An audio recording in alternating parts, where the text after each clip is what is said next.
Sienna. Max snuggled into his sister from the back seat of the pickup. His head rested against her chest. Once they got into the truck and pulled away from his former home, Max broke down and unleashed his pent-up sadness.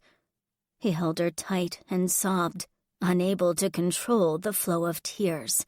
Sienna wrapped her arms around him. She kissed his head and allowed him to get his feelings out. All she wanted to do was comfort her younger brother. "How's he doing back there? Does he need anything?" Ryan piloted the truck out of Plainbrook, Rhode Island. The town had been hammered by a severe storm, and with many of the streets blocked by debris, it took some navigating to find an open road out of town. "I think he just needs a moment to let everything out." Sienna squeezed him and kissed the top of his head again. "You're safe now. He won't be able to hurt you. Not ever again. No one will." He released his sister and wiped the tears away. After sniffling and clearing his throat, Max regained his composure. "I didn't think you were coming. I mean, part of me held on to a thin shred of hope you were, but as time passed and you weren't here, I feared the worst." "I know, and I'm sorry." She put her palm on top of his trembling hand. "It was out of my control. I never stopped fighting to get to you, though. I would have crossed hell itself to make it here." "In a way, we kind of did." Ryan peered into the rearview mirror, meeting her gaze. "But what your sister is saying is true. She fought like hell to get here. No way she was not going to get to you."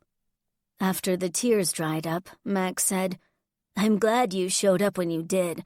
I was ready to run away. Ben wasn't giving me much of a choice. It's been bad in the past, but he was at the point where I thought for sure he wanted to fight me." Hatred burned red-hot in her gut for the despicable, spineless man who dared to abuse her brother. It added to the guilt she felt for not being able to protect him when he needed it. "Well, you don't have to worry about him ever again. We're going to stick together from now on. We won't be split apart by anyone else." "I like the sound of that." Max forced a smile that was hidden by the dark of night. Then it faded away. "Amanda died a few days back in the hospital." "Oh, Max, I'm sorry. I know how much you loved her and how good she was to you." Sienna thought the world of Max's mom. She was kind and treated him like he was her biological child, which she appreciated. Ben, on the other hand, had proved to be an asshole who deserved to have his face smashed in. He sniffled and nodded. "It's okay. She's no longer hurting. I'm glad she's in a better place now."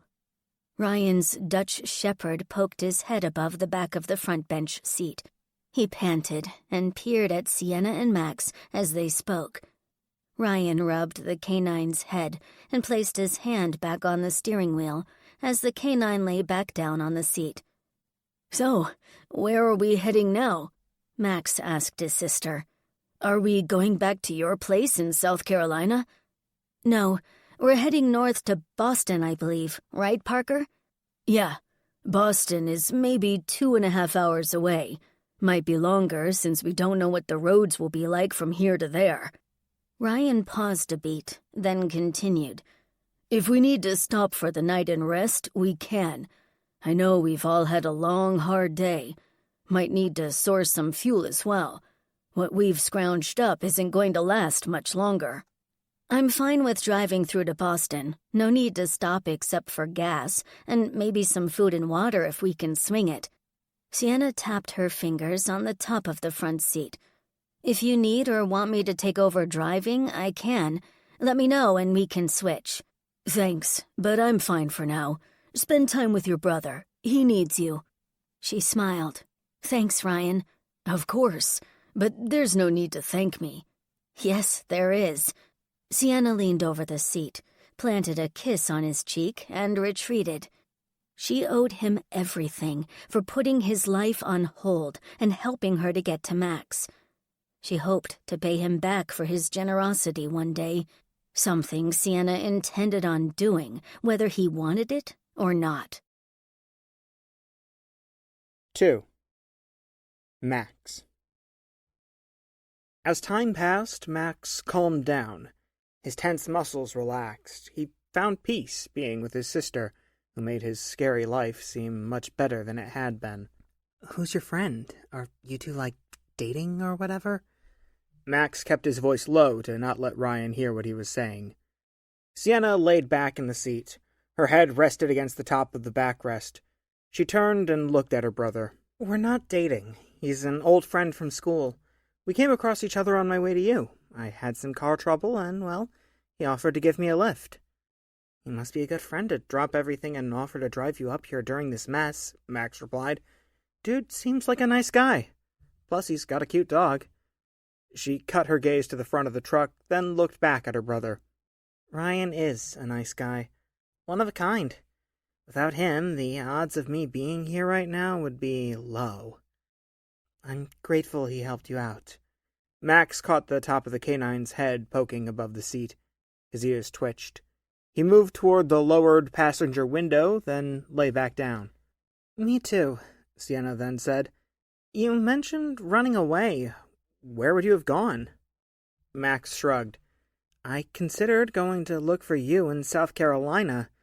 Not sure how I would have gotten there, since I can't drive and I have no money, but I would have figured something out. That would have been dangerous. Things are different since the power crashed," she replied. "We've seen some horrible stuff." "Tell me about it. I've seen 2 separate electric vehicles go haywire and drive with no one behind the wheel. Craziest thing I've ever seen. One crashed into a bunch of cars while the other plowed into the police station. Scared the crap out of us." "Police station?" Her brow arched. "What were you doing at the police station? Did something happen?" He waved his hands at her. "It was nothing. A cop picked up me and a group of my friends. He asked us some questions. After the SUV crashed into the station, we ran out of the building." "Who are these friends of yours? They're not some troublemaker brats who got you into messes you shouldn't have been a part of, right?" "No, far from it." Max looked away and thought of the trio and how they saved him when he needed it most. He especially thought of Brittany, who he felt a connection with.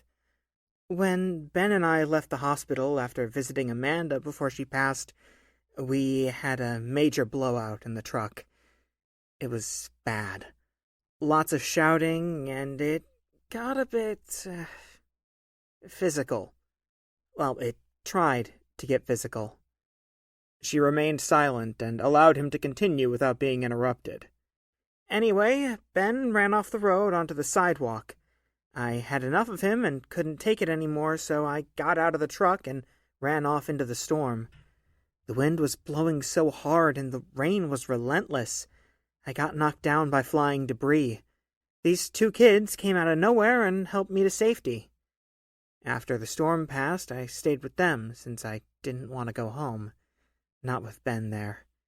I was afraid I would miss you when you came by the house, but I was more scared of what would happen with Ben if I went back. Seems like I was right, considering he attacked me when you showed up.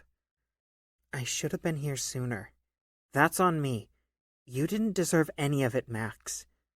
It is what it is, sis. We can't change what happened." Max patted her leg. "But Brittany tried her best to get me to come with them to Tennessee. I'd be lying if I didn't say I considered it. In the end, I held out hope you'd show. And you did." "Brittany, huh? She tried to convince you to join up with them?" He rolled his eyes and glanced at the floor. "Hey, she's sweet and brave and really pretty." Sienna raised a brow. Max rolled his eyes. "Anyway, it was a welcome change from the verbal and near-physical beating I received from Ben. Her 2 friends, Tony and Clay, were pretty chill as well. Overall, not a bad group to be around. All I can say is I'm happy they looked out for you and that you decided not to go. If you'd left, I wouldn't have known where to look for you." "I know." Ryan coughed. "Not to interrupt, but I think I'm going to stop shortly. I saw a sign about a truck stop a few miles up the road. Might be a good place to score some supplies and maybe get some fuel." "Works for me," Sienna replied. "How long have we been driving?" "About an hour, I think." "How are we going to get gas with the power down?" Max asked. "It seems like you need it for the pumps to work." "We won't be using the gas pumps," Ryan answered. "If we're lucky, there'll be some cars in the parking lot we can siphon gas from." "And if there isn't?" the teen asked. Ryan adjusted on the seat. "We'll figure something out. It's the only way we'll be getting fuel." "Don't worry about it, Max." Sienna tried to calm his worry. "We'll handle it. We've done it before." "I'm more confused than anything else." Pete glanced at his sister. "Since everything's gone down, it's been wacky.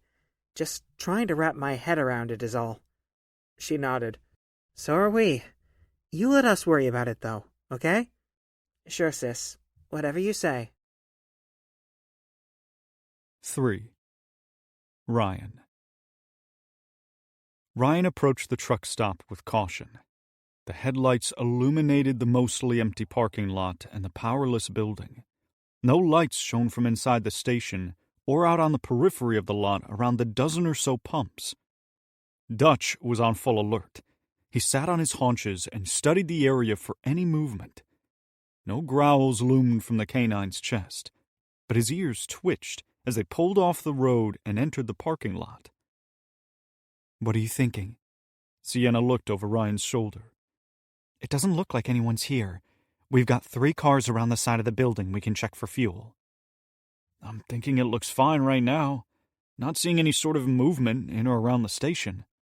Ryan piloted the truck toward the vehicles parked on the west side of the structure. "Maybe between the 3 vehicles, we'll get enough fuel to make it the rest of the way to Boston." The truck pulled into one of the empty slots next to the 3 vehicles.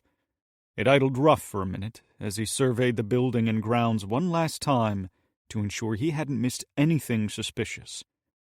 Once satisfied, he switched the engine off. "If you want, I can see if the building is unlocked. If it is, I can scrounge up some supplies while you check the vehicle's tanks for fuel."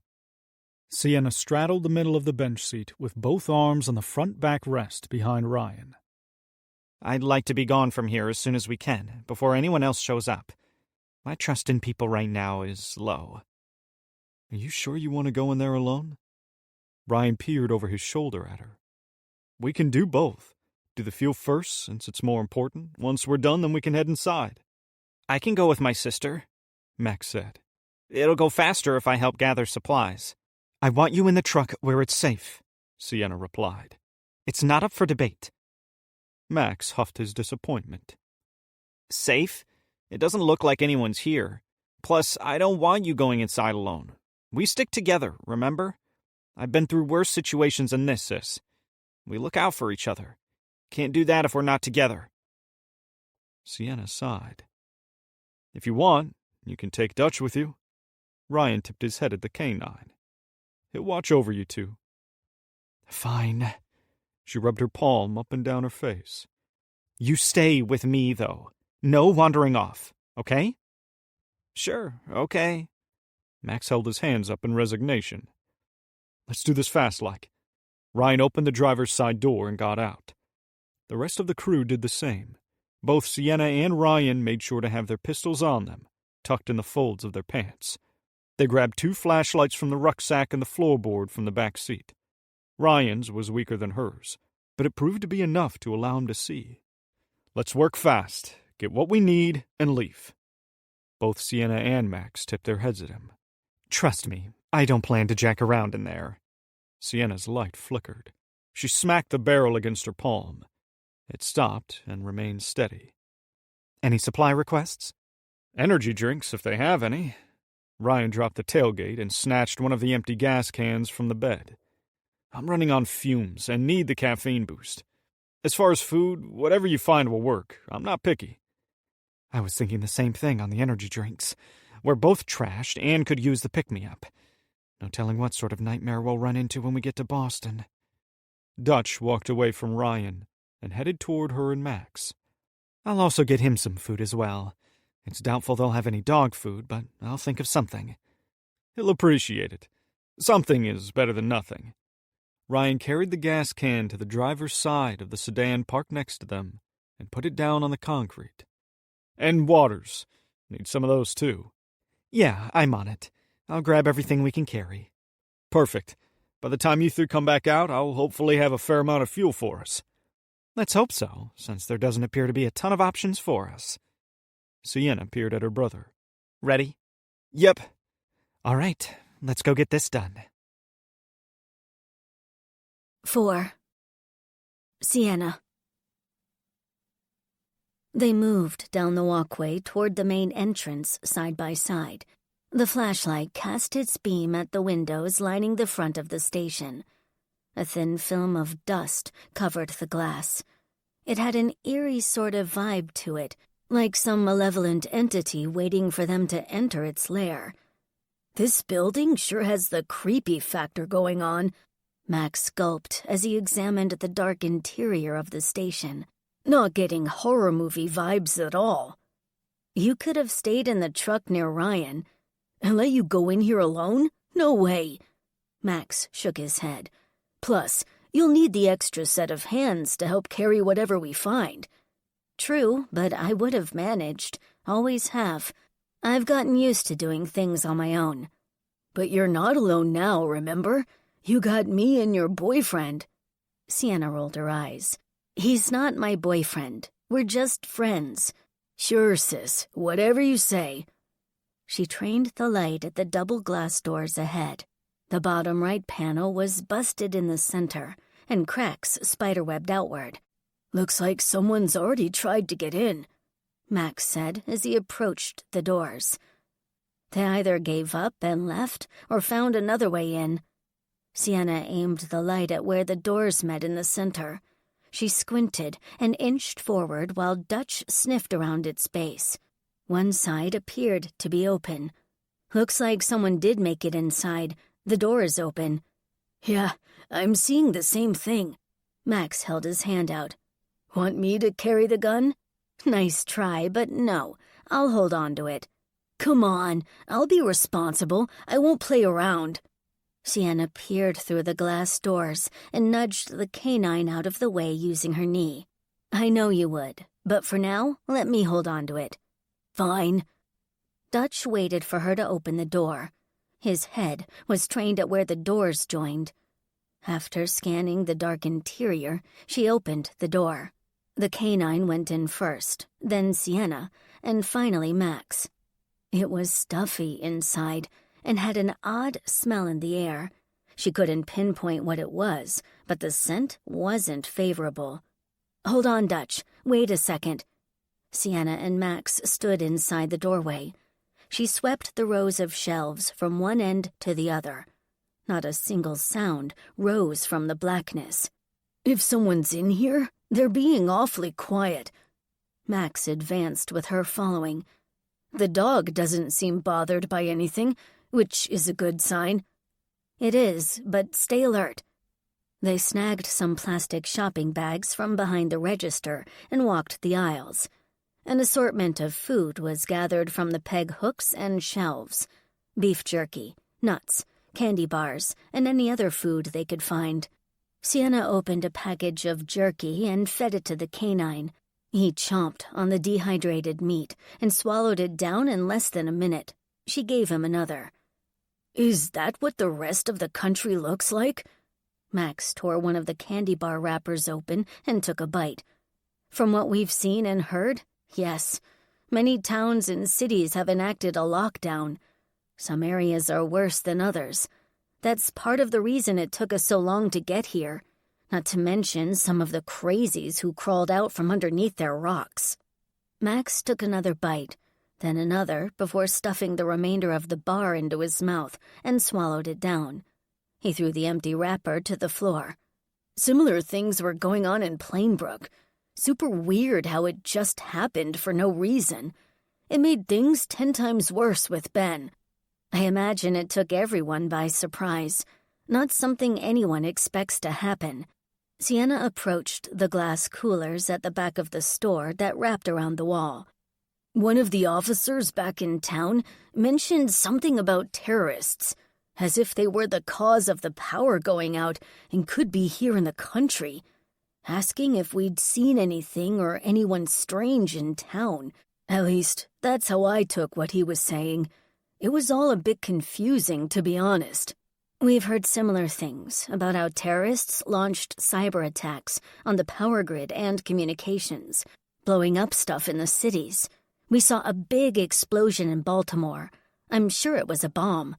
Sienna shone the light at each of the mostly empty coolers. Crazy. Sounds like bad people are here to mess things up. She opened one of the cooler doors, picked out several energy drinks left on the slanted shelves, and dumped them into her bag until it was full. I believe terrorist networks are operating inside the country. The military has been super active since all this started. Well, even a day before everything crashed. I didn't pay as close attention as I should have, I suppose. Do you need another bag? I've got a bunch. Max handed her an empty shopping sack. Thanks. Can you hold this one? Sure. After he took the bag from her, Sienna moved on, and Max shadowed her up the next aisle. As she scanned the shelves and gathered water bottles from another cooler, she couldn't help but continue worry about her brother. I want you to know, Max, if you need to talk any more than what we already have, we can. There's no need to keep it bottled up. Whether you're angry or sad, I want you to let it out. I know, and will. It helped to vent some in the truck after we left. Max adjusted his grip on the sack handles. I've been so preoccupied these last few days that it hit me once we were together. It helped to release the tension. Then again, you've always been my rock. Might be why I waited to break down like I did. You've always got my shoulder to lean on. It'll never change. Sienna shut the cooler door and moved on as Dutch sniffed at the scattered food on the floor ahead of them. It's the same for you as well. Just because I'm young doesn't mean I can't listen and offer up some nuggets of wisdom. Max stooped and sifted through the pile of packaged food the canine investigated. Light flashed from outside into the store. She turned and peered across the station at the windows. A pair of headlights from the road pulled into the parking lot. Her nerves tightened. She grabbed at the handle of the pistol tucked in the waistband of her pants. With her hands full, it was cumbersome to gain purchase on the grip. What's wrong? Max shot upward. Take the sack and be quiet. Sienna pawned it off onto him. Then she removed the pistol from the fold of her pants. Someone's pulled into the parking lot.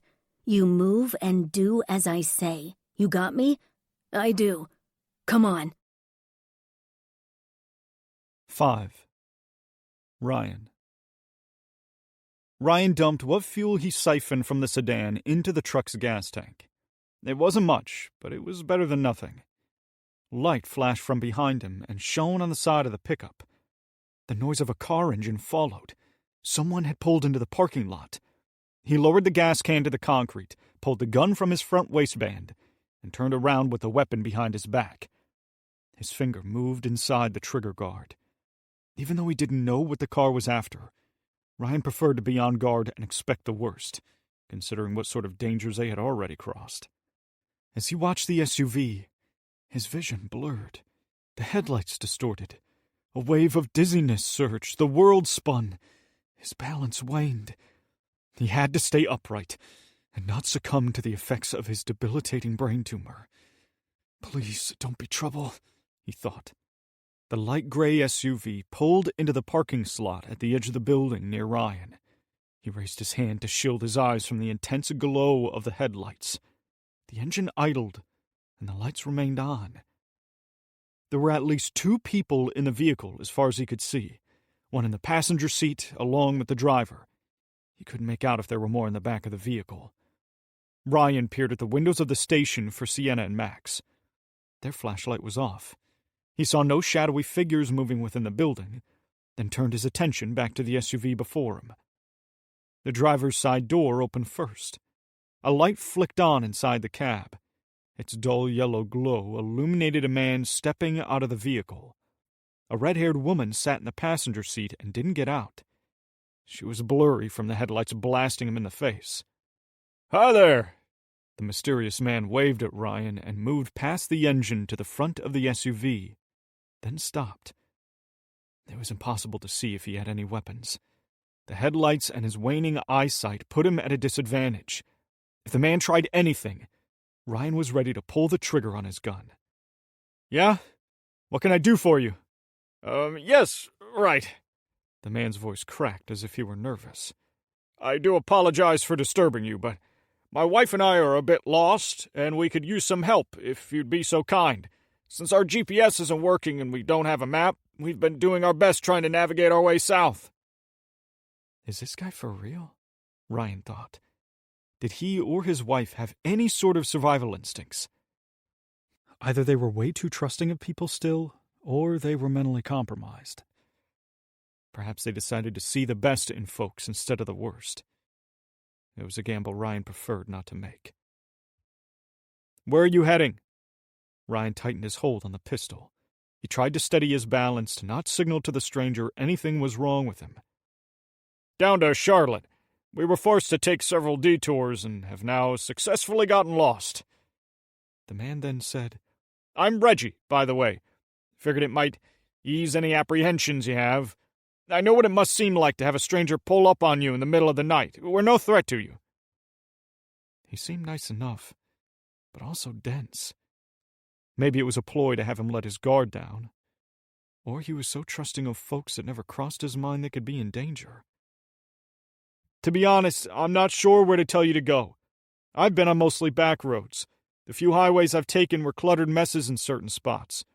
My advice to you would be to get a map and go from there." "Yeah, the wife and I have been trying to stay off the main highways and keep to the rural roads." Reggie chuckled and hiked his shoulders. "Our sense of direction's not too great. Without our GPS, we're struggling." "Your sense of self-preservation is lacking as well." "But anyway," Reggie wagged his hand, "I don't want to take up any more of your time. It's our problem to figure out, not yours. Plus, it's late, and I imagine you're trying to get to wherever it is you're going." Ryan had a thought. Maybe the man knew something about the state of Boston. Odds were it was probably a mess, but he didn't know for sure. "You haven't by chance heard or seen what Boston is like right now, have you?" "Oh, it's not pretty. We heard from some people out on the road who are from there say it's a nightmare." "That bad?" Ryan hated hearing the horrible news. "It is. The military's moved into the city and started to root out any embedded terrorist networks. Plus, looting and crime are off the charts. We also heard some reports of who's behind this attack over the radio before everything went dark on us." "Oh? Who is it?" "Some Middle Eastern faction, from what I could tell from the choppy broadcast, is responsible for what's happened to the power and communications across the country. Not sure which one it is, since we lost the signal and have struggled to get it back." Reggie tipped his head at the idling SUV. "Anyway, me and the missus have gone out of our way to try and avoid any major cities. They seem to be hotbeds for the most activity. Is that where you're headed?" "It is." The response made Ryan's stomach knot. That made him feel like his chances of getting medical treatment would be next to zero. He had no backup plan if everything went sour. Before Reggie could reply, Sienna and Max appeared from the darkness beside the SUV. Dutch's silhouette came into focus as he stalked around the idling engine toward the stranger. "Everything all right out here?" Sienna asked. "Oh, Christ!" Reggie jumped back against the SUV at the sight of the dog and the two additional people. "He isn't going to attack, is he?" "Not unless you give him a reason to," Sienna replied, with Max flanking her. "I'm no threat to any of you." Reggie jerked his chin at Ryan, then back to the growling canine and the siblings. "Honest, we just trying to find our way south to Charlotte." "He's fine." Ryan snapped his fingers at the canine, who presented his fangs and kept the stranger in sight. "Come, Dutch, stand down." The dog broke away and trotted over to Ryan.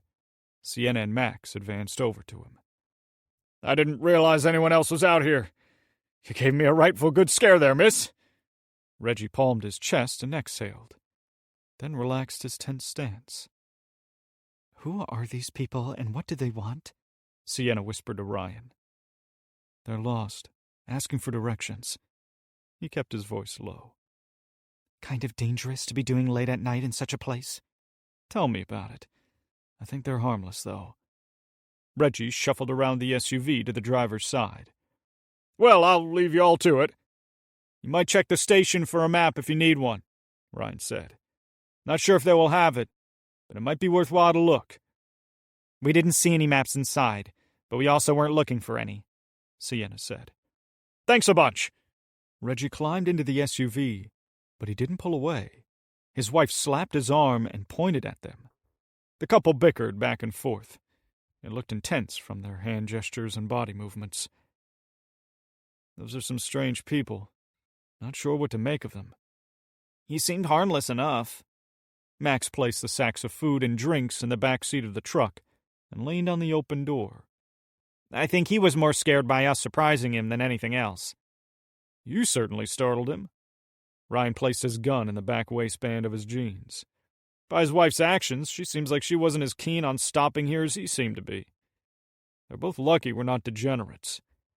I imagine he's grateful nothing happened. So is his wife.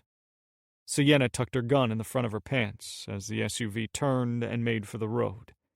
We grabbed foods and drinks. Not sure if you'll like the energy drinks I got, but it's caffeine. Didn't think you'd be too picky, all things considered. Whatever you got is fine. Thanks. Ryan tried to control his dizziness, but it was persistent and kept him feeling like he would dump over at any moment. Do you have any kind of dog dish or bowl I can put some water in for Dutch to drink out of? Max asked. I don't. Ryan bent over and put the heels of his palms on his knees. Why don't you open one of the bottles of water and pour some out slowly where he can drink from it, she replied. Not sure what else we can do other than that. Sure, sis. Sienna placed her arm across Ryan's back. You're not feeling well again, are you? Yeah, I felt like crap for a while now. Just been trying to tough it out, but it's getting harder. His fingers pinched the bridge of his nose. He stood straight and leaned on the bed of the truck. I'm so tired of this. Well, you've got a serious problem. This brain tumor. Sienna patted his chest. Plus, we've been pushing hard for days now. Stress levels have been high, which I imagine doesn't help any. Not at all. Ryan exhaled slowly and noticed his speech sounded slurred. Might need to have you take over driving if you don't mind. Not sure I'm going to be able to right now. Of course, I don't mind. I told you I would. I can help, Parker. You just have to let me do it. I know. Sienna kicked the gas can on the ground next to him. How much fuel were you able to get? I worked on the sedan next to us and got what I could. Not a full tank, but enough to add to what we have. Water splashed the concrete under where Max tried to give the thirsty canine something to drink. His tongue flicked at the dribble to catch what he could. Why don't you get in the cab, and I'll take over checking the other 2 cars. Sienna put her hand on his shoulder. I can finish them if you want. Ryan pushed off the truck, but he fell back into the bed panel. No, you can't. What you need to do is listen to me and go sit down. I can have Max help me with the gas can and putting the fuel in the truck. Okay. Did you want me to show you how the siphon works? Sure. Then you get your butt in the cab and rest. Maybe get some food and something to drink. He groaned. I can't wait to feel like myself again. It's been so long. She patted his chest again, moved around him, and grabbed the gas can. I know it is, but we're not too far from Boston. Come morning, we'll get you squared away with this doctor lady of yours, and you'll be back on your feet before you know it. Ryan said nothing of what he learned of Boston from Reggie. It was second-hand information the stranger had been told from other people. Plus, they needed to focus on the fuel and get back on the road. Once they did, he'd let her know and go from there. As she helped Ryan around the bed of the truck, Sienna called out to Max.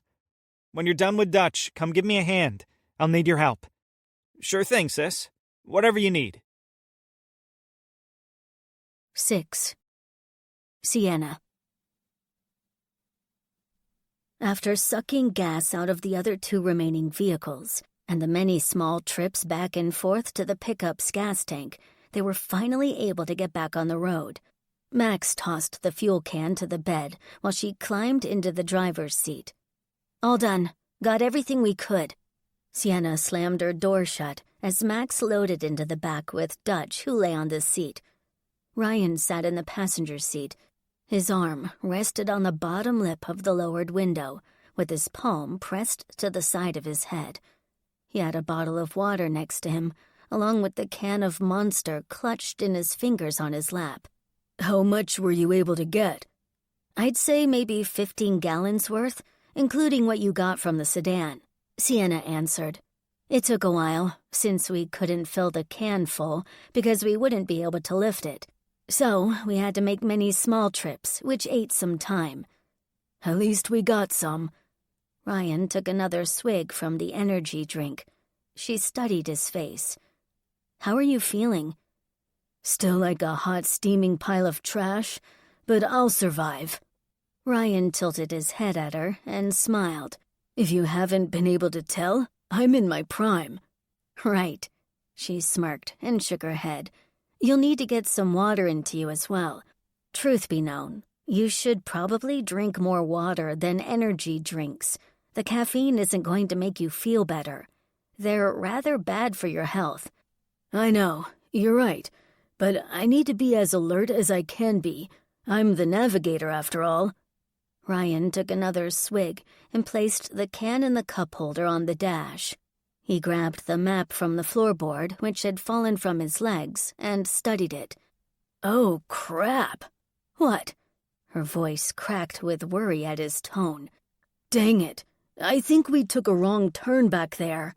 "Are you serious?" Sienna examined the road ahead and noticed they had enough room to make a U-turn. "I can turn around here and backtrack to the right exit." A smile broke across Ryan's face. He laughed and grimaced at the same time. "Are you seriously messing with me right now?" She found the apparent joke in bad taste, but also couldn't help to crack a smile at the levity he'd tried to inject into their plight. "Sorry, I had to. Trying to lighten the mood some." He coughed and waved his hand at her. "There's more than enough doom hanging above us." Sienna found his playfulness refreshing amid the background of disaster that was their lives. She slapped the side of his arm with the back of her hand. "Okay, you got me. It was a solid prank, but if you ever do it again, you'll be transferred to the bed of the truck for the duration of our excursion." "Is that so?" His brow arched while he smirked. "Bold statement, considering this is my truck." "It is so.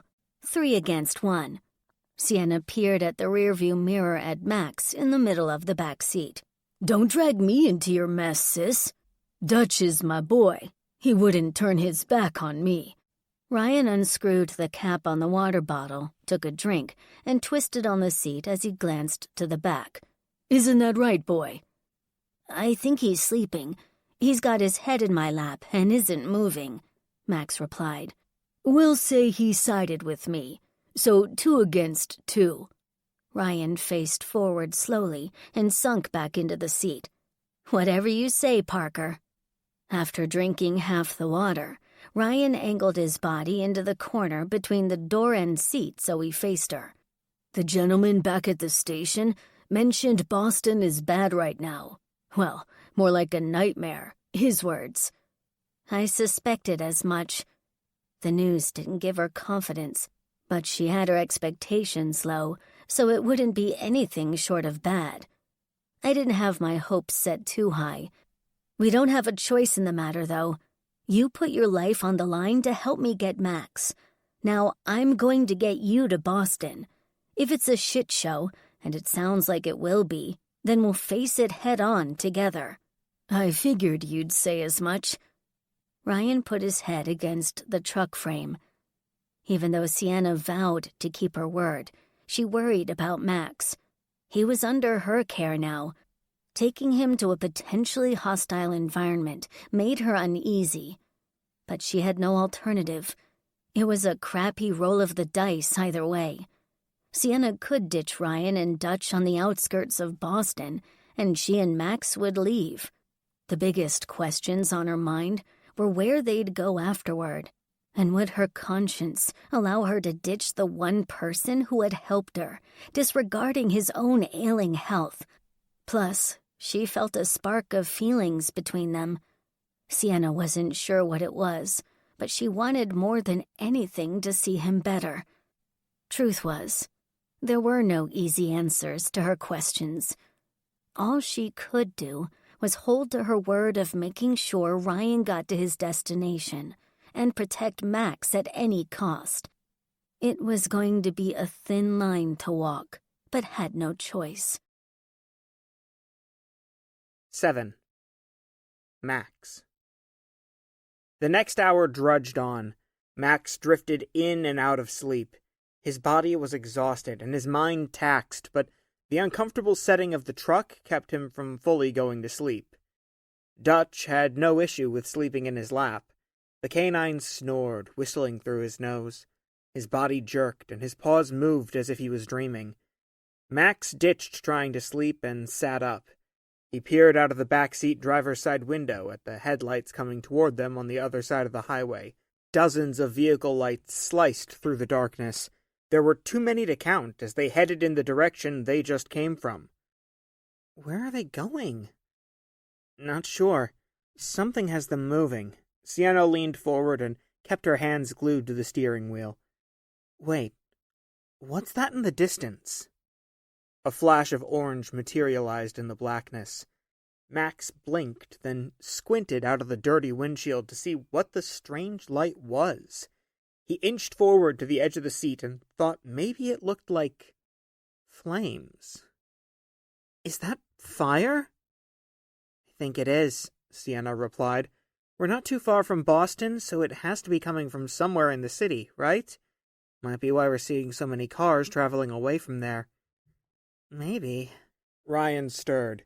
He groaned and yawned. His mouth gaped open and he rubbed his eyes, then sat straight.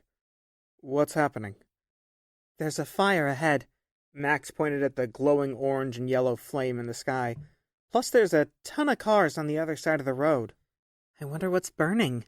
Sienna looked at Ryan and then back at Max. Maybe a building or something else tall. It's not ground level. Probably a building, like you said. Not sure what else it could be. Ryan put his palm on the dash and rubbed his eyes with his other hand. Damn. A lot of traffic over there. Yeah, it is, she replied. After several seconds of silence, Ryan said, Hey, listen. If you don't want to go into the city, you don't have to. It could be ugly. Might be why those people are driving away from the city and few are heading in. Sienna scoffed at the comment. Stop talking nonsense. Not going to happen. I mean it. You've got Max to think about. Ryan turned and peered at the younger brother who had the canine next to him. We both set out to do what we needed to do. He's safe with you, and Boston is right here. If you want to be technical about it, we're not in Boston yet. Max understood their agreement. Without his truck and help, she probably wouldn't have arrived in time to get him, or at all. He was the main reason for their reunion. He's right. We're not there yet. Sienna peered in the rearview mirror and tipped her head at her brother. No way are either of us going to ditch you and Dutch here. To be honest, I'm not sure where we'd even go or how to get around. We have no spare vehicle. I think our best and safest bet right now is going to be sticking together. Agreed? Yep, Max said without hesitation. Ryan looked at the brother and sister. Okay. I mean, I don't want to split up, but if you wanted to, I'd understand. So it's settled. No more talk about it. Sienna pointed at the map. Where are we going now? It's the middle of the night. Do we want to go to the hospital? I hate to say it, but if things are as bad as they seem, it could be problematic getting inside the building. They may have it locked down. It crossed my mind. Hell, I could show up and they turned me away. The letter they sent saying they'd help me out was before everything crashed. Now I may be out of luck. Ryan's voice trailed off. He glanced down and massaged his forehead with his fingers. She patted Ryan on the shoulder while keeping one hand on the wheel. It's going to work out. Have faith. Thanks, I am. My mind is racing with doubt, though. Sienna placed her hand back on the steering wheel. We can swing by the hospital and see what's up, or we can find some place to lay low for the night and try first thing in the morning, when it's not so damn dark. It's hard to say. Part of me is saying we should lay low, while the other half wants to get in and have this stupid problem of mine taken care of as fast as possible. If you ask me, I say we try for the hospital. Max placed both forearms on the top of the backrest. It sounds important. I'm down to try, Sienna replied. Might as well see if we can. Ryan nodded. All right then, let's do it. 8. Ryan. Gaining access to Boston was easier said than done. Numerous roadblocks and gridlocked traffic turned them away and made them seek out other points to enter the city. Random gunfire popped off into the smoky night sky. Shadowy figures moved on the streets and vanished into the blackness. Larger mobs of Bostonians formed in sections of the city to loot and cause havoc, sending them onto different roads to avoid the calamity. Sirens rang out from all over. Multiple police cars raced down the streets and passed their truck without giving them so much as a glance. It sure doesn't seem like Boston's on lockdown. Sienna clutched the steering wheel tighter as they surveyed the madness unfolding all around them. It's a madhouse in here. Makes me want to stay away from those psychos ransacking those businesses and destroying cars and buildings. You've got civil unrest from these turd buckets adding to the fray, which is taxing law enforcement who should be focusing on finding any terrorists. Ryan had his pistol out and on his lap. I wouldn't be surprised if these dirtbags started all the fires we've seen. A thumping sounded overhead. Then another. The two separate noises built in the sky. What is that? Max asked from down on the back seat, below the windows with Dutch. Military choppers, if I had to guess, Ryan answered. If there are terrorist cells in Boston, I'm sure the military's trying to root them out. The local authorities don't have the manpower to handle this nightmare alone. The military's for sure here. Look. Sienna pointed ahead at the two Humvees blocking the road. Lights blasted from the front of the vehicle and the roof. The second Hummer had a soldier stationed in the weapons mount. He handled a large gun and swept the area, while the 6 soldiers on the ground secured a group of 10 men with zip ties. Take a right here. We'll get around them. Ryan wagged his finger at the street coming up. Upon approach, 3 of the men in custody attacked the soldiers. Others followed. They charged and rammed into the soldiers as if they had a chance in hell with their hands bound behind their backs. A skirmish ensued. Weapons were raised and aimed at the foolish men as the truck skirted the curb and turned down the street. Wild. What were they thinking? Sienna asked as she checked the driver's side mirror. It's the freaking military. They're not going to get anything over on them. Don't know, just as long as it doesn't involve us. Ryan fought to stay focused on navigating them through the treacherous landscape. He felt like he was on a teeter-totter. His vision blurred and his headaches built in strength. Where do I need to go next? Sienna shifted her body on the seat, and her head swiveled in all directions every few seconds for threats. But Ryan failed to answer. It was as if his brain refused to process information at anything above a snail's pace. I need an answer, Parker. She glanced at him. Her lower eyelids tightened. The corner of her lips pulled sideways. Both brows were flat. He pinched the bridge of his nose and squinted his eyes. His desperation built. Ryan didn't want to be responsible for dragging them into a hostile place and leaving it to them to figure it out on their own. Right there, up ahead. Max pointed at the windshield. There's a street sign with a hospital symbol on it. At least I think it is. Yeah, I see it, Sienna replied. Do we know if it's the right hospital? It's Boston. They've probably got dozens of hospitals here. If it's not, we'll ask where it is. Max tapped Ryan on the shoulder as Sienna took the left at the intersection. What's the name of the hospital you're supposed to be going to? Again, his thoughts were disjointed. He struggled to remember specifics from the letter, as if his brain had been wiped and he was forced to try and piece everything back together. "Don't worry about it." Sienna dodged a car in the street at the last second. Tires squealed. Supplies they gathered were dumped over onto the floorboard and rolled around. "We'll follow the signs to that hospital and go from there. What matters now is getting you some help. We can figure out the rest later." Ryan gave a thumbs up and stared out of the windows. It was the first major city they had been in since the country went dark. The man from the gas station was correct about Boston being chaos. The powerless buildings were haunting. Shadowy figures shuffled through the blackness on the streets and sidewalks. Flashes of light cut through the darkness and then vanished. "I wonder how much further we have to go?" Max's voice cracked with angst. "Do you see the people moving in the shadows?" "Not sure, and Sienna slammed the brakes. All 4 tires locked up. They were thrown forward. They skidded across the pavement and stopped at an angle before hitting a man dressed in ratty, torn clothes and pushing a shopping cart full of junk. The grill of the truck was around 2 feet from the stunned homeless man. Headlights illuminated his dirty face and wide, fearful eyes. "That was close, sis."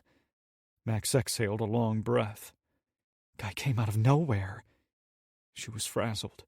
Her arms trembled. The man pushed his cart out of the road to the curb, muscled it up onto the sidewalk, and vanished into the black of night. "You okay?" Ryan sat up and put his back against the seat. "You're shaking." "I'm fine. I wasn't expecting a homeless guy in the middle of the road at night." Sienna gulped and mastered her breathing. Dutch faced the back passenger window and barked. The canine spotted something he didn't like. There were plenty of things in the city to be leery of when there was no light.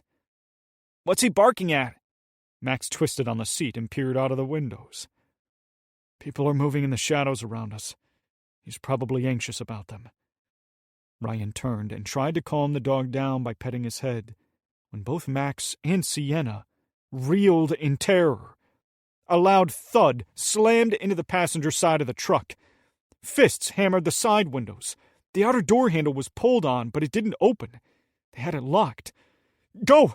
Get us out of here!" Ryan yelled. Sienna pinned the gas pedal to the floor. The truck lunged forward. Additional strikes to the body and glass echoed inside the cab.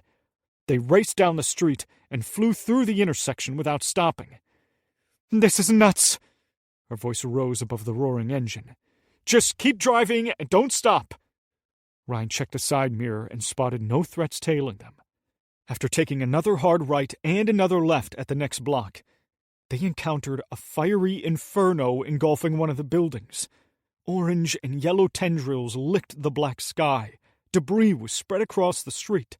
24 people were scurrying about, ransacking the other businesses and vehicles on the block. "We might want to turn around and go a different way, sis. I don't see a safe way through." "Yeah, already on it." She maneuvered the shifter into reverse and backed up to the intersection. Sienna spun the steering wheel and hit the brakes. The front of the truck whipped about as the back bumper slammed into a parked car. Metal crunched from the impact. It jolted them on the seats. The engine stalled. "Damn it. Sorry," she said. "We're fine, but I'd get the truck started and get us out of here, now," Ryan replied, in as calm of a tone as he could muster. She tried to start the truck, but it wouldn't turn over. Sienna tried again and pumped the gas pedal, but was met with the same result. Dutch growled and barked at the madness unfolding on the block. The fire raged out of control. Flames roared out of the windows and consumed every square inch of the structure. After a third attempt, the truck fired up. The engine revved. She shifted into drive and peeled out, then darted down the street. "Okay, getting to this hospital is not going to be as easy as we think it is," Sienna said. "I'm not seeing the signs anymore, so not sure where to go." "What if we take the next street on the left and go down a block and see if we can get back on track?" Mac's suggestion made sense. "It's the only way I see to do it." "It's a no-go." Sienna pointed at the police barricade blocking the intersection. "We're not going to get through." As much as Ryan didn't want to say it, he felt their safety was more important than anything else. I think we should hold up somewhere for the rest of the night and try again in the morning. It's dangerous out here in the dark. When the sun comes up, we'll have a better shot at finding our way." "You're not doing too hot. It's all over your face. You need a hospital." Sienna stayed on the same road. "Plus, where are we going to stay for the night? If you can't tell, we're lost. It's doubtful any motel we do find is going to give us a room." "I don't know, but right now all we're doing is wasting fuel without making any real progress," Ryan shot back. "I want to get to the hospital as much as anyone else, but we need to regroup and wait till morning." She sighed and shook her head. "I know you're right, but I also want to get you help. We will, but for now our safety is paramount. One more day isn't going to kill me." Ryan forced a smile. "I'm a bit tougher than that." "Poor choice of words." She dipped her chin and stared him down. "And I know you are. It's not like you stubbed your toe, though. This is serious." "Regardless, we'll make it work out." "Okay, I guess we need to find someplace safe to lay low until morning. Do you have any ideas?" Ryan hiked his shoulders. "I planned on driving to the city and just finding a motel the day I arrived." Max tapped his sister on the shoulder. "What's that down the street, on the right, coming up? I thought I saw a sign with the word inn on it. Maybe we can stay there." After surveying the side of the road for a second where the headlights hit, Ryan spotted the sign. "There, the Colonial Inn. Sounds like a motel to me. Good job on seeing it." "I think it was more luck than anything else," Max replied. "It's after midnight and it looks abandoned." Sienna pulled into the right lane and slowed as they neared the sign. "No way is anyone working right now." "Probably not, but we'll improvise." She looked at Ryan while pulling into the drive of the Colonial Inn. "What do you mean by improvise?" "You'll find out." 9. Sienna. The truck pulled into a parking lot near the motel office. Sienna shifted into park, but didn't kill the engine. She studied the side window of the office for any movement, but as she figured, no one seemed to be inside. "So, what's the plan? I'm not seeing any light from inside. Unless they have someone sleeping in the office, there's no one in there." "We do like we've done everywhere else." Ryan grabbed at the door handle. "So, break in then?" "Yeah. We break into the office and find a room key." He craned his neck and stared past the edge of the building to the parking lot where the rooms were located. "I don't see any cars except for one. Odds are there aren't many people here.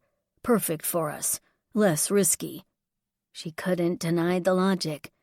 "Okay, why don't you hang out here with Max and Dutch? I'll go in." "I can come with and help." "You can help by staying here with Max and Dutch." She shut the engine down. "I'll be in and out. Where's the flashlight at?" "Here." Ryan gave her his. "Also, make sure you've got your gun on you, just in case." "I've got it in the waistband of my jeans still. But how things look, I don't think I'll need it." "Probably not, but I wanted to make sure you did." "I can come with you," Max said as she opened the driver's side door. "No." Sienna presented her palm to him as she got boots on the ground. "I want you to wait here with Ryan and Dutch. I've got this." "All right." Max shook his head and looked disappointed. "Just be careful in there." "The only thing I'm worried about is finding a rat or bugs. This place isn't the Ritz-Carlton." "It has a roof and 4 walls. All we need for the night," Ryan replied. "True. Be right back." She pressed her finger to the middle of the steering wheel. "If anything happens out here, hit the horn or something." Ryan tipped his head. "Will do." She shut the door and flicked on the flashlight. The beam fired from the lens at the side of the brick exterior of the office. Sienna moved around the warm engine and past the edge of the building toward the entrance. The light shone at the glass door and wall next to him. A closed sign hung in the window. She noticed the window down from her appeared broken. Shards of glass lined the bottom of the window in front of what looked to be the clerk's desk where they checked people in. Someone had already broken in. Sienna inspected the window a second more, then she grabbed the silver handle of the door. If someone had gone into the office through the window, then maybe they came out through the door. With a slight pull on the handle, the door opened without issue. A bell dinged from overhead. She froze at the unexpected ring and listened for a response to the noise. She didn't hear any footfalls or other movement within the warm, stuffy space. Her hand patted around her waist for the pistol. She swept the entryway with the flashlight, then over the clerk's counter. She found the gun and removed it from her pants, and then advanced inside. "Hello? Is anyone in here?" Her voice was full of trepidation, but she held firm and proceeded onward. No response came. As the door closed, Sienna stalked around the clerk's counter toward the opening on the side. The door on the wall behind the counter was partially cracked. She figured it had to be the manager's office. The light reflected off the fragments of busted glass on the floor and the clerk's counter. Her boots crunched the shards. She turned, faced the door, and placed her finger inside the trigger guard. Using the tip of the flashlight, Sienna pushed the door open. Rusty hinges squeaked. She aimed the pistol at the blackness of the small space and scanned it over from the doorway. A small metal desk, black rolling chair, and white filing cabinets were crammed into the tiny room. Paperwork was scattered on the desk, the tops of the filing cabinets, and all over the floor. Room keys. Need to find where they're at. Feeling mostly satisfied she was alone, Sienna lowered her gun and hunted for the room keys. She searched behind the counter and found nothing. Come on, where the hell are they? She walked into the messy office and searched a bit more until finding a square board on the floor with hooks. Several keys were still attached while the rest were gone. She located some keys under the papers covering the matted-down carpet. Sienna plucked one of the keys from the floor and retreated out of the office. It didn't matter what room it went to, as long as it opened the door. In haste, she bounded around the clerk's counter and rushed to the entrance. The bell dinged its jingle. She emerged out onto the walkway and made for the truck, then around to the driver's side. "Did you find a room key?" Ryan asked as Sienna climbed into the cab. "I did. Looks like someone had already broken into the office." She tossed him the key and switched the light off. He caught it and studied the engraving on the tag. "Room 15B. Sienna placed the flashlight and her gun on the seat next to her.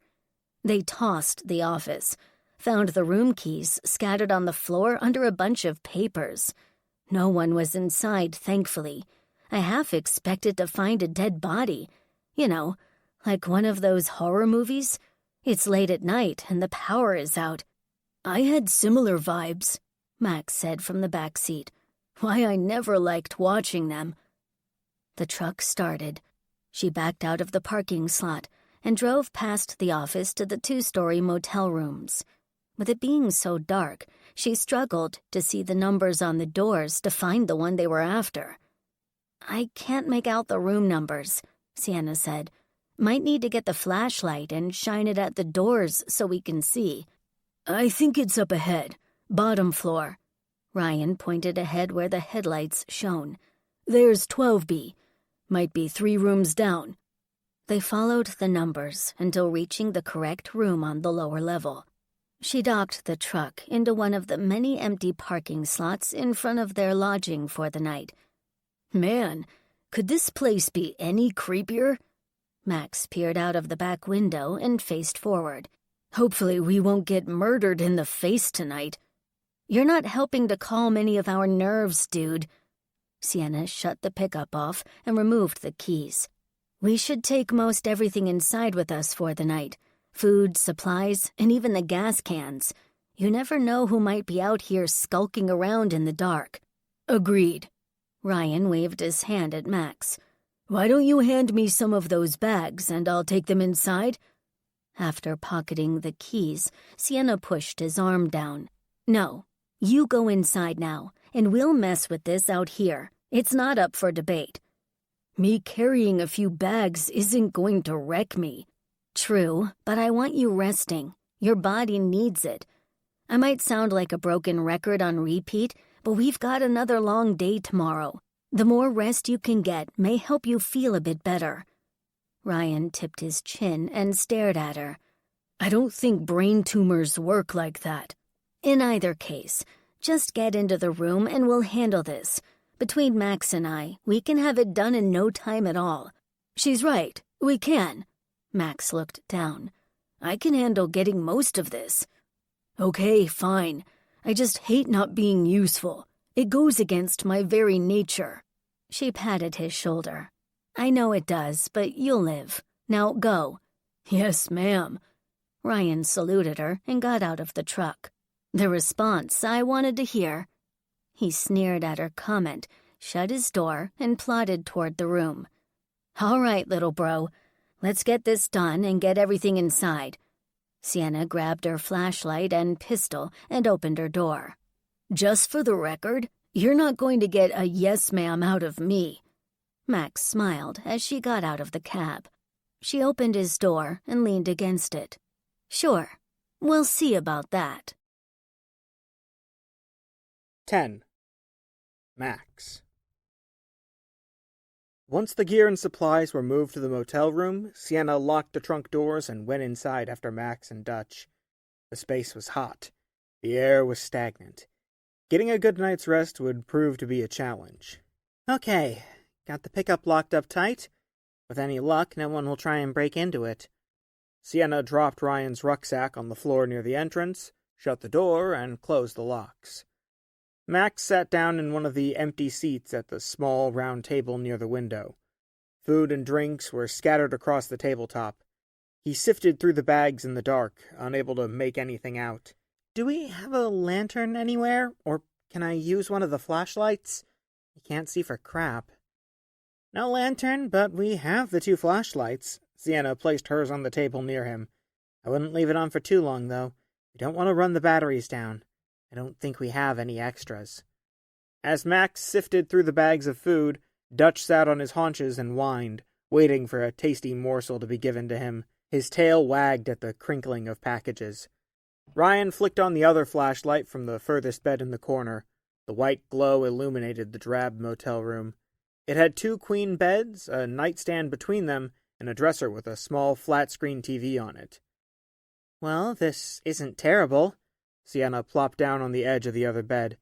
"The mattress is decent enough to sleep on for a few hours. Did either of you want any food or something to drink?" Max held up a bottle of water and snack food in his other hand. "I'm fine for now, but thanks," Sienna answered, as she leaned back on her palms. "I think I just want to take a minute and chill, collect my thoughts. It's been a long damn day." "Same here." Ryan was sprawled out on the bed. His head lay on the pillow with his boots on the end of the mattress. "My head is spinning some, so I'm trying to get it to stop." "Can I get you anything?" Sienna looked at the door where she had dropped the rucksack. "Not sure what all you have in there, but I can look and see." "A new body, if you have it." Ryan draped his forearm over his eyes. "This one seems defective. I want a refund." "I'm fresh out. I think you'll have to take up any grievances with someone else," she quipped. "Plus, you're too young to be asking for a swap. This is a bump in the road. We'll get you fixed up and you'll be back on your feet causing problems and living like a mountain man in no time." "Causing problems, huh? Funny. One can only hope. But being in the mountains is like a second home for old Dutch and I." Max fed the canine treats. The pup wolfed them down in seconds. Max munched on some nuts and stood from his chair while the canine sniffed the floor for more food. "Wonder if they've got one of those ice cans or whatever they're called in here. I might want to put some water in it for Dutch." "Might check back where the sink is," Sienna answered. "It could be on the counter." Max walked past the beds to the sink and restroom. There was a tan bucket and 2 glasses in the corner of the counter. He grabbed the bucket and carried it back over to the table where Dutch waited for him. I say we should get some rest while we can. She patted the mattress. Max and I can sleep here. Dutch can be with you, Parker, if you want him on the bed. He sleeps wherever he wants. Sometimes it's the floor, other times it's my bed. Just depends on his mood, I guess. I think I'm going to stay up for a bit. Sit here in the chair.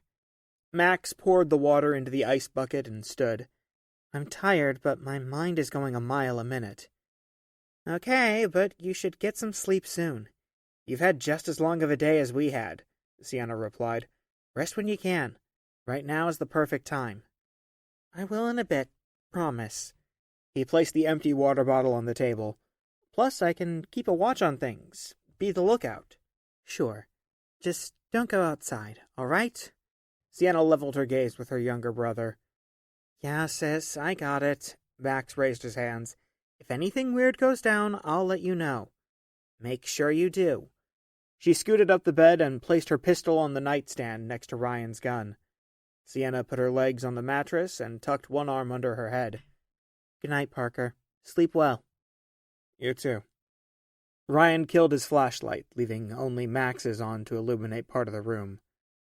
As he sat down in the chair at the table, Dutch found a spot on the floor near his feet. The pup rolled to the left until he made contact with his leg. With everyone turned in for the night, Max switched off his light and stared at the darkness. He intertwined his fingers and exhaled, then lay his head back on the top of the seat. 11. Max. Time passed with Max unable to fall asleep. He transitioned from the chair to the bed and back again. No place felt comfortable. Everything was misery. Sienna and Ryan were out like two dead bodies on the bed. Dutch found a home on the end of the mattress next to his owner. He kicked his legs as if running in his dream. This is going to be one long night. He slouched on the chair and put his shoes on the top of the table. His thoughts drifted from the horrible events of the previous days. Despite every attempt of trying to flush his brain of Ben and the abuse he received, the emotional scars remained. One saving grace that distracted him some was the short time spent with Brittany and the boys. The crew of misfits managed to disrupt his life and take him on an adventure. Left him with a lasting impression. Max missed Brittany most of all. They had a connection, or the makings of one. He felt it, and was sure she had as well. It could have been the circumstances of their meeting during the violent storm pounding Plainbrook. Stressful events can bring people together. But it was much more than a fleeting moment to Max. He wanted to see her again. Maybe one day he would. His fingers tapped against his stomach. He wiggled his boots to a tune he hummed in his head. With his eyes closed, Max focused on relaxing enough to fall asleep before morning hit. A subtle noise from outside their room startled him. His eyes popped open, his feet stopped moving. He had no idea of what made the sound, but it was close enough to catch his attention. After placing his boots quietly on the floor, Max stood from the chair and checked the window.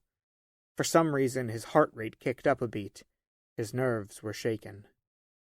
He parted the curtains and scanned their truck and the parking lot for any movement. His vision had a slight blur from exhaustion. He blinked twice and continued skimming the parking lot when he noticed a shadowy figure duck behind the bed of the pickup. Max flinched and jumped back without thought. His hip caught the edge of the table, jostling it and the supplies they had spread across it. Sienna jerked awake first. She shot up off the bed in a panic. What's happening?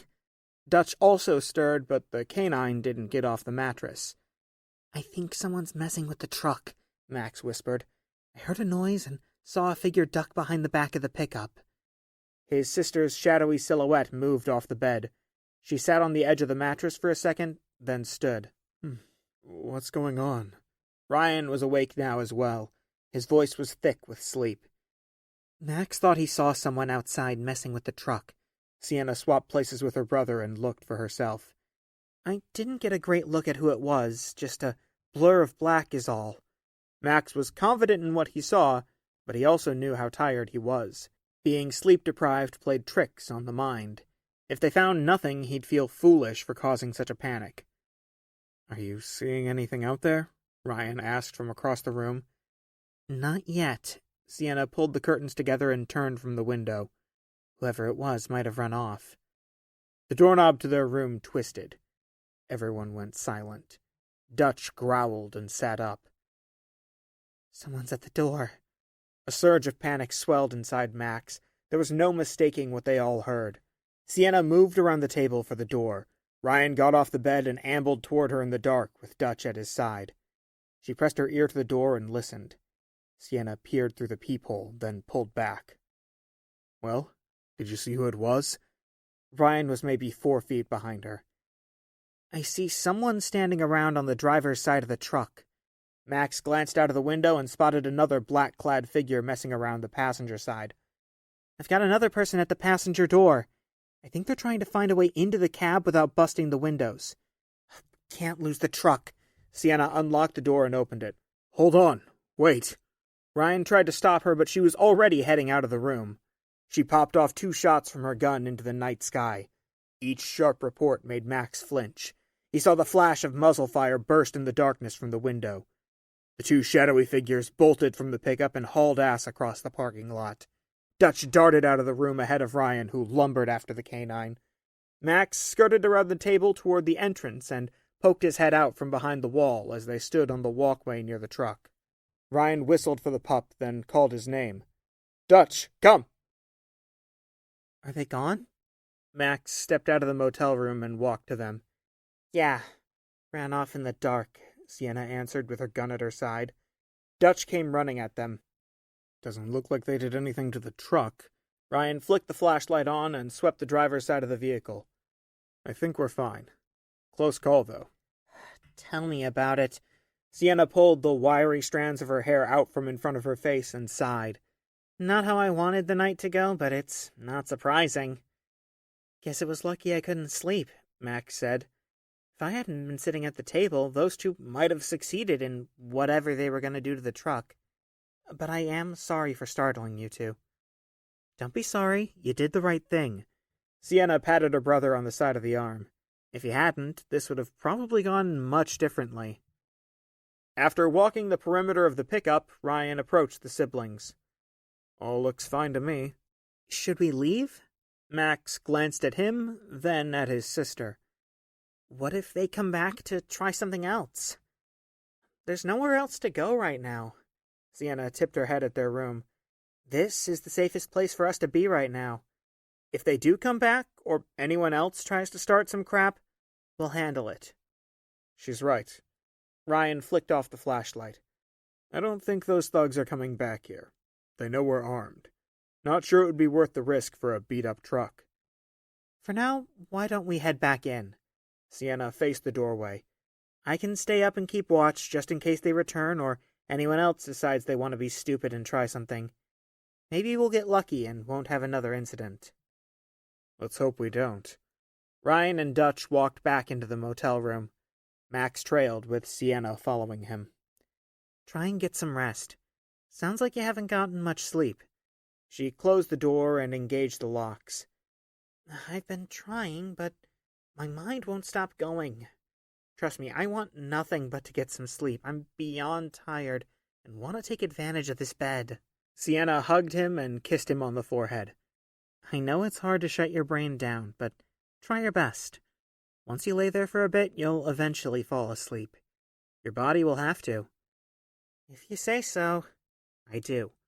Now go lay down and don't get up. I want you planted on the bed for the remainder of the night. She nudged his arm playfully with her fist. Yes, ma'am. See, I knew you'd say it sooner or later. Max shook his head. You're dumb, sis. I missed your stupidity. Not as dumb as you, butthead. I missed you as well. 12. Ryan woke the next morning to the sun shining through the thin curtains. His eyelids fluttered. He yawned and stretched his arms above his head, then cracked open his eyes. Muttered voices spoke. A crinkling noise sounded. Footfalls padded over the thinly carpeted floor. Look who finally decided to wake up, Sienna said. He sat up and threw his boots over the side of the mattress to the floor. His body was sore from head to toe. A knot formed in the middle of his back, but he felt slightly more rested than he had in days. What time is it? Not sure. The sun's been up for a short bit. It's still early in the morning. Sienna was seated in one of the chairs near the door, while Max sat in the other. How'd you sleep?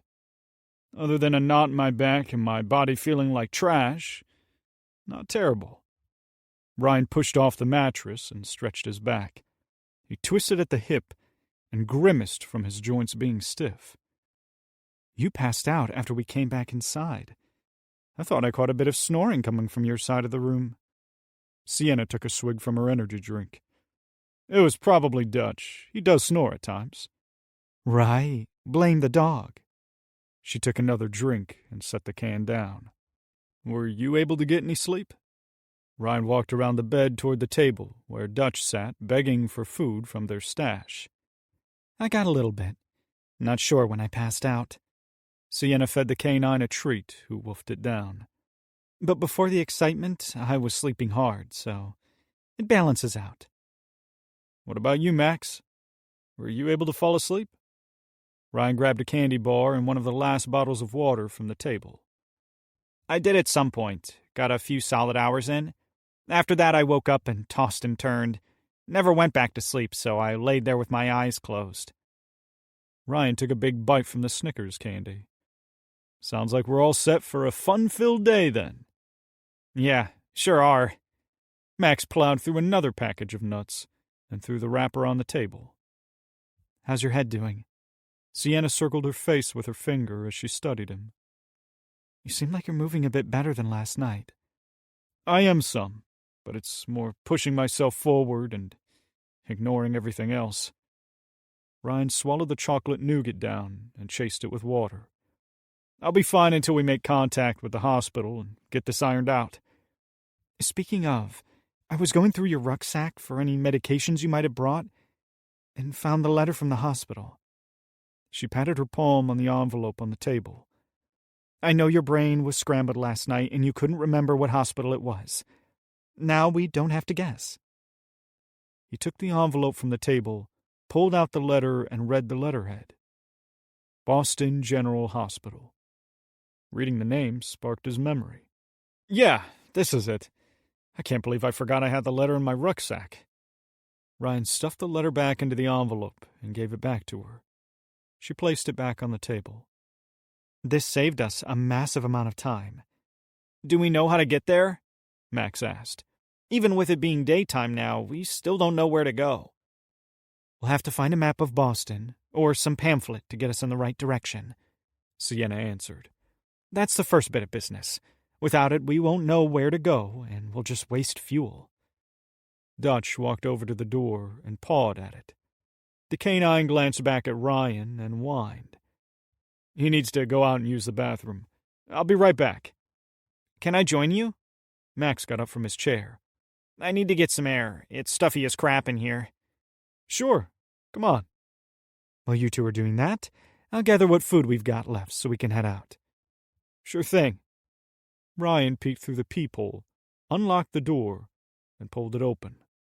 The canine squeezed through the gap between the door and jamb and ran outside to the parking lot. They trailed him out and stood on the walkway. Don't go too far, bud. Dutch sniffed around the back driver's side tire of their pickup and hiked his leg. I know my sister has already thanked you, but I wanted to thank you as well for helping her to come get me. Max placed his hands in his front pockets as they surveyed the motel's parking lot. If you hadn't, not sure where either of us would have been now.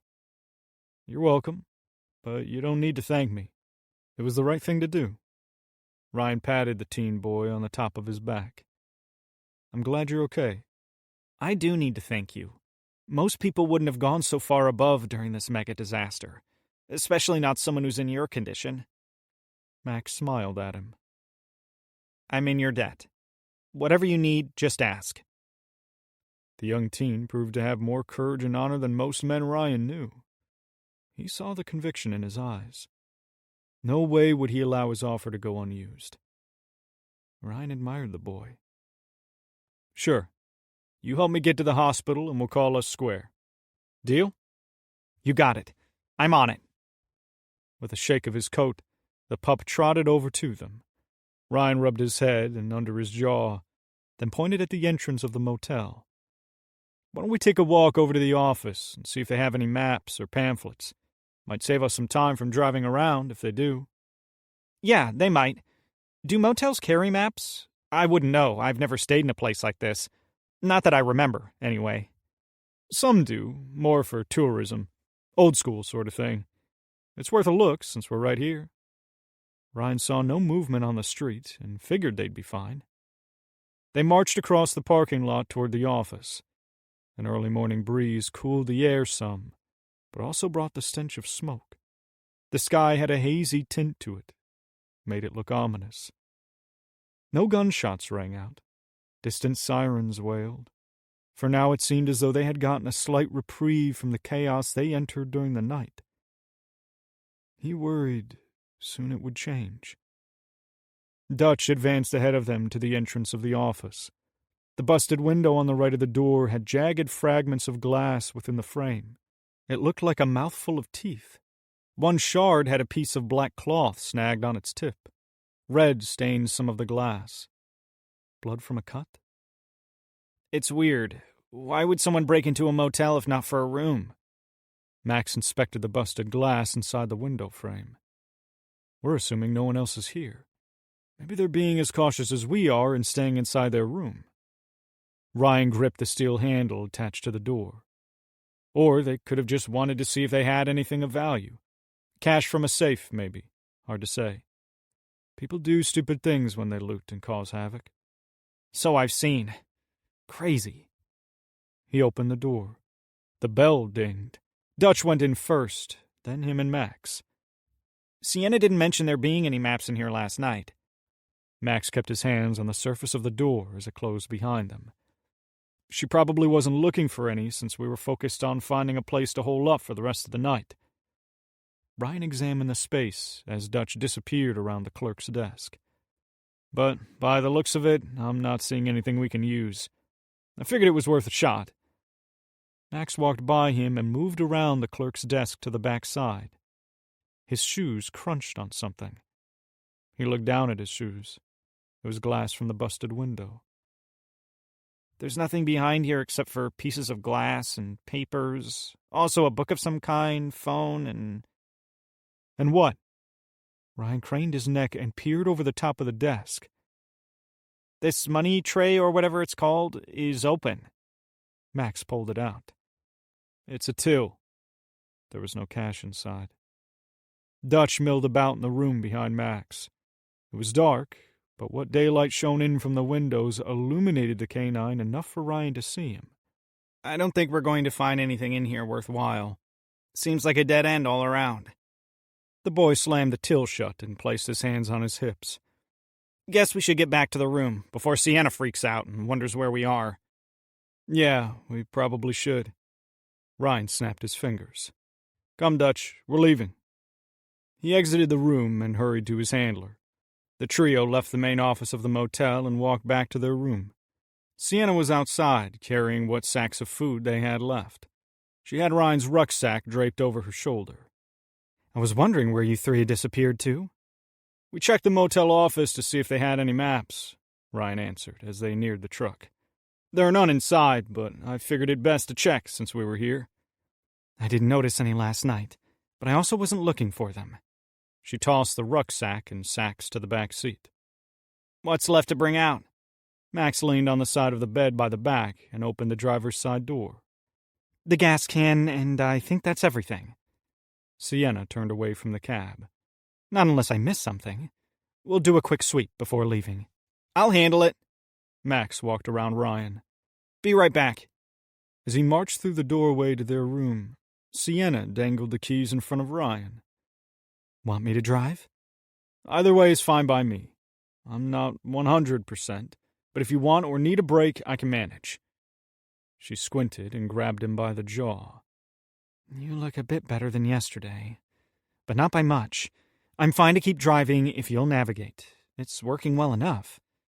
Sure, I can. He hated not being as strong and capable as he usually was. It was as if his health dropped off a cliff and he struggled to gain back any sort of ground.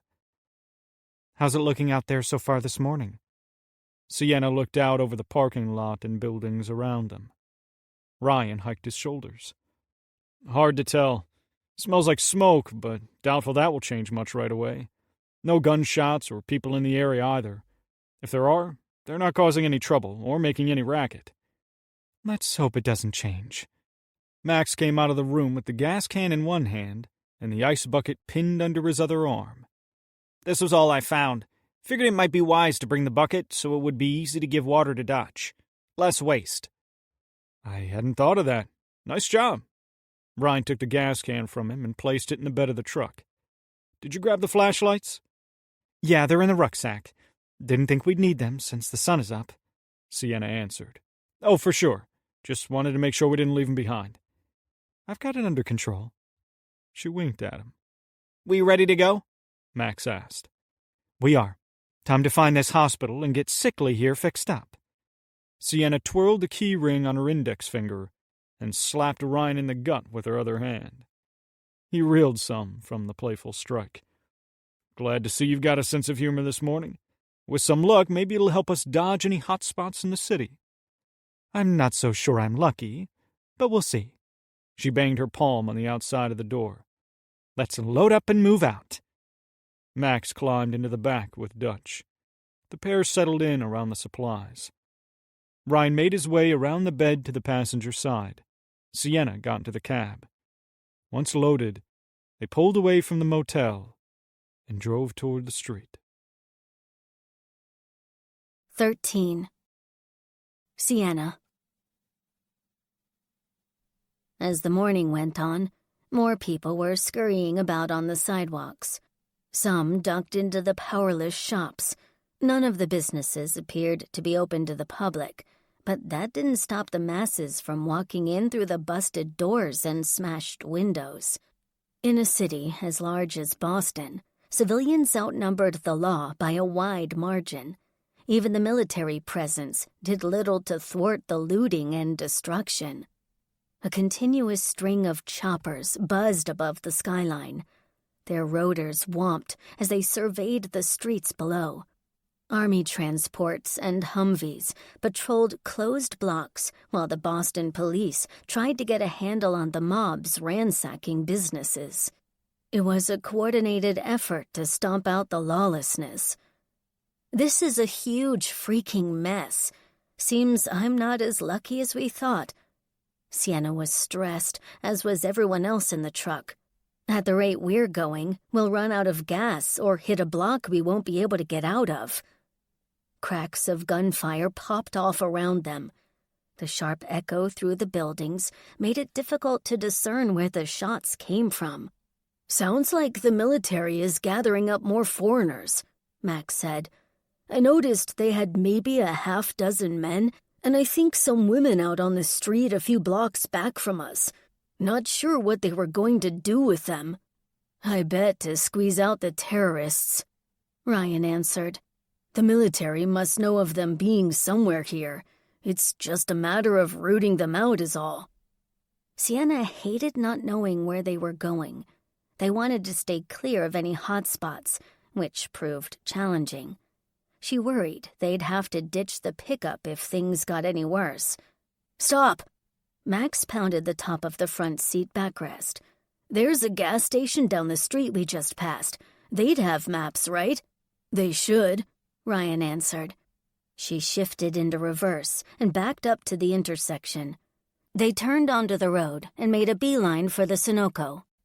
Pulling close to the station, Ryan adjusted on the seat and grabbed at the door handle. I'll hop out and see what they have. Let's hope it's unlocked and there aren't any crazy people in there. Sienna scanned the road ahead and the station parking lot for danger, but found nothing sticking out to her. I want to be in and out as fast as we can. I'll do my best. They entered the empty parking lot and drove to the entrance. One of the windows had been busted out while the other remained intact. Guess we don't have to worry about if the building is locked. Ryan tugged on the door handle as soon as the truck stopped, and he jumped out. His legs wobbled a bit as he hit the pavement. Keep the engine running. I won't be too long. He slammed the passenger door shut and hurried to the entrance of the station. Ryan pulled on the door handle, but it didn't budge. He peered through the glass next. A second later, he scooted down to the missing window, entered the building, and vanished. Sienna tapped her fingers against the steering wheel. Her eyes shifted from each of the mirrors for trouble. The part of town they were in didn't appear to be as active as some of the others they'd encountered. I know I've said this already, but I'm so glad we're together. Max hugged her around the neck from the back seat. I love you a ton, sis. I love you too. She reached back and patted the back of his head. If anyone's going to make your life miserable, it should be your older sister, right? He let her go and playfully shoved her head. Sure, but don't think I can't make you miserable right back. She smiled at him in the rearview mirror. Oh, I know you can. A military Humvee appeared on the street behind them. It cut into the station's parking lot and came to a skidding stop. Dutch spun around on the back seat and barked at the large, imposing vehicle. It didn't have a gun turret system on the roof, but its massive size and throaty engine did enough to set them on edge. What do we do? Max's voice rose an octave. Just stay calm and be quiet. It could be nothing. Sienna watched the Humvee in the mirrors to see what the soldiers inside were doing, then glanced at the store for Ryan. Max petted the canine and tried to keep him from barking. It's okay, boy. You need to stop barking and growling. The passenger side door of the Humvee opened. A tall, bald man with tan skin and no facial hair got out of the grumbling beast of a vehicle. He was dressed in a camo military uniform, with a rifle slung over his shoulder and a pistol clutched in his gloved hand down at his side. Whatever you do, don't make any sudden movements, okay? Trust me, I won't, Max gulped. Dutch is the one we might have to worry about, though. The canine continued barking as the soldier approached the bed of the truck. The man peered through the back window and advanced down the driver's side toward the cab. Sienna clutched the steering wheel at 10 and 2 where they were visible. Her throat moved. Dutch refused to stop barking and snapped at the soldier who had his sidearm trained at the back seat, then at her as he moved forward. She glanced at him. Their eyes locked. Sweat poured from his smooth, shiny bald head down to his face. The barrel of his gun angled downward at the driver's door, while his gloved finger remained in the trigger guard. Is there a problem, sir? Her voice quaked, but she remained calm. He said nothing at first. The soldier studied her and glanced at the back seat. Do you have any identification on you, ma'am? Sienna gulped again. I do not. I lost my ID. We're from out of town, Rhode Island. Well, my brother is. I'm from South Carolina. Can I ask what this is about? A truck similar to this one was reported fleeing a raid several blocks away. The soldier peered at the gas station, then back to her. Is there anyone else with you? My friend is inside the station looking for a map. We're trying to find Boston General Hospital. Sienna felt the soldier's tension. It was palpable and made it difficult for her to stay calm. Static crackled from the radio he wore. Multiple voices boomed from the speaker. He examined each of them again and lowered his weapon.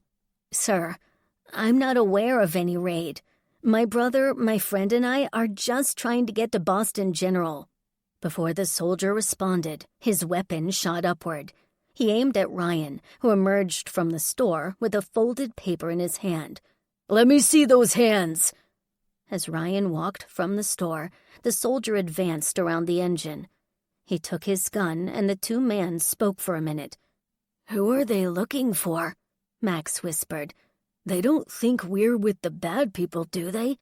She wasn't certain, but had an idea of who the soldier was referring to. I'd say the terrorists the government's hunting, but I'm not 100% sure. After 2 minutes of tense conversation, the soldier handed the gun back to Ryan. He got back into the passenger side of the cab as the soldier approached the driver's side. If you spot anything out of the ordinary, track down any police or army personnel and let them know. Do not try to intervene under any circumstances. The Humvee's horn honked twice. He turned and tipped his head at the driver. His hand patted the door. Be safe and stay vigilant. As the soldier double-timed it back to the Humvee, Sienna exhaled a tense sigh. Her taut grip on the wheel lessened. The military vehicle made a sharp U-turn in the parking lot and drove to the road. It raced down the street and disappeared at the intersection. Are you two okay? Ryan asked. A bit shaken, but fine. Sienna glanced at him. What all did he say to you? He didn't say much to me, except for mentioning something about a truck fleeing a raid. Yeah, they raided a possible terrorist cell working in the city. A truck fled the scene. They've been trying to locate it. Does the army think people are going to try and take these invaders down themselves? Max looked at Ryan and then at his sister. We're not going to do that, are we? No, we're not, Sienna replied. Ryan placed the folded map on the seat next to him. The military also believes there might be a bomb planted somewhere in the city. It's why they've been rounding up people, to try and see if it's a credible threat or a scare tactic sort of thing to keep the madness at a high level. With the damage done to the power grid, communications, and other crap the terrorists have done to cripple the country, this is another attempt at keeping the military off balance. The news plunged Sienna's worry into a deeper pit. Okay, so how big a bomb are we talking? He didn't say how big they thought it to be. Large enough for them to be going block by block to find it if it at all exists. Sienna shook her head at the revelation. Ryan glanced at the mirrors. We should get out of here. Yes, sis, Max added. She backed out of the parking space and drove for the exit. After hitting the road, Sienna hit the brakes. Wait, which direction do we need to go to get to the hospital? I've got it covered. Hang a right, here. Ryan tipped his head at the road as he unfolded the map. The soldier told me where Boston General is. He's from the area. We're maybe a few miles away. Perfect. But there might be a slight problem. Ryan smashed the map down as the wind tore into the cab from the lowered windows. Great. What problem? Sienna cringed, as if bomb threats and anarchy weren't enough already to deal with. The hospital could be in full lockdown because of the bomb threat and, well, all the craziness happening in the city. He shrugged. So, not sure how it's going to go. Well, we don't have any alternative plans, right? Sienna split her attention between the road and Ryan. None. Without the hospital, I don't know what else to do. Hopelessness crept into his words. He sounded defeated, but tried to remain optimistic. We'll figure something out once we get there, Sienna said with conviction. She wanted to reassure not only him, but Max and herself everything would work out as it needed to. We've come this far and are right here. Either way, we'll get you inside. Believe it. Ryan smiled and nodded. Thanks. We will. Now focus on navigating this mess. With any luck, we'll dodge any more major problems and be at the hospital soon. 14. Ryan. Finding their way to Boston General was no easy task. More roads were blocked off by police or bedlam caused by mobs of unhinged rioters protesting the military's presence. More looters took advantage of the terrorists distracting the authorities with rumors of a potential bombing and the blackout. We've got maybe another 3 blocks to go. Ryan turned the map and brought it closer to his face. Take a left on St. Andrews. Sienna flashed the OK sign. Got it, as long as it isn't blocked. While looking at the map, he blinked to try and clear his hazy vision. 2 of his fingertips plunged into each socket. He rubbed and opened his eyelids wide. Eyes still bothering you? She took the left and passed a slower-moving sedan puttering ahead of them. A bit. It'll be fine. Just more of the damn nagging problem than anything else. Ryan lowered his hand and focused back on the map. How's Dutch holding up back there, Max? He's fine. Just lying down on the seat next to me right now. I don't think he cares for all the noise. He doesn't. None of us do. I'd give anything to be back in the mountains once this is done. Ryan pointed his finger at the buildings they passed. Even without all the madness, I prefer small-town living over being in a big city. I wouldn't mind going to Tennessee. There's beautiful country out that way. Not a bad choice at all. Ryan turned, peered at Max, and smiled. Wouldn't be a terrible spot to write out the apocalypse. I'm not so sure this is on the same level as an apocalypse. Sienna slowed and drove around a black hatchback stalled in the street. She whispered to him so her brother wouldn't overhear them. I'd like to not get him more worried than he already is, if you know what I mean. He's seen enough to know what's going on isn't a small deal. It's bad. Besides, I think you should give him some credit. He's been through a lot, and he's still a trooper. Some kids his age might be a bundle of tears on the edge of a mental breakdown, but homeboy's holding tough. He is, but I'm trying to temper his anxiety as much as I can, she shot back. I'm not so sure it will work. Ryan pointed at the intersection ahead. So up here, take a right. We'll drive the block and get on Peterson Avenue, which will take us to Boston General. Traffic looks heavy from here. Sienna slowed and inched forward on the seat. We might have to find an alternate route. Not sure we'll be able to find a way past the cars and people on the road. As they got closer to the intersection, Ryan noticed the gridlocked traffic congesting the street. No brake lights flashed. People moved within the rows between bumper-to-bumper traffic. After consulting the map for another route to the hospital, Ryan sighed. The only other way I see to get there is we'll have to backtrack. Okay. Sienna stopped and checked the gas gauge. Just so you know, we're sucking fumes. It's close to empty. Hard to say how much more driving around we'll be able to do. If we run out, we can walk it, can't we? Max asked. The hospital isn't too far away. A few blocks, right? It's the only way I see us getting there without having to waste time. We could. It's doable. Sienna glanced at Ryan. What do you think? Walking to the hospital from their current position was doable. Ryan preferred not to ditch the truck. Not that it was a prized piece of machinery, but it was their only set of wheels. Yeah, several blocks aren't terrible at all. So you feel up to it? Sienna's brow arched. I do. No choice. Ryan shrugged. Just because you don't feel well doesn't mean the world stops for you. Sometimes you gotta put on your big boy pants and march on. Nice analogy. She smirked at the comment. Where should we park the truck, then? Here or someplace else? I'd like to not have some lowlife steal it or bust it up. It's our only ride. My thoughts exactly. Ryan twisted on the seat and scanned the buildings and road behind them.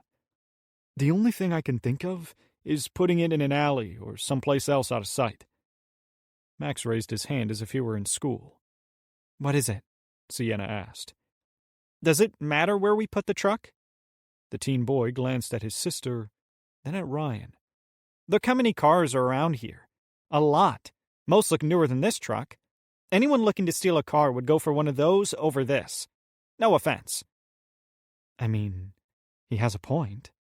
Sienna hiked her shoulders.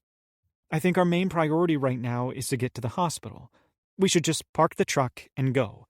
I'm not seeing any activity on this street, so it might be fine for a while. Ryan thought about it a moment. It was becoming clearer with each passing minute how his logical reasoning was hindered. You're right. Find a place to park the truck and we'll walk it. No use wasting any more time. My brain is doing the dumb. No worries. We got this. Sienna backed the truck up and found an open spot at the curb. She docked it in the slot and killed the engine. We should leave our guns behind, right? Even if we're able to get inside the hospital, they're not going to allow weapons.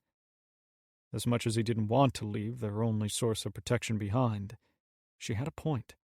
Plus, any soldiers or police patrolling the outside of the building might find cause for concern given the volatile state of the city. I'm afraid we should. If they're confiscated, and odds are they will be, I don't think we'll get them back. Ryan opened the glove box, shoved his piece into the hold, and closed the door. Hide them under the seats or wherever else to keep them out of view. Sienna concealed hers under the driver's side of the bench seat. He turned and peered at Max. Did you want me to try and hide the food and anything else we have out? The teen boy pointed out the sacks and rucksack. The food and whatever supplies, yes. Cram those under the seat if you can. Not sure what sort of room you'll have, but do the best you can with the space we've got. He wiggled his fingers at the rucksack. I'll take the pack with us. We can't hide it. Plus, there's nothing inside the military or police won't like. After he handed Ryan the rucksack, Max stuffed the supplies under the seat. Once everything was out of sight, they unloaded from the pickup. Ryan removed the empty gas can from the bed and placed it on the back floorboard of the cab. All doors were locked. They scuttled across the street to the sidewalk, merged with the throng of Bostonians going in the same direction, and made their way to the intersection ahead. The weighted pack pulled on Ryan's shoulders. He adjusted the strap to try and displace the weight evenly, so it wasn't hindering his movement on one side of his body. You doing okay? Sienna studied his amble, then peered at his face. I'm fine. She grabbed the bag. I can take the pack so you won't have to deal with it. Thanks, but I got it. It's not terrible. Ryan only thought of making it to the hospital, which seemed like a hopeless endeavor since the roads were cut off. All he could do was pray some sort of miracle would happen when he needed it most. As the group made the next block, Boston General came into view. It was still a solid hike away, but seeing the outside of the building made Ryan anxious to get there. Cars clogged the road. Pockets of people traveled the walkways on either side and in the streets. Ryan squinted and craned his neck to try and see past the people ahead of them. Can you see what's going on up there? No, but I am seeing folks walking toward us, Sienna replied as they parted to allow people to pass. Don't know if they're being turned away. Not until we get closer. Dutch stayed at Ryan's side. The pup maneuvered around any people standing still. 2 military helicopters flew over the hospital and street. The aircraft hovered in the air for a short bit, then flew off over the buildings to the east. A crowd gathered ahead. It was a wall of bodies that blocked the sidewalk and kept them from being able to get close to the hospital. Shouting built. Tempers ran high from the angered mob of people. This doesn't look good, Sienna shouted over the boisterous horde. It doesn't. Ryan raised on the tips of his toes to peer over the mass of shouting people ahead. He caught sight of the barricades on the sidewalk and a mix of military and police personnel holding the passionate population at bay. Max, stay close to me. Sienna grabbed at her brother's arm as she stepped off the walkway to the street. The teen boy followed his sister into the road, with Ryan and Dutch trailing them. It was a nightmare of a situation, worse than he'd realized. Not everyone trying to gain access to the hospital seemed like a threat. Although some had decided to cause problems, most people were scared and just trying to get help. At least that's how Ryan viewed the conflict. As they navigated the cars on the road, they found the perimeter around the hospital was massive. It encompassed the sidewalk in front of the building and extended out to the curb. Boston Police Department squad cars were parked on the street along with more military Humvees with soldiers manned at the turret stations on the roof. I don't think we're going to be able to get inside here, Sienna said. They've got it locked down tight. Hard to say if there's a back entrance we could use. Odds are they've got every entry point covered. Ryan slipped the strap of the rucksack down his shoulder and placed the pack on the pavement. He unzipped the flap and dug out the letter he received from the hospital. What are you doing? Sienna asked over the chants of the restless mob. After zipping the sack closed, Ryan stood and showed her the envelope. I'm going to try something. Maybe with this letter they'll let us in. Do you think it'll work? Sienna was shoved forward by 2 men who stopped by her and cussed out the police and soldiers holding the line. No clue, but I have to try. I'm not leaving unless they force me to. Max waved his hand at them. I think I see some people being allowed through the barricade. Maybe they are letting some people through. Ryan looked and found a young couple with what appeared to be a baby wrapped in a pink blanket being escorted by 2 soldiers toward the entrance of the hospital. All right, let's give it a shot. The group pushed their way through the crowd. Ryan made sure Dutch stayed with them by paying attention to his best friend and keeping him in sight so the canine didn't get separated. A line of 2 women and 2 men formed at one of the barricades. A Boston police officer, with 2 soldiers flanking him, spoke with the woman. After a minute of back and forth, the woman walked away crying, and the cop waved the next in line to come forward. One by one, the people ahead of them were turned away. The second-to-last man grew angry and tried to jump the barricade. The soldier standing watch intervened and thwarted his attempt. The buttstocks of the rifle slammed into his head and chest.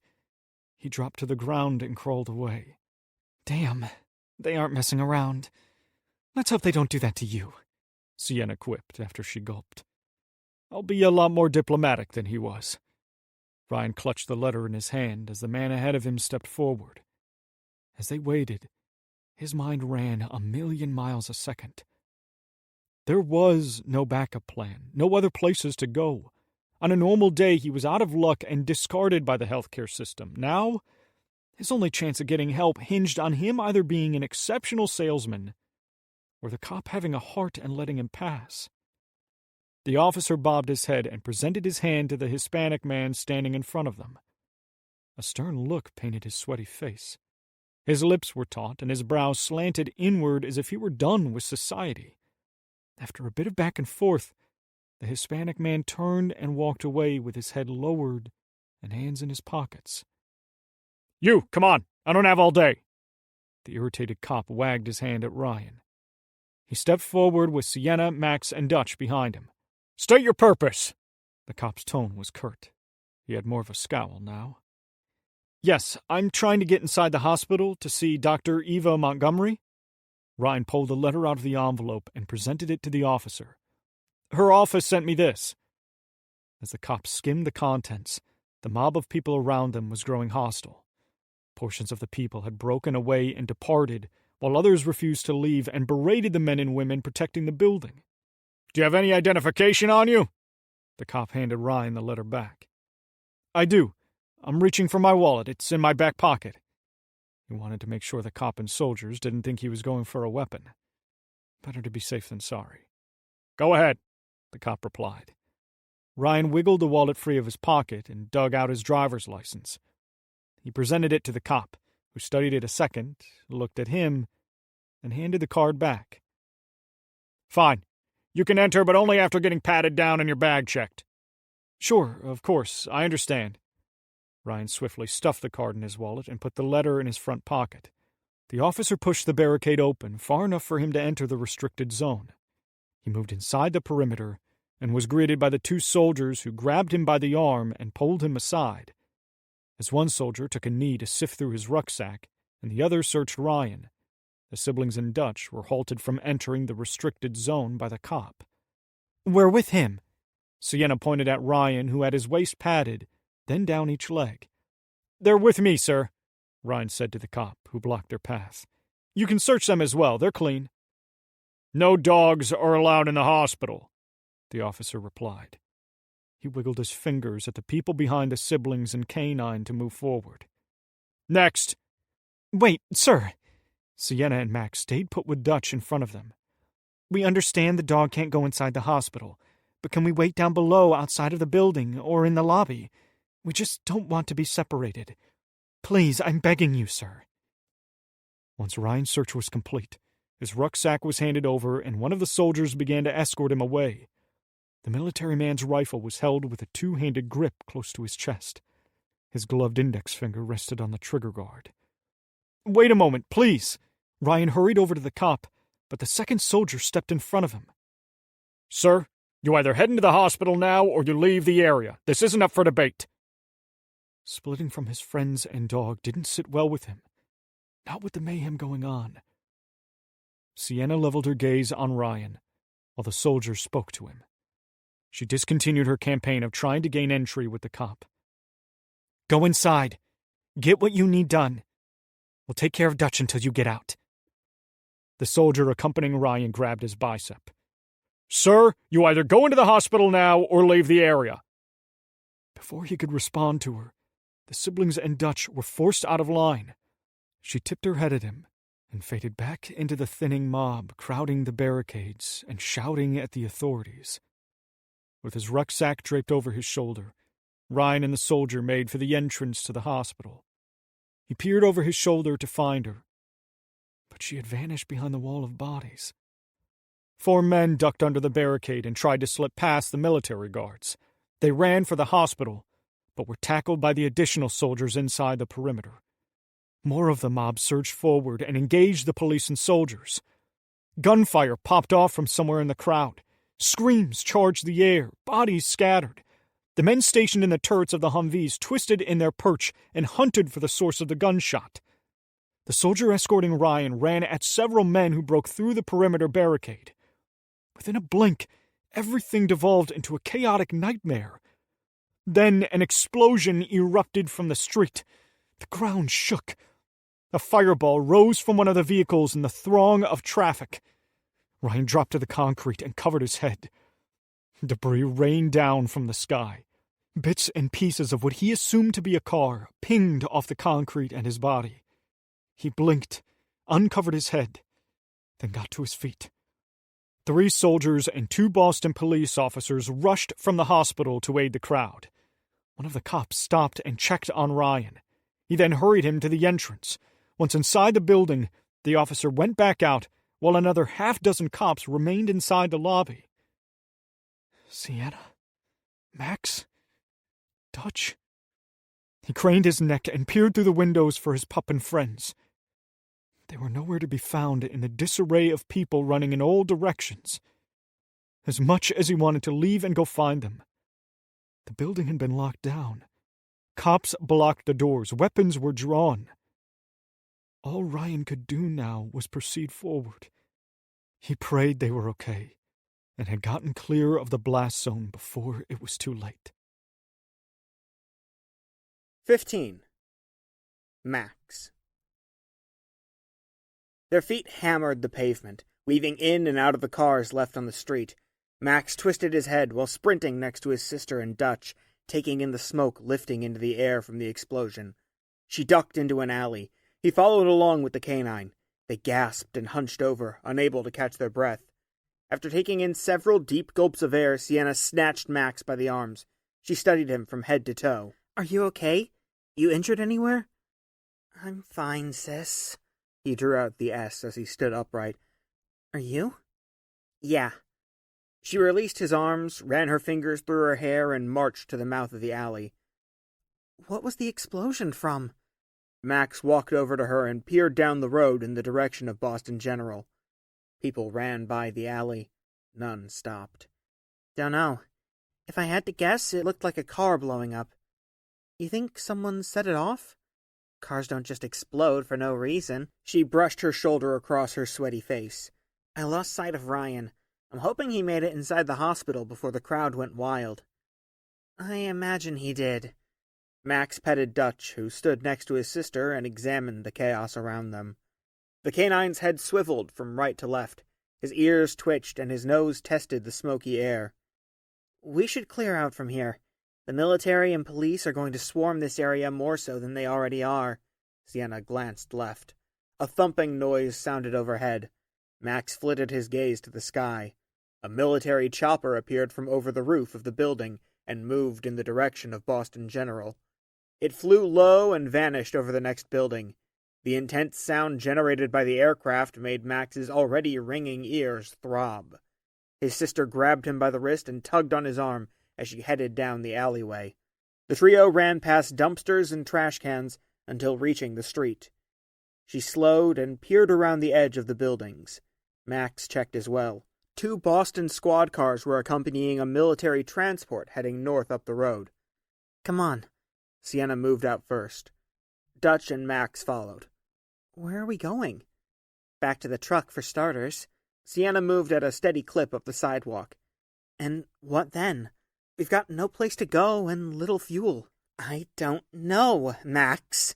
Sienna stopped and spun around to face him. Her voice rose, higher than he had heard it in a long, long time. I'm doing my god-awful best. I wish I had answers to give you, but I'm making decisions on the fly. Having her scold him in such a way made him feel small. His shoulders pitched forward and his chin dipped. It reminded him of Ben, and how the overbearing trash pile punished him with harsh words and a heavy hand when he decided to put the teen back in line. It took less than a second for Sienna to realize how she came across. Her tense posture ebbed. She put her hand on her brother's shoulder and brought him in for a hug. I'm sorry, Max. I didn't mean to shout. You didn't deserve it. He took it in stride. Despite the instinctual reaction trained by years of abuse, he knew better than to think his sister wanted to hurt his feelings. It's okay. I know you're doing what you can. You'll figure things out like you always do. Max looked away and blinked back the tears that formed in each socket. She patted his shoulder one final time and studied the block they were in. We didn't park too far away from the hospital, right? Yeah. I think we were maybe a block or two away, if I remember right. I'm either turned around or the explosion back there has me frazzled. She placed her hands on her hips. I think this is the right way back to the truck, though. Max's sense of direction was fair at best. If you think it is, let's keep heading in this direction. We'll run into the truck at some point. Sirens bellowed in the distance. Additional thumping in the sky signaled more helicopters were inbound.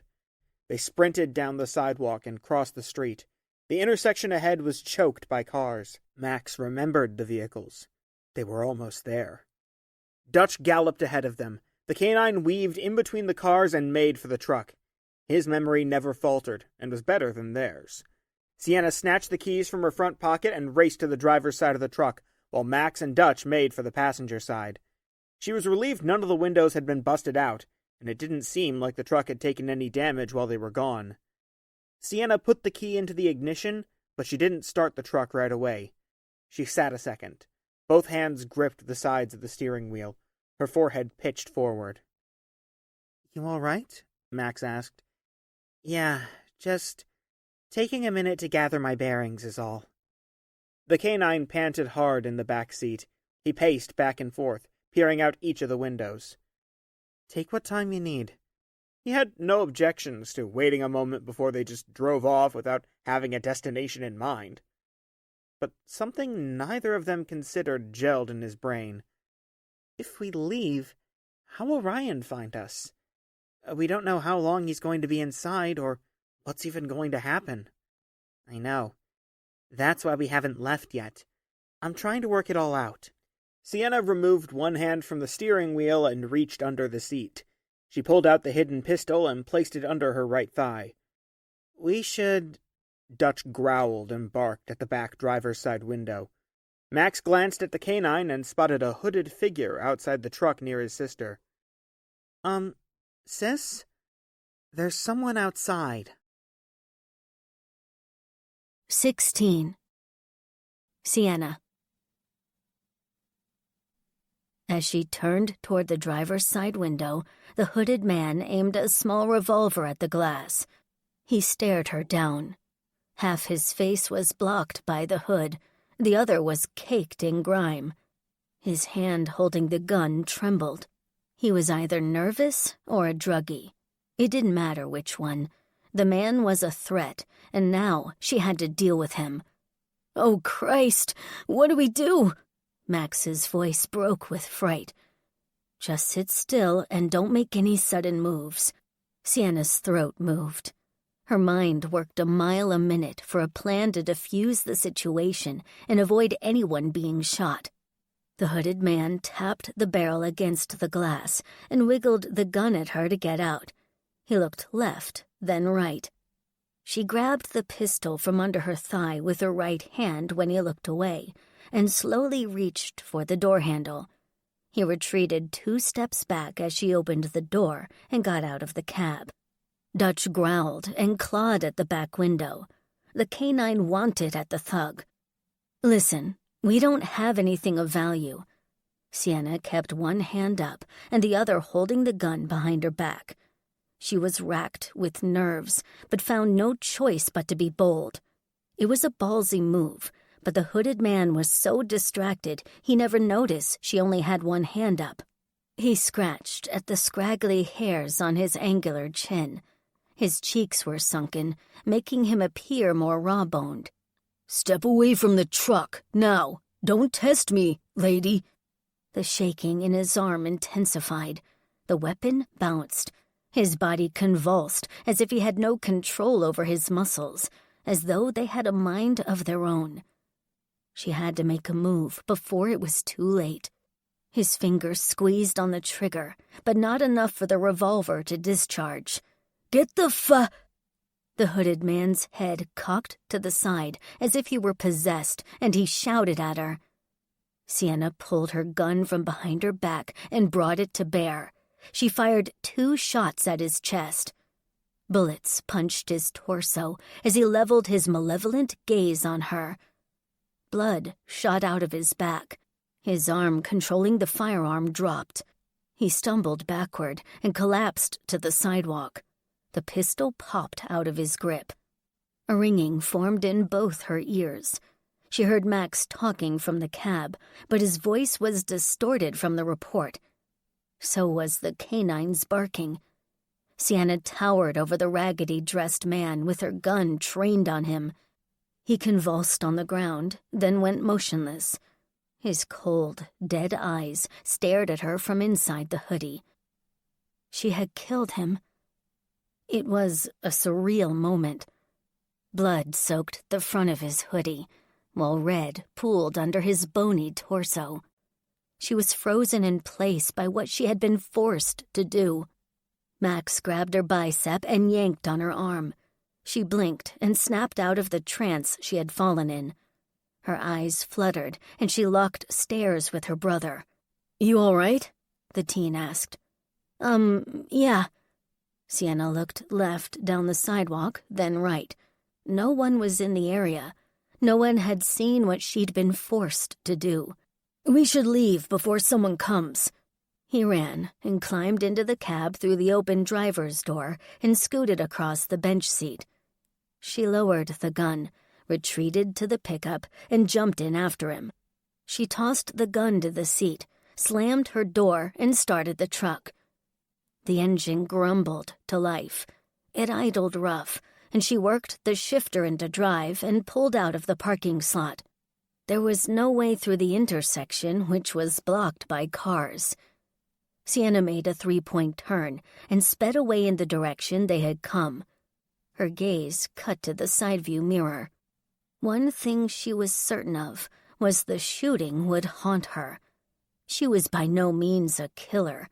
The unstable man's actions dictated her response. It was self-defense, and she would do it again to keep her family safe from harm. 17. Ryan. Boston General was on full lockdown, no one in or out. Police and military personnel stood like sentries at the main entrances, while ground forces outside surveyed the carnage from the car bomb. An hour had ticked by since the explosion. The injured were brought inside the building to receive medical treatment, while the unruly mob of protesters had scattered long ago. Every gurney that was wheeled by, Ryan craned his neck and tried to see if it was Sienna or Max. None of the bodies resembled his friends, thankfully. Relief set in. But now they were out in the wilds of a manic city teetering on the cusp of a much larger threat. Was the car bomb just a taste of a bigger, more damaging explosion promised by the radicals working inside the country? It was evident the terrorists had a bigger hold on the city than anyone thought. Ryan was sure this wouldn't be the end, and worried about what might come next. He had yet been able to make his way to find Eva Montgomery. Those not in critical condition were forced to sit in the waiting area of the lobby, while the severely injured from the blast were given priority. Ryan understood the call, but all he could do now was wait and hope to be seen soon. A couple sitting next to him bickered. The young husband and wife were in the throes of a heated exchange. their voices raised. Restlessness made them antsy. She wanted him to act and get them seen, while he remained more reserved in demanding anything from the hospital staff, who were buried to their chins with the injured and sick. Okay, I'll go ask and see. Just calm down and wait a second, babe. The man was frustrated, but tried to appease his wife's unsteadiness. A lot is going on here, and we're not the only ones who need to see a doctor. Don't tell me to calm down, Richard. She snapped at him with a stinging bite. There's nothing to be calm about right now. A damn bomb went off outside of the building. It's pure chaos out in the city, and we're stuck in this hellhole because you didn't act fast enough. So get up and find someone here to help us now. Without saying another word, the browbeaten husband shot up out of his chair and stormed over to an older Hispanic female nurse who was tending to another patient.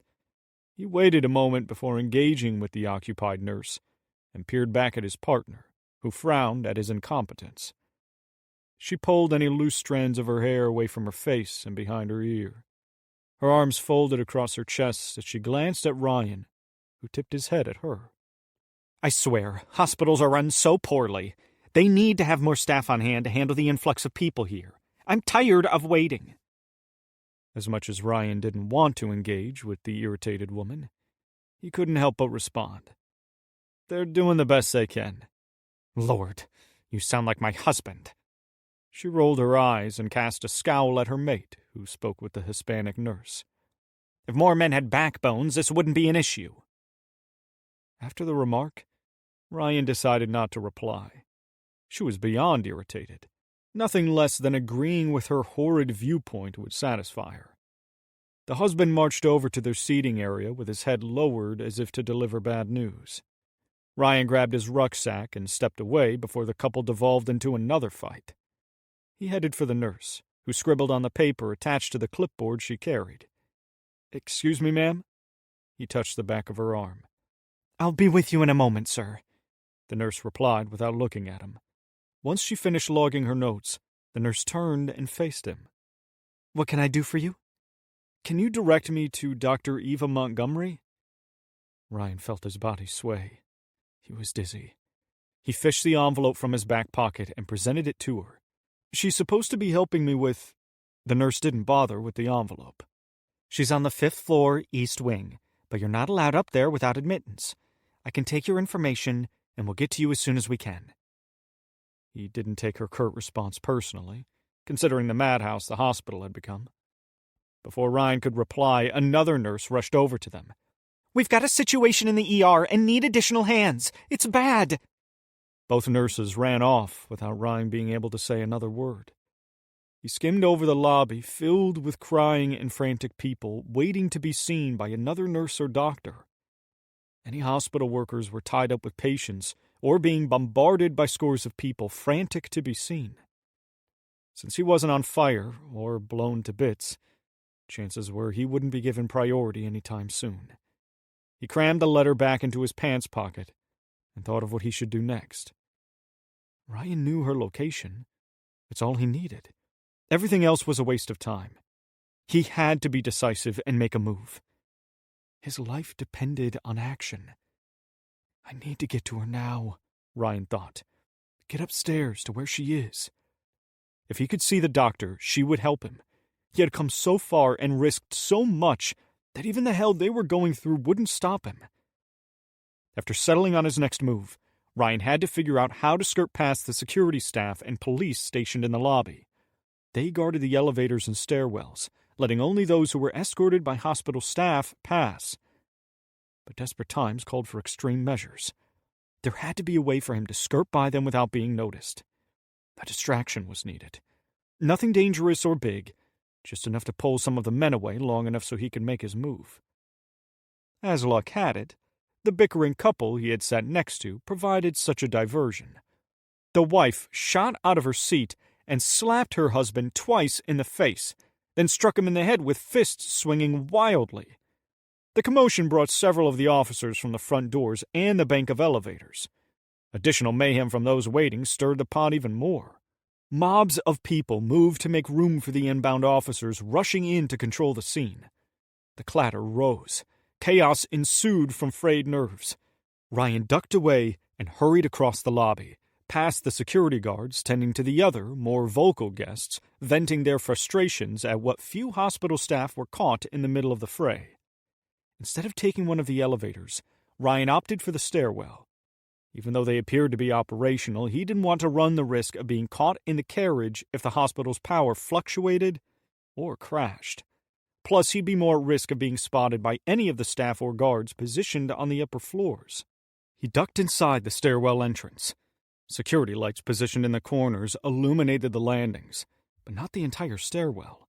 Ryan hit the bottom step and made his way up each section to the next floor. His legs were toast. Each step after the second floor was laborious. He used the railing to pull himself up as his body fought to keep pushing onward. A door opened from one of the floors below. A din of commotion entered the stuffy enclosed well. It slammed shut a second later, followed by footfalls pinging off the steel steps. Shit! Brian couldn't see who had entered the stairwell.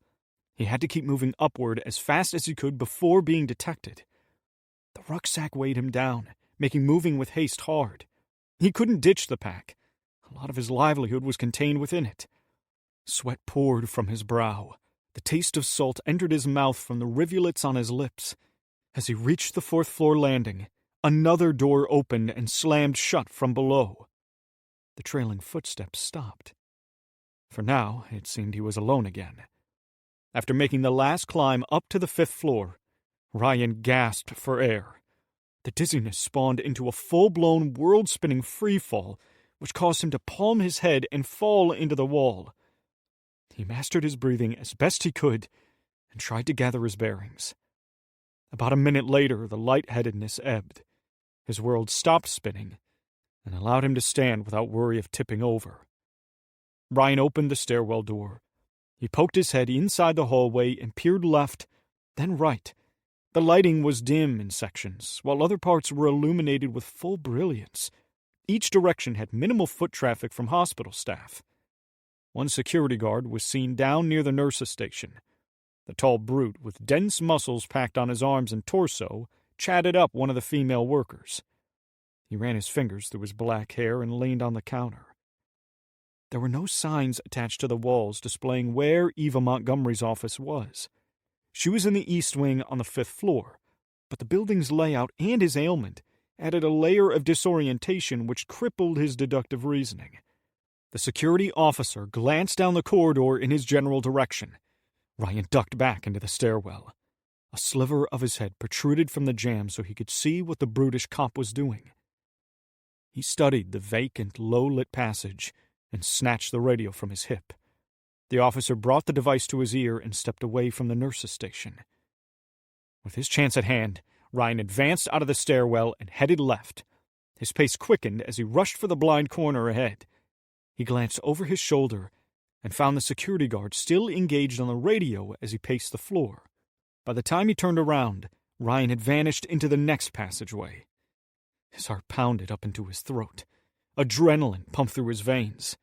He hated stalking the halls of the hospital like some sort of creature, but his desperation compelled him forward.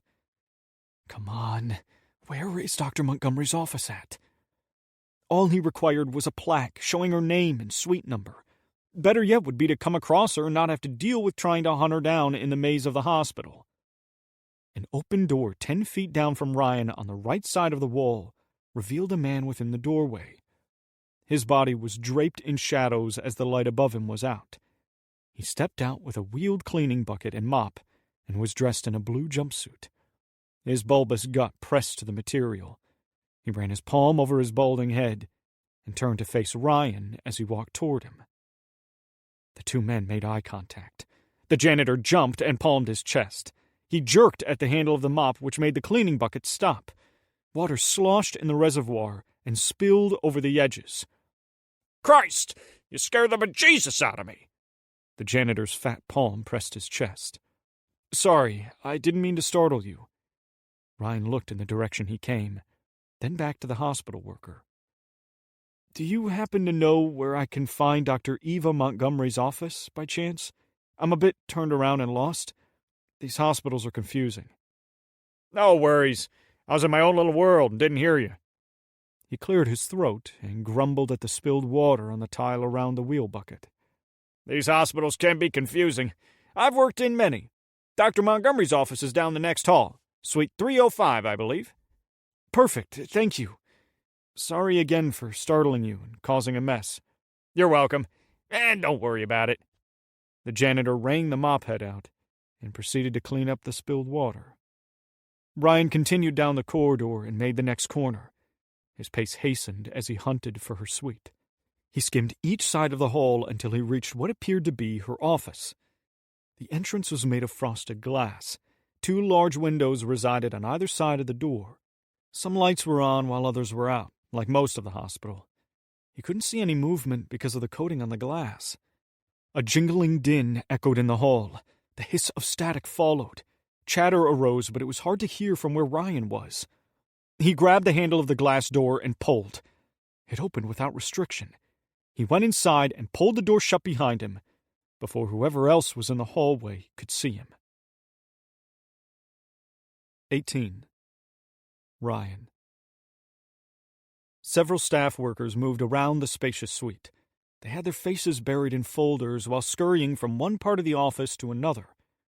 Ryan adjusted the rucksack on his shoulder and advanced toward a woman seated at a desk in the middle of the office. She had her back to him. Her brown hair was tied back into a ponytail. She was bent over doing something he couldn't see from where he was.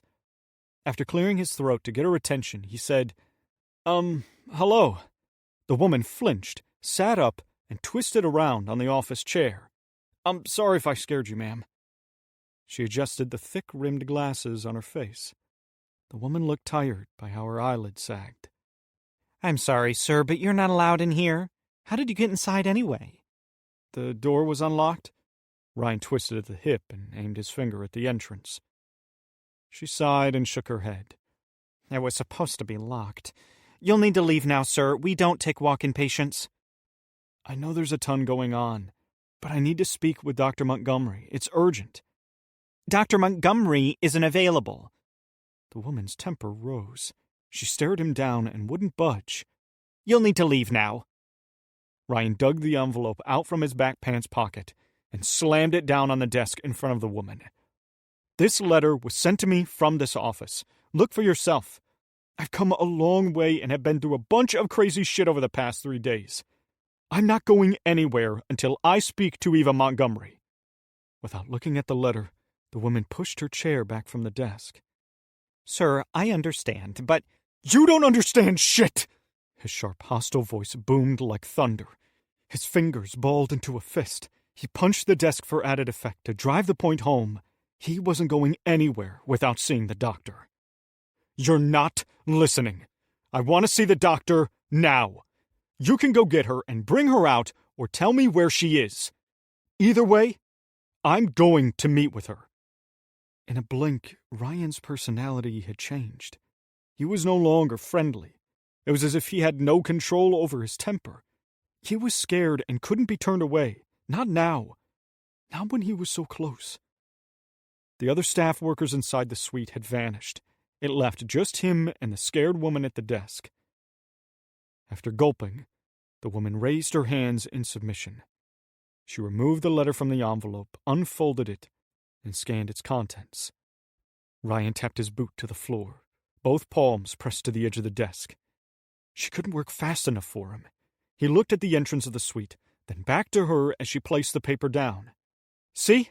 I'm not lying, or whatever it is you think I'm doing. It clearly states right there if I were to come to Boston, she'd treat my brain tumor. So here I am.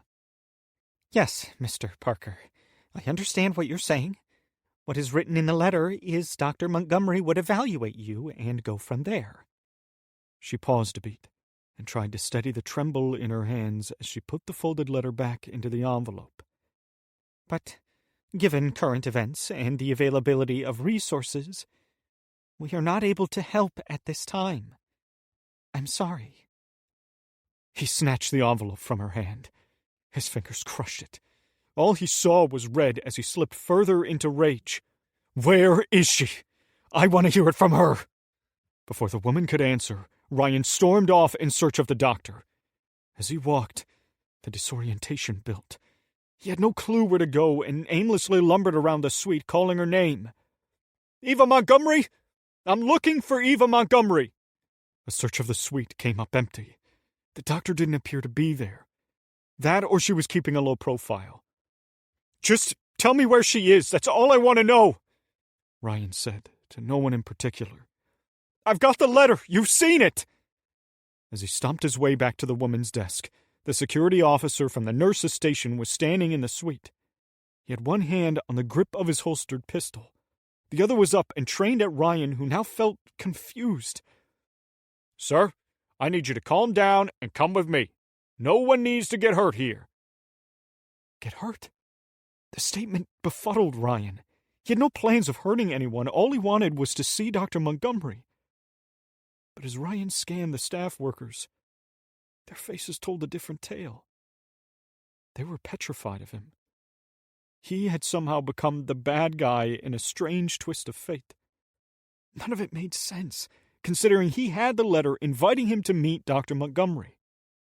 "Sir, I'm going to ask you one last time to please come with me." The security guard inched closer to Ryan. His hand remained on the grip of his sidearm, which he had unclipped. "We can discuss the matter downstairs and away from these folks." As his mind cleared and anger settled, Ryan realized how he must have acted.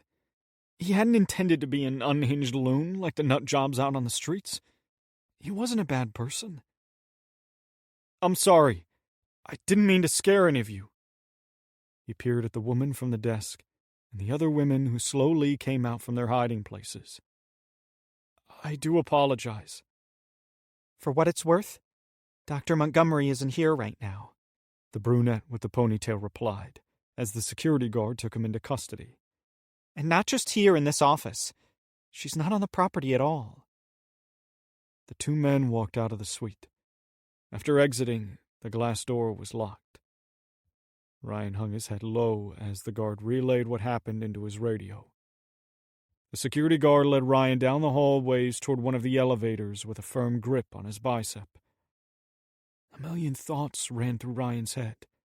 He had made a huge blunder. Even though he didn't mean to fly off the handle, he had, and now possibly damaged his attempt at getting better. Would the hospital offer to treat him, given his decline? Or was the manic state of Boston going to put an end to his very existence? As they waited for the elevator to arrive, Ryan studied the corridor around them. It was clear for the moment. The stairwell entrance was 15 feet away, back in the direction they came. Hearing the ding of the carriage coming ramped up his anxiety. Each second he stood there with the beefy guard put him on edge. His brain told him they were going to lock him up instead of trying to get him help. He was a danger and deserved to be behind bars. It compelled him to act and get away by any means necessary before it was too late. The car arrived at the 5th floor. The doors split apart. Its carriage was empty and low-lit from the recessed dim lights in the ceiling. "Move!" The security guard pushed Ryan forward into the car and followed him in. He turned him around to face the opening and stood at his side. Chatter sounded from the guard's radio. He pressed the first-floor button on the panel and grabbed the device. Ryan pivoted on the heels of his boots and threw his elbow into the guard's face while he was distracted. A meaty pop sounded. Bone cracked against bone, and knocked the guard off balance and sent him reeling into the back corner of the carriage. Blood leaked from his nose. The hard blow scrambled his wires enough to give Ryan a chance to escape. He backed into the doorway of the elevator to keep the doors from shutting. Then he landed a kick to the side of the security officer's head, which grazed the top of his skull. The glancing strike did enough to keep the guard down as he jumped out of the car. As the doors shut, Ryan double-timed it to the stairwell he had come through earlier. He grabbed the door handle and pulled, but stopped after realizing he'd be coming out near where the security guard would be. The carriage would make ground level before he would, and undoubtedly, the Boston police and any military personnel below would be waiting to snatch him up. There had to be another way down and out of the hospital. A second stairwell he could use. Finding it fast would be crucial. His fingers released the handle. He glanced right and spotted two nurses standing at the nurses' station. Ryan sprinted toward them, which frightened the young woman. "Where's the other stairwell?" He wagged his hand at them for a quick response. The smaller of the two nurses pointed right. Her finger trembled. "Midway down the hall here?" Ryan took off down the corridor in a dead sprint. His footfalls hammered the tile. His brain was full of regret and confusion, but also desperation. He found the secondary stairwell entrance and shoved the door open. The interior was coated in partial light from the emergency lighting. He rushed down the first flight of stairs to the landing below and flew around to the next. Each step he made pinged within the well. His hand grabbed the railing to keep him from falling and tumbling down the stairs. He had multiple near misses where his boots missed some of the steps. His body pitched forward, but the firm hold he had on the railing kept him from completely losing his balance. So far, no one had entered the stairwell from below. He had 2 flights of stairs left to cover before hitting ground level. When he turned on the landing for the last set of steps, the weight of the rucksack sent him crashing into the wall. The side of his head cracked off the hard surface. Stars burst in his eyes. Pain rose in his skull. But he had to keep moving. Ryan stumbled down the last flight to the landing below. He felt wetness on his head and wasn't sure if it was from sweat or blood. Either way, it didn't matter. He had to get out. After a long, deep breath, he opened the door leading into the lobby. Ryan had no idea how close the additional stairwell was to the exits. His priority was to maintain a low profile and get out before it was too late. A cacophony of noise rose from the lobby, shuffling footsteps from people waiting to be seen who spoke and continued to vent their frustrations. A blend of Boston police officers and hospital security staff patrolled the lobby. The guard Ryan assaulted conversed with his colleagues as they directed men to spread out. One of the exits toward the west side of the building in a nook set off from the fray was unguarded. There was no foot traffic of any sort. All hospital staff were occupied by the scores of desperate people. Footsteps from above within the stairwell rang out. Ryan advanced through the doorway and made for the unattended exit. His head lowered and his hands went into his front pockets. He cocked his head left, then right at the people within his general vicinity. None gave him a second look. The chaos within the lobby provided a much-needed distraction to allow him to flee the scene. Any soldiers or cops outside were focused on the bomb that had gone off in front of the building. The west side had no movement he could see. He unlocked the door and went outside, then ran. A passageway appeared between the hospital buildings. Ryan ducked into the corridor and sprinted, putting as much distance between him and the hospital as possible. He now had to find Sienna and Max and figure out what to do next. 19. Max. They were lost. Every street looked the same. As much as Max wanted to be of use to his sister, he had no real input on where they should go. Sienna stopped the truck in the parking lot of a shopping center and put the engine into park.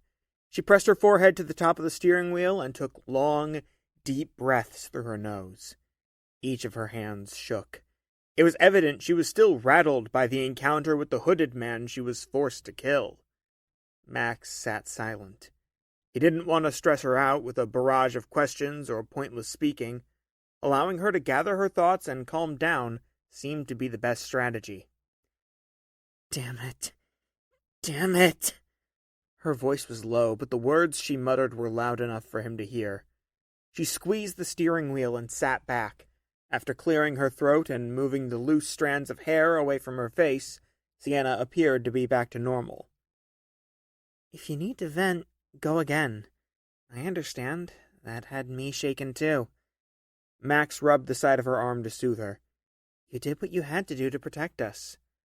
"I know, and I would do it again, but the guilt doesn't just magically vanish." She shook her head and adjusted herself on the bench seat. "Anyway, it'll be fine. Nothing we can do about it now. We should focus on what we're going to do next, which I have no idea about. There's no telling how long Ryan's going to be in the hospital. We need to find some sort of shelter in the city, someplace safe we can stay until he's out." Max tapped his shoe on the floorboard and tried to come up with a solution. They were about as low as one could get, and didn't have many options to pick from. "You don't know anyone in the city we might be able to ask for help, do you? A friend, maybe? No, Boston was Ryan's thing. As far as I know, he doesn't even know anyone here. Sienna massaged her brow and studied the gas gauge. I think our best plan is finding someplace near Boston General. Walking distance where we don't have to use the truck and waste fuel. Ryan's got the siphon kit, and we have one of the gas cans left in the bed of the truck. We might be able to do something with those, but with how crazy it is on the street, it might make it hard to steal fuel. I don't know, I'm so lost right now. She was overwhelmed. They both were. Why don't we do this? Max remained calm. We head back in the direction of Boston General. We're not too far away, maybe 6 or 7 blocks, I can't remember. Lost count of all the turns we made. There must be some place we can find to stay in. It's Boston, a huge city. Tons of buildings. And tons of people, too. This isn't a small town, Sienna shot back. Not sure it'll be as simple as you think. I never said it would be simple, he matched her irritated tone. It was a suggestion to give us a direction to go. After contemplating it, she bobbed her head. Yeah, I've got nothing else, so we might as well give it a try. Not sure what else we're going to do. I'm not leaving Ryan in the city alone. He'll need us after his hospital stay. Plus, we have Dutch. I promised him we'd look out for his buddy. I also don't think Ryan would like it if we ran off with his dog. Max turned and looked to the back seat where Dutch was seated. The canine was calmer than either of them. No barking or growling. I can see why he loves his dog. In the short time I've spent with him, he's grown on me. Such a good dog. He is. She put the shifter into drive. All right, let's go see what we can find. 20. Sienna. Sienna navigated the streets several blocks, but she wasn't sure if they were heading in the right direction. None of the buildings looked familiar, but she didn't recall what they looked like before. It frustrated her as she second-guessed each decision, placing them in a precarious position. "None of this looks right," Max said from the edge of his seat. "We might have taken a wrong turn. To be honest, I've been lost the entire time, so not sure how valuable my input is." "No, I think you're right," she huffed. "All these streets are bleeding together. Traffic everywhere, roadblocks, the military and police patrolling the roads. It's a damn maze we can't get out of." "Yeah." The engine clicked and clattered. The truck lunged forward as if something was wrong with it. Warning lights flashed from the dash. She groaned. "Oh, great. What's up with the truck? It doesn't sound right." "I don't know." Sienna pulled the truck into the curb and stopped. A burning smell leaked from the vents. The din from the engine sounded worse. Then the pickup stopped with a final croak. She tried to start it again. Nothing happened. It was dead. "Shit. Are we on foot now?" Max asked. "Looks like it. I know dick all about vehicles." She sat back on the seat and palmed her head. "Smells like something's burning. No idea what it could be. Even if I did, we're not going to be able to fix it here." Sienna looked at her brother. "Let's grab what we can and get out." "Sure."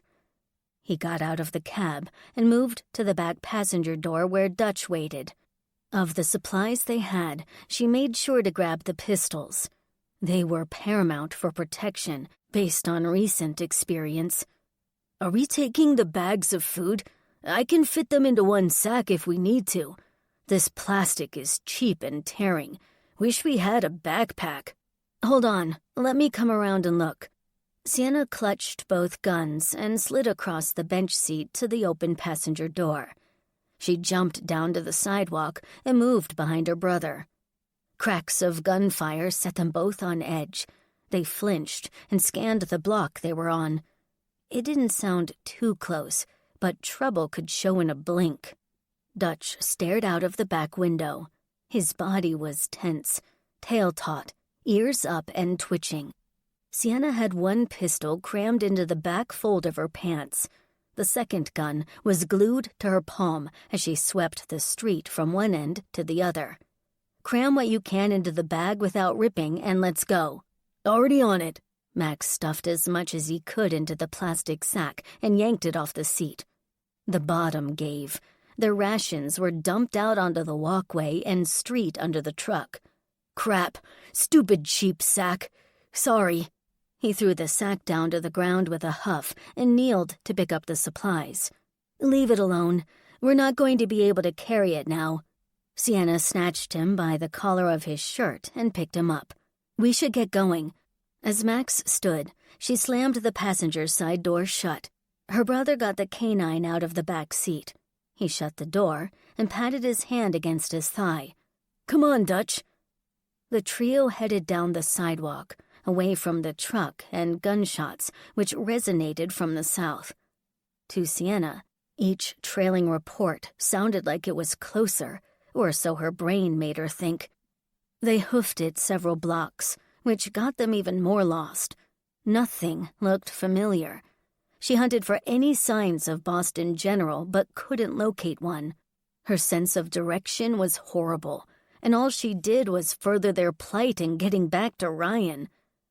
After they made the corner ahead at the intersection, Sienna spotted a mob of men up the street breaking into cars. The crew of at least 8 men wore bandanas around their faces and wielded blunt weapons like pry bars, tire irons, and baseball bats. She didn't spot any guns, but they could have had them hidden. She stopped and retreated to the corner of the building with her brother and dog before being spotted. They hid behind the wall and waited. Sienna poked her head around the bend and watched the crew bust windows out and ransack the unoccupied vehicles. What are we doing now? Max gulped and ran the back of his arm across his forehead to wipe away a sheet of sweat. Waiting, and I'm thinking. Sienna took another look at the men. They hadn't noticed them yet. If they were quick, they could cross the street without the thugs knowing they were there.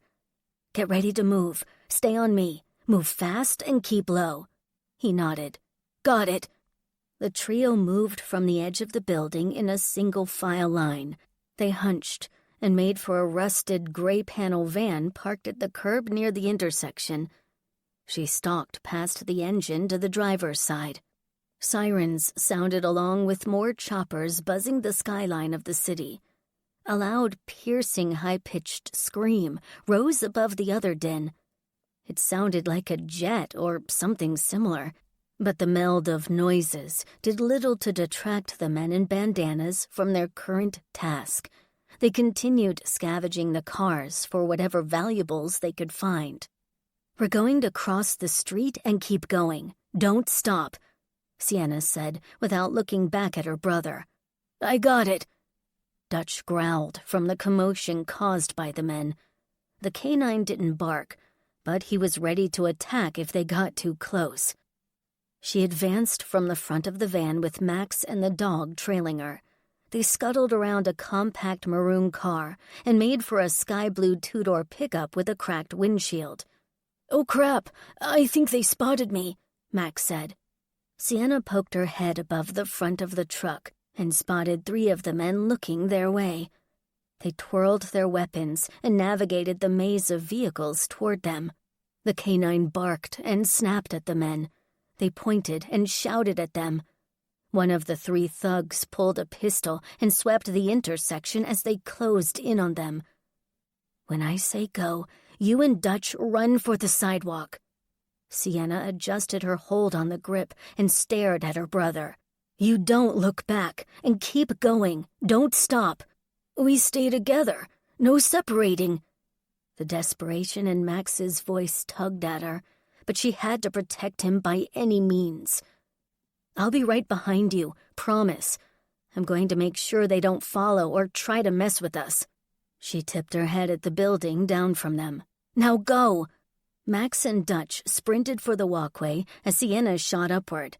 She popped off 2 rounds into the sky, hoping it would scare off the thugs. They ducked and sought cover. She lost sight of them within the gridlocked traffic. The report captured the attention of the rest of the mob of thugs. Sienna hunched and looked right. Her brother and the Dutch shepherd had made it to the side of the building. As she stood and stepped forward, return gunfire popped off. Bullets punched the body of the sky-blue pickup. Several shots broke through the windows. She had lost visual of the men as she crouched and waited. Her nerves ramped up. The dump of adrenaline made her anxious. She peered around the front end of the truck to the driver's side and spotted one of the men wearing a bandana around his face stalking toward the bed of the truck.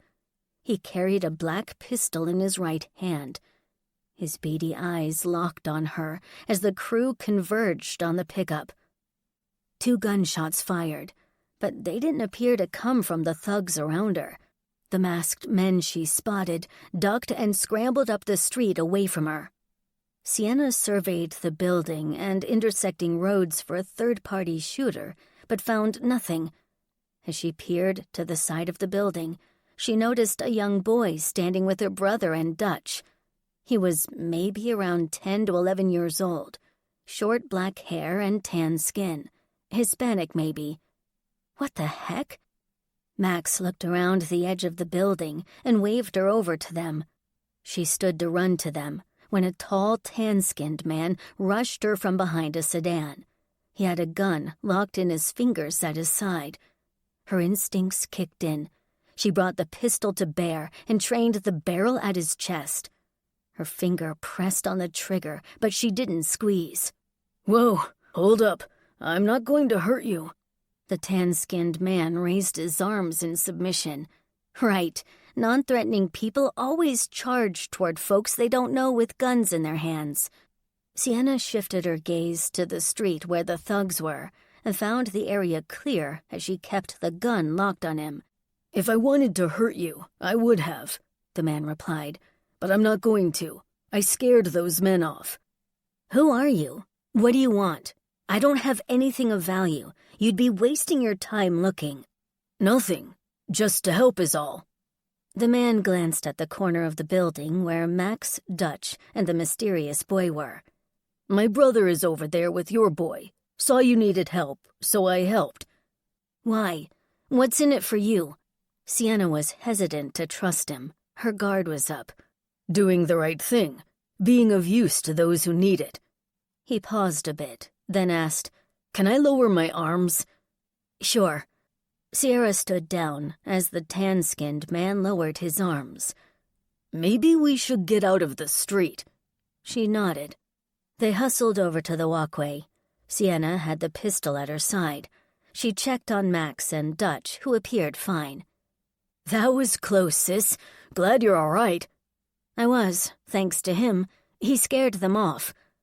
The man spoke in Spanish to the boy. He nodded at him with a blank stare and hacked a nasty cough, which sounded painful. Another report of gunfire echoed through the buildings. It silenced everyone. Their heads twisted in search of the source of the shots. "We should move out of here. It isn't safe." The man bobbed his head at the boy and spoke Spanish again. The young boy's chin dipped. His head pitched forward. He looked sad, as if he were being scolded. "You're welcome to come with us. Not sure where you're heading, but I know the city, and I can get you someplace safe," the man said. Sienna had reservations. They didn't know the mysterious man. However, he put his life at risk to help them when he didn't have to. That counted for something. "We should go with them, at least until things calm down." Max waited for a response. "Yeah, okay." The steady gunshots and sirens convinced her to take the offer. "You lead, and we'll follow." 21. Ryan. Ryan kept off the streets and stuck to the alleyways. His lungs stung and his legs burned from running. He pressed his hand to the brick wall and used it to keep from falling over as he cursed his blunder at the hospital. His snap reaction had doomed his chances of being fixed. He was a broken man with a broken mind circling the drain. Now he was alone and had no idea where Sienna, Max, or his dog had gone in the city. If they were safe. He hunched over and put the heels of each palm on the top part of his knees. His skin felt clammy, stomach knotted. The world spun and caused him to feel like he could fall at any second. It made the nauseous sensation worse and caused him to throw up. Vomit exploded from his mouth and splattered against the concrete. He hacked and wheezed until his stomach was empty. Son of a bitch. Bile leaked from his lips. He spat the greenish-yellow fluid into the chunky mess on the ground near his boots. He wiped away the vomit from his mouth with the back of his hand, stood up straight, and leaned against the wall. Ryan panted. His chest heaved. He closed his eyes and tried to steady his breathing as the nausea ebbed. After a few minutes, he felt a bit better, but he was weaker than before. A horrid taste filled his mouth. He spat to the ground and licked his lips as everything around him stopped spinning. Chunks of food clung to the tip of his boot. He lumbered down the alley next to the wall. His head dangled forward. Tears blurred his already hazy vision. He blinked twice and jammed his knuckles into each socket. With a stern rub, he lowered his hand and found he could see a bit clearer. Not perfect, but well enough to not cripple him. At the end of the passage, Ryan rested his shoulder on the brick surface. He studied the street and buildings, then spat tiny bits of leftover vomit from his mouth to the ground. 2 choices lay before him. Track down Sienna and the others, or find Eva Montgomery. Both were important, but one had to take priority. For his sake, and that of his friends, he hoped he made the right decision. 22. Max. The tan-skinned man led them through back alleys and along streets to an apartment building. The area was quiet for the moment, but one could hear the bellowing sirens and pop shots crack in the smoky midday sky. They ran up the short stack of stairs and entered the powerless building. The structure had to be at least 6 stories tall. Max hoped the man and his brother didn't live on the top floor. He cringed at the thought of climbing flights of stairs after walking so far. We're up on the 2nd floor. Not much further to go. The man hustled down the dim corridor with his younger brother shadowing his every step to the staircase. They climbed the mountain of steps. Dutch trotted ahead of Sienna and Max, who stayed close to each other and raced up the stairs. Not a single gruff or growl eked from the canine. It put a sliver of his nervousness to rest, but he remained on guard just the same. His sister wasn't as convinced. She jerked her chin at any subtle noise. Her fingers grabbed his arm, and she held tight as they labored up the stairs to the building. We're down here on the left. The man and boy led them down the corridor. They stopped at one of the apartments. He dug his fingers into the front pocket of his pants. A jingling noise sounded as he used one of the keys to unlock the door. One by one, they funneled inside the dim apartment. The door slammed closed and locked behind them. Max scanned the space. It was full of the sort of old furniture you'd see in an old person's home. Plus it had a strange smell. He couldn't peg what it was. "Thank you for helping us," Sienna said near the entrance. "We do appreciate it." "Sure. Not a problem." The man lurked in the low-lit kitchen behind a wall partition, blocking their view of him. "It's my younger brother, you should thank. We were out looking for a pharmacy to get some medicine for him. If it wasn't for him seeing your dog, we wouldn't have crossed paths. Can I get either of you a water?" "Please, thank you." Sienna walked ahead of her brother and studied the apartment while he tracked down Dutch, who was with the boy seated on the flower-patterned couch. It seemed the pup didn't mind the boy's affectionate head rubs and back scratches. His tail wagged and his tongue hung from his snout as if he were enthralled by the attention. "Here." The man handed Sienna a bottle of water, then gave one to Max. "I'm Marco. Figured I might introduce myself." After gulping the liquid down, she licked her lips and said, "Sienna, this is my brother, Max." "Your siblings. Cool." Marco tipped his head at the young boy on the couch, still playing with Dutch. "That's Carlos. The joy of my life, while also a pain in the butt more times than not. I've cut him some slack since he hasn't been feeling too well. Younger brothers can be trying. Sienna gave Max a side eye as she grinned. Right. Funny, sis. He rolled his eyes and walked away toward the windows on the far wall where the light was coming through the blinds. What's wrong with your brother? She asked. Marco peered at Carlos, who had coughed hard into the bend of his elbow and rubbed his throat as if it hurt as he grimaced. He's got strep throat. Second time this year it's happened. Damn crap won't leave him alone, but I'll get it figured out somehow.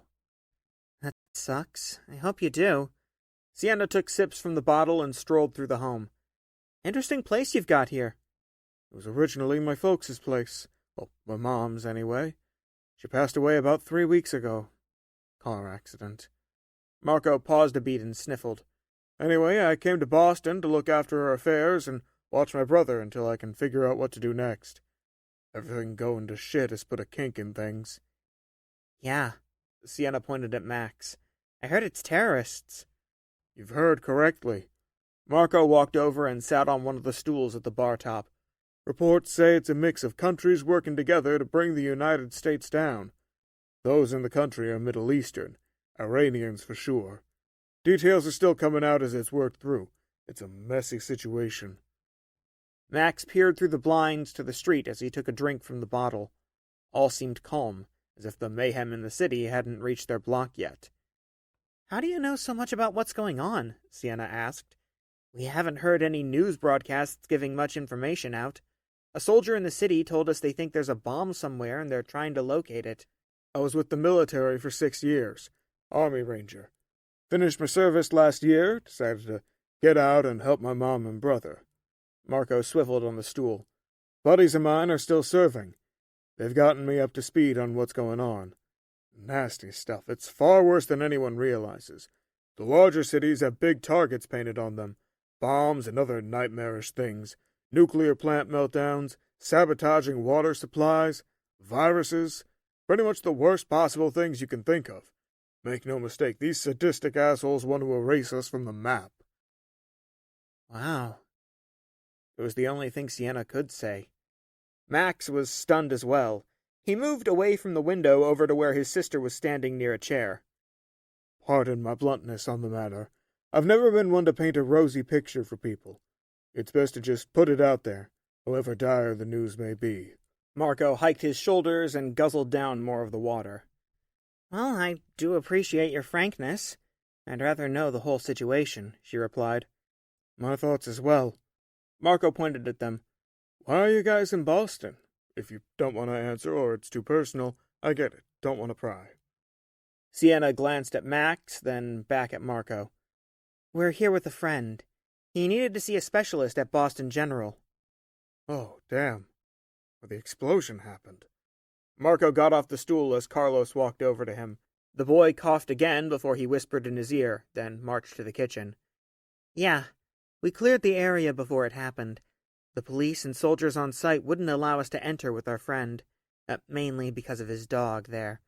Sienna glanced at Dutch, who sat on the floor. The explosion sounded bad. We're not sure if our friend is okay.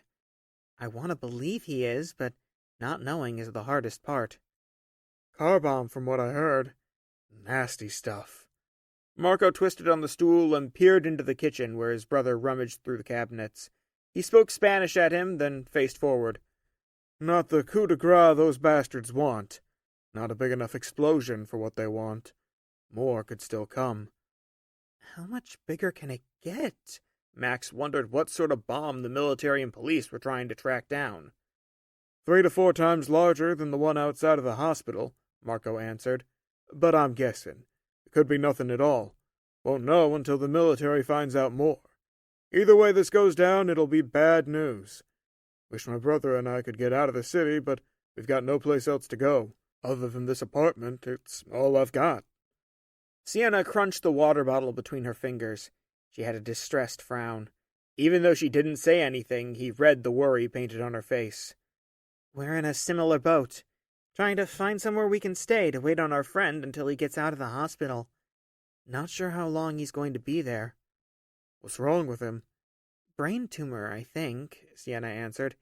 He hasn't been doing well the past 2 days, but he stuck with me to get my brother. All I want is for him to get help and be better."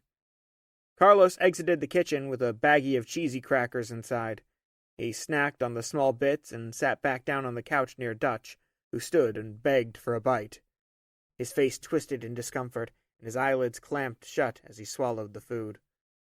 Marco pointed at his brother and spoke in Spanish. "Leave him alone, dude."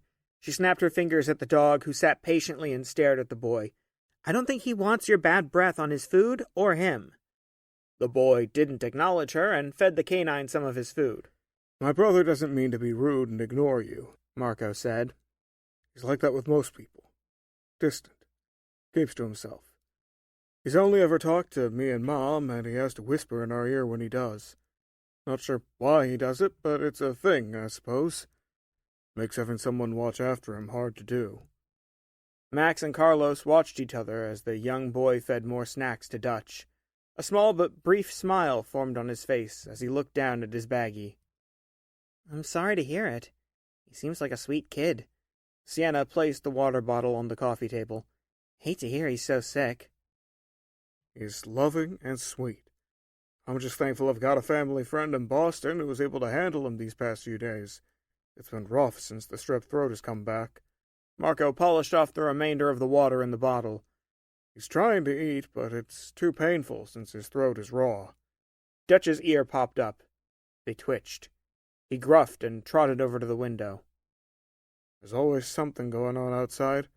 Fortunately, the area my mom lived in wasn't as ravaged by crime as other parts of the city. I'm certain we aren't going to get any bomb threats around here." Sienna walked over to check on the dog. She glanced out of the blinds and looked left and right. "Do you know of any places we might be able to stay at?" Max asked their host. "We're not picky. As long as it's safe and has 4 walls, it'll do." "Not offhand." Marco crossed his arms over his chest. "With the power out, you'd be hard-pressed to find a hotel, motel, or any place in between taking in people." "We should probably try. We don't have a ton of options." She turned away from the window. "Speaking of, we should leave. We've taken up enough of your time. I'd rather figure out our next move while the sun is out." Max patted his palm to his leg. "Come on, Dutch. Time to go, boy." The canine glanced at him and trotted behind Sienna, who made for the entrance of the apartment. The trio was stopped by Marco, who shot off the stool. "If you want, you're free to stay here." He pointed at the kitchen. "We've got food and water. Nothing from the faucet, I'm afraid. We also have an extra bedroom you can use, plus the couch."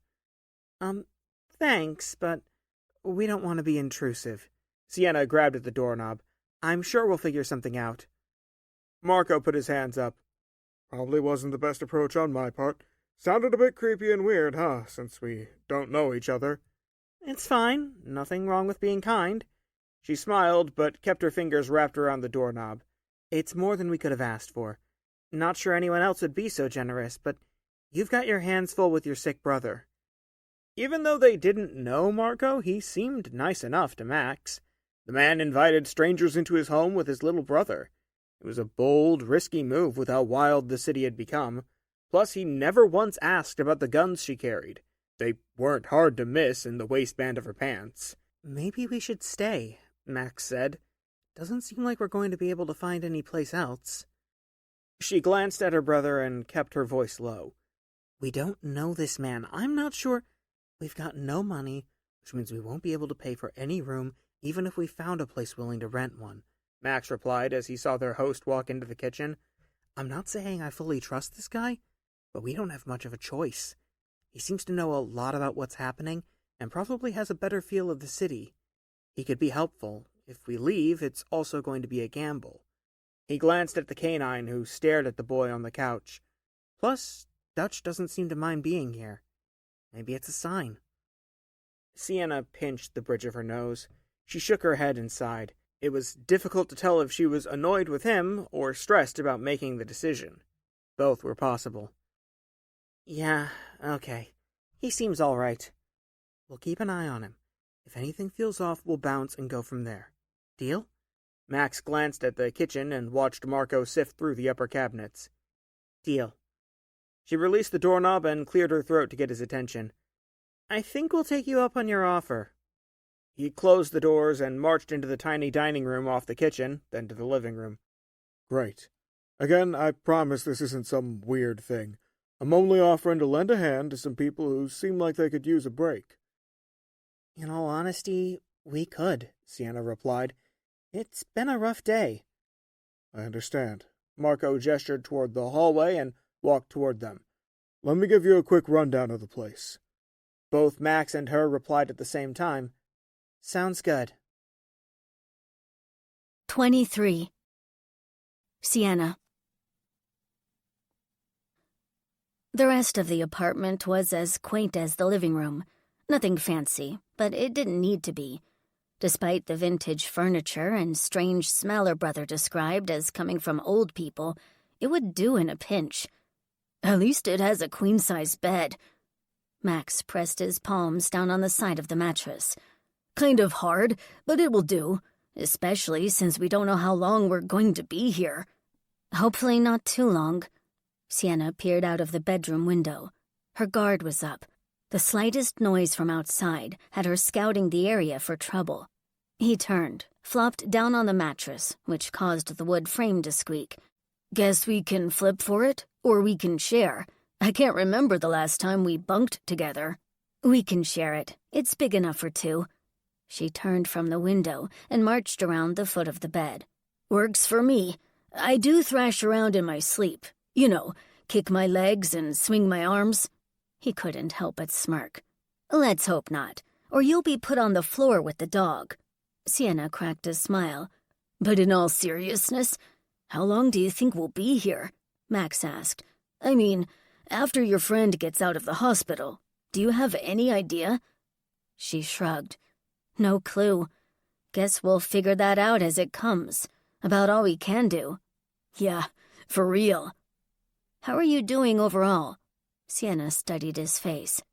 He picked at a piece of stray fabric poking out from under his shirt. Okay, I guess. Trying not to think of it. Focus on the here and now. Keep busy. Now that I'm with you, it's better. But you don't have to worry about me, really. We've got much bigger problems. I'll never not worry about you, Max. She gave a heartfelt smile. You're always a priority. Even when the world feels like it's crumbling around us, you'll be what I worry about most. Likewise. He parroted her warm smile. How are you holding up? This has to be stressful for you, too. I mean, you've been through a lot as well. I'm taking it as it comes. She put her hands on her hips. Just waiting until we can get out of the city. There's too much nonsense going on in Boston, almost getting blown up. Every big city, I imagine. More people equals bigger chaos. Also, I'm being hyperbolic about being blown up. Well, mostly. I figured as much. She glanced at the shut door. Why don't you go get a bite to eat? See if he has anything we can feed Dutch. Might as well, while we have the opportunity. We don't know when we'll get another chance out on the streets. He palmed his stomach. I could eat. Haven't had much food in days, except for what we got from the station. Even that didn't last long. Same. She felt her stomach rumble. You should eat too. I will, but after I speak with Marco. A knock sounded at their door. She walked over and opened it to find him standing in the hall. I hope the room will work. It's not huge, and there's only one bed. Not the best in the world, but it's shelter. It's fine. We'll manage, Sienna replied. You got a second to chat? I do. Marco backed away from the doorway and allowed them to exit the bedroom. What's up? Just wanted to talk to you for a minute is all. Sienna trailed him into the living room. Max and Dutch followed them. Is it okay if I get some food for me and Dutch? Sure, help yourselves. Marco nodded at the kitchen. Don't know if I'll have anything he'll like, but you're more than welcome to look and see. Thanks. I think I'll be able to find something for him. He's a dog and he's hungry. He won't be picky. Max walked off with the Dutch shepherd at his side. Where's your brother? Sienna asked. Resting in his room. He's had a long day. So, what did you want to speak with me about? Marco asked. I wanted to see if you could tell me how to get to Boston General from here. I'm a bit lost." She pointed at her head. "My brain is pretty much fried as well. It's all overwhelming, you know." "Sure, not a problem," he replied. "I know your friend is at Boston General, but again, you shouldn't go there. Not right now. It's dangerous, and they won't let you inside, especially after the bombing." I figured as much, and hadn't planned to try, yet. I need to figure out how I'm going to get in contact with Ryan. If for some reason he gets out and we're not there, he's not going to know where we are. He's going to need us. "I understand.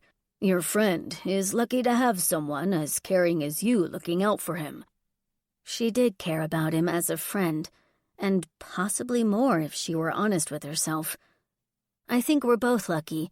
He's done so much for me and Max. Without him, I wouldn't be here right now. "I feel you." A distant rumble stalled their conversation. The slightest of tremors shook the apartment. They stared at each other, bewildered by the strange occurrence. "What was that?" Max asked from the kitchen. "An earthquake?" "Doubtful. Those are rare in these parts." Marco ran over to the window and peeked through the blinds. Sienna's first thought was there had to have been another explosion. Not right near them, but close enough for them to feel it. "I can't see anything since we're on the second floor." He bent down and looked skyward.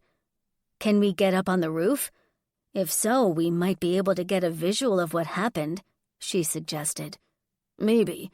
Haven't bothered to look. We can go see if you want. I'd like to know what it was." Marco moved toward the entrance of the apartment.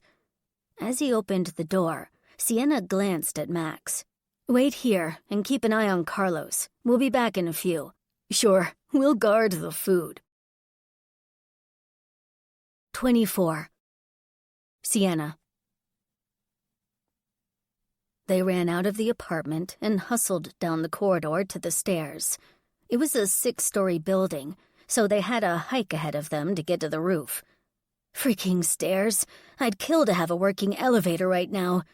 Sienna shadowed Marcus, who zipped up each flight as if it were nothing at all. "I wouldn't want to be in an elevator. Those can be death traps." "I might risk it." His conditioning was far better than hers, but she had just been in a near-fatal car wreck in the mountains and was already not in the best shape, so he had a wide edge on her. He slowed down after noticing she'd fallen behind, and they climbed the remaining flights together. She huffed her way up the steps. Sweat poured from her head. Her legs burned as they hit the landing. Marco shouldered the rigid door open, and they stepped out onto the roof to a gust of warm and smoky wind. "There, to the east." He pointed out the black smoke pluming into the sky. It was big and wide, like the explosion she witnessed in Baltimore. "Do you think that's the big bomb the military was trying to find?" Sienna asked. "The smoke cloud looks big." "I don't know. It could be. Or maybe it was another planted bomb, and the big one hasn't happened yet. Terrorists aren't known for being straight." Marcos gazed at the cloud with a saddened and yet angered scowl. "But they've set off a car bomb, and now this. Unless the police or military find the terrorists and get answers fast, this could be one of many more strategic explosions to come. For all we know, they could have them strung out across Boston, ready to blow at a second. I hope I'm wrong, though." Several military choppers flew toward the blast zone. They kept their distance and buzzed around the outer rim of the black cloud. The rotors swatted at the smoke, displacing it. A frightening notion gelled in Sienna's head. What if the explosion contained a virus or some other deadly toxin? Many more thoughts ran through her brain as Marco surveyed the skyline with the side of his hand pressed to his forehead. "You don't think they could have released chemicals in the blast, do you?" She gulped on the last 2 words. He lowered his arm and met her troubled gaze. "I don't know. Let's pray they hadn't." All she wanted to do right then was to go back down to the apartment, be with Max and Dutch. Having seen multiple deadly explosions did a number on her sanity. Maybe we should get back to the apartment now. As additional choppers buzzed the city skyline and the din of sirens rose, Marco bobbed his head in agreement. 25. Max. Not knowing what had happened had Max pacing the living room. His arms were folded across his angular chest. He chewed his thumbnail, then switched to his index finger to subdue the jitters. Dutch watched him walk in circles from the floor. The canine seemed unbothered by the blast as he lay on his side with his legs stretched out. The doorknob twisted. He paused and jerked his chin at the door leading into the stuffy apartment as it swung open. Marco entered first, followed by Sienna. They were both covered in sweat as if they had run a marathon. Their chests heaved. A weird expression painted their faces, wide eyes as if in shock. Max ran up to his sister, who leaned on the inside of the door after shutting it closed. "What is it? What did you see?" "Didn't see anything except for smoke where the explosion occurred." Sienna blinked twice and cast her gaze on her brother. "Other than that, we don't know." "So it's bad, then? Like the car bomb back at the hospital?"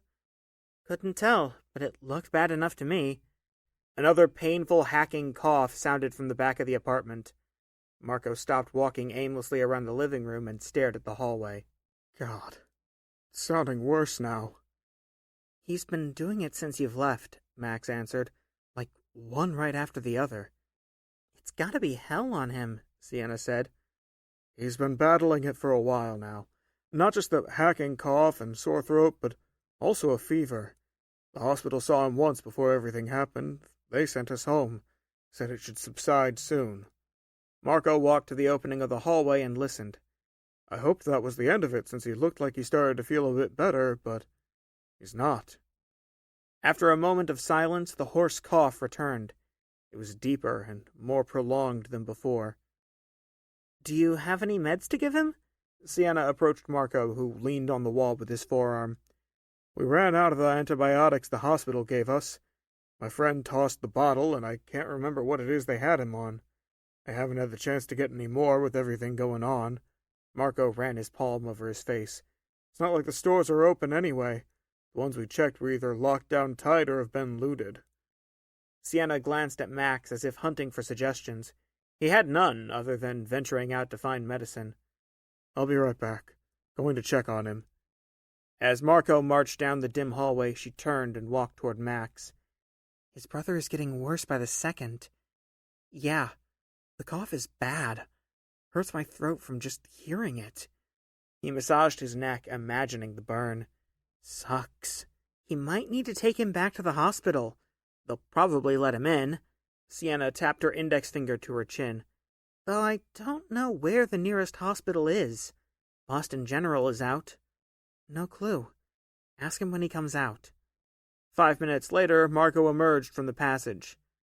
"Well, how's he doing?" Sienna asked. "His throat hurts, and he's running a slight fever, 100.7. Marco stared at the ceiling and placed both of his hands on his hips. "Wish we could catch a break. I hate seeing him like this."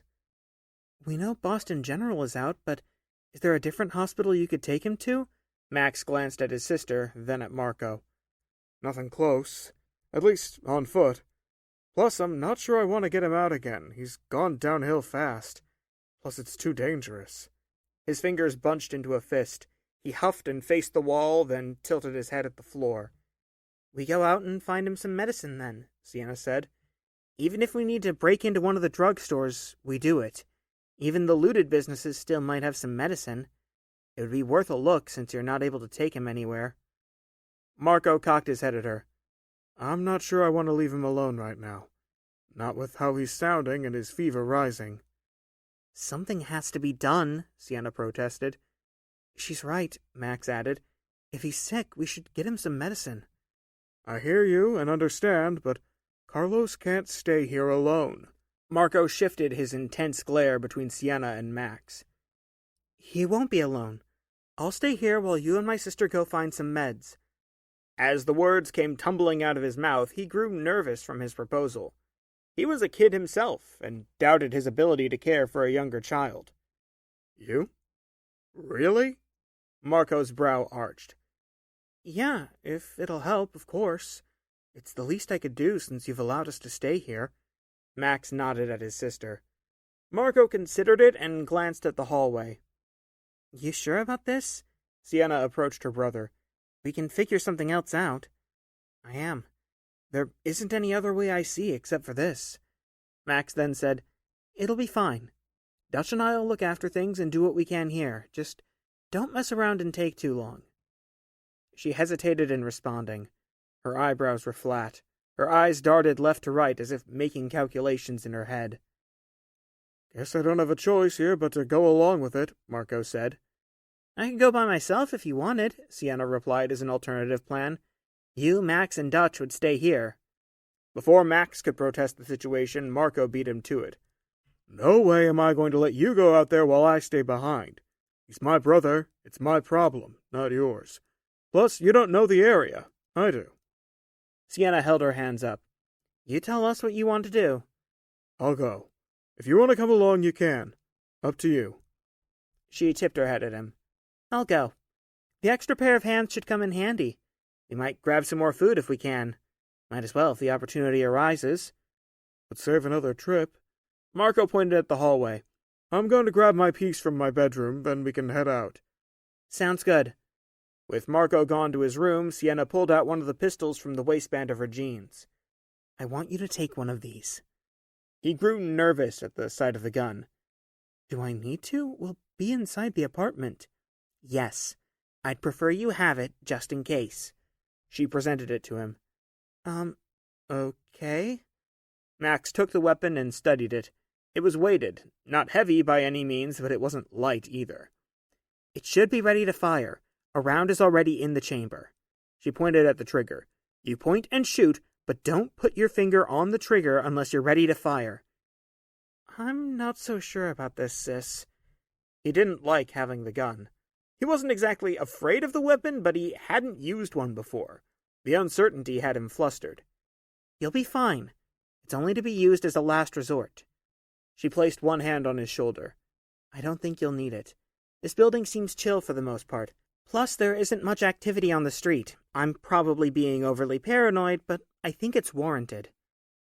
He understood the logic behind her decision. Anything could happen at any second.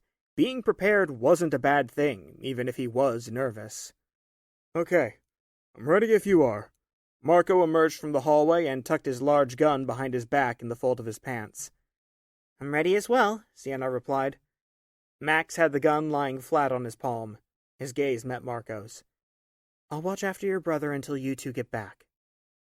You know how to use the gun? Point and shoot, right? Basically, but... Marco glanced at Sienna. I'm not sure I want him here alone with a loaded weapon. Not with how he's holding it. I don't think he'll need it anyway. This area isn't bad. It's your call, but I think it would be prudent to leave one here with him. Sienna pointed at the window. We don't know what can happen.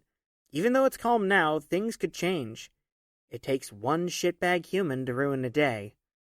Marco took less than a second to respond. True, but I'd rather not take the chance. No offense, kid, but the way you're handling the gun doesn't give me the warm fuzzies. Accidents happen more than you think. None taken. I wasn't super keen on having one anyway. Max handed the gun back to his sister. If anyone tried to do anything stupid like break in here, Dutch will protect us. They wouldn't want anything to do with him. She took the weapon and stuffed it into the front fold of her pants. Once we're gone, keep the door locked. It opens for no one except us, okay? Okay, I got it. Marco gave one last look at the hallway as more coughing sounded. He advanced to the entrance of the apartment and opened the door. They funneled out into the hallway, vanishing into the low light. Max shut the door and engaged the two locks with a click. He leaned back on the door and sighed, fraught with worry for his sister and what sort of madness would unfold next. The clock had started for them to return. He hoped they didn't run into any trouble and would be back before he knew it. 26. Ryan. Confusion swirled in Ryan's head, hindering his ability to navigate the city and keep from going in circles. Every street, Block and alley he trudged down looked the same after a while. It was like being trapped in a maze with no way of finding the exit. But another problem remained, one rivaling his declining health. He had no idea where his friends were, and he was forced to consider the possibility he may never find them. The additional explosion from moments earlier tainted the already poor air with fresh smoke. His nose crinkled from the stench of sulfur. He had no clue what had happened, but the buzzing aircraft overhead and bountiful din of sirens loomed large throughout. Ryan prayed Sienna, Max, and Dutch were nowhere near the blast. The mere thought of it broke his heart. Ryan gripped the straps of his rucksack and lumbered his way down the long stretch of back alley. Rows of tents and makeshift shelters for the homeless lined the backs of the buildings. A meld of men, women, and even children dressed in ratty clothes hanging from the raw-bone frames lurched about the misery they lived in. Hacking coughs sounded from the tents and cardboard boxes.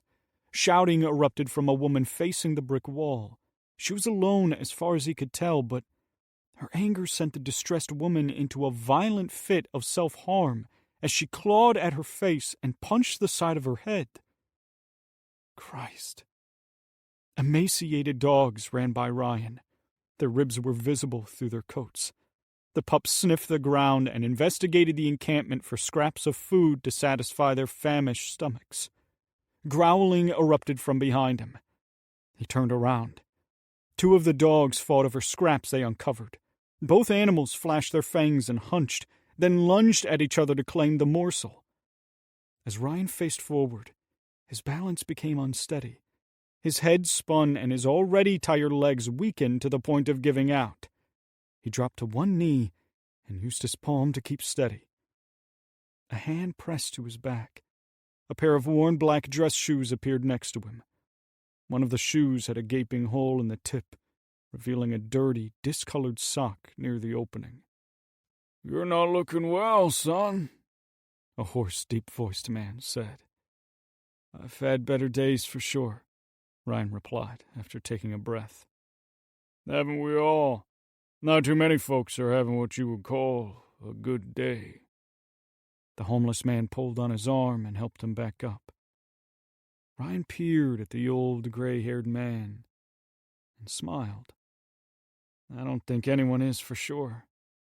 He waved his dirty hand at him. "Why don't you come sit with me for a spell? By the looks of it, you could use a break and maybe something to drink. I'm Fred, by the way." By drink, he assumed Fred meant alcohol. His breath reeked of liquor. Further impairing his ability to think straight wasn't the smartest idea. He had enough against him already. "Ryan, and thanks for the offer, but I don't think a drink is what I need right now." "It's water. I've got some in the canteen, not alcohol."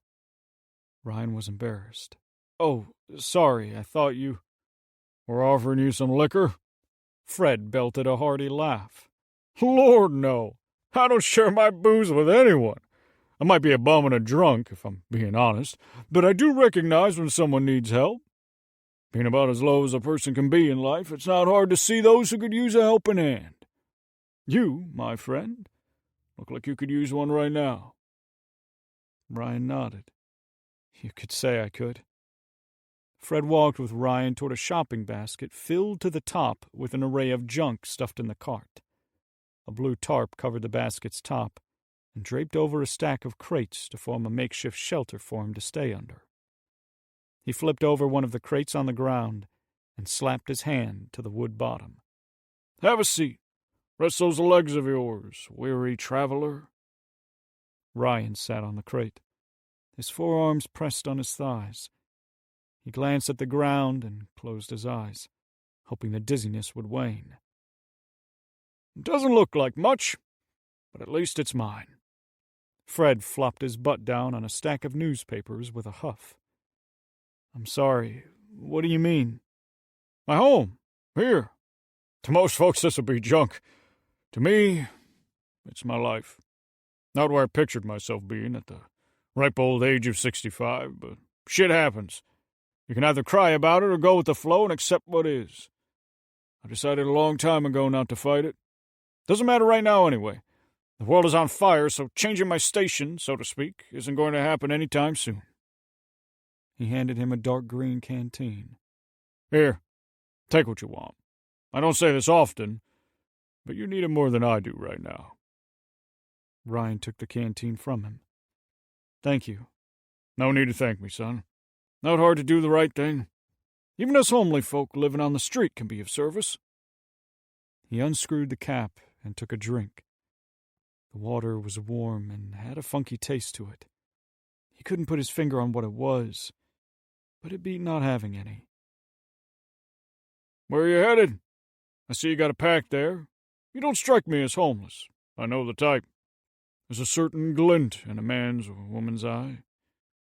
Lost. Who says I'm not lost? Trying to find some friends of mine. We got separated, and now I'm trying to track them down. Ryan took one more drink of the funny-tasting water and handed the canteen back to the homeless man. Easy to do in this shitbox of a town, especially now. He took the canteen from him, took a drink, and secured the cap on top. Maybe I can help. Where'd you last see them? The aftertaste of the water was atrocious. Ryan licked around his lips. Boston General Hospital? Oh, boy! That's where the car bomb went off, right? Were you there? No, he answered with a shake of his head. Heard it from one of the ladies who stays in the tent down from me. She was in the area when it happened. Dreadful stuff. It was. If I may say, you don't seem too concerned about everything going on. Ryan noticed the man's facial expression seemed to be more jubilant than scared. I'm about as low as one can be. Can't get much worse than this. He paused a beat and tapped his dirty fingertip to the wiry gray hairs sprouting from his pointed chin. Well, I guess being dead would be worse, but some in my position might find it to be a release rather than a bad thing. Don't get me wrong, I hate it for the people who have something to lose. Families are precious. Money and things like cars and homes can be replaced. Lives can't be. True. That's why I'm trying to find my friends. Any idea where they went? No, that's the problem, Ryan replied. I'd imagine they should be close, though, in the immediate area. A young woman, teen boy, and a Dutch shepherd. Fred chewed his chapped bottom lip as if in deep thought. Dog, you say? Yeah. Dutch has a gray brindle coat with a black muzzle and ears. Have you seen him? The man's response and contemplation gave him hope. I haven't. But Winston mentioned seeing a dog earlier today. Not just any dog, like the runts and mutts we have scavenging for scraps around here. No. This dog was a beautiful and healthy looking. Made him think of his childhood dog. His words, not mine. Ryan shot up off the crate. Where's this Winston guy at? Can I speak to him?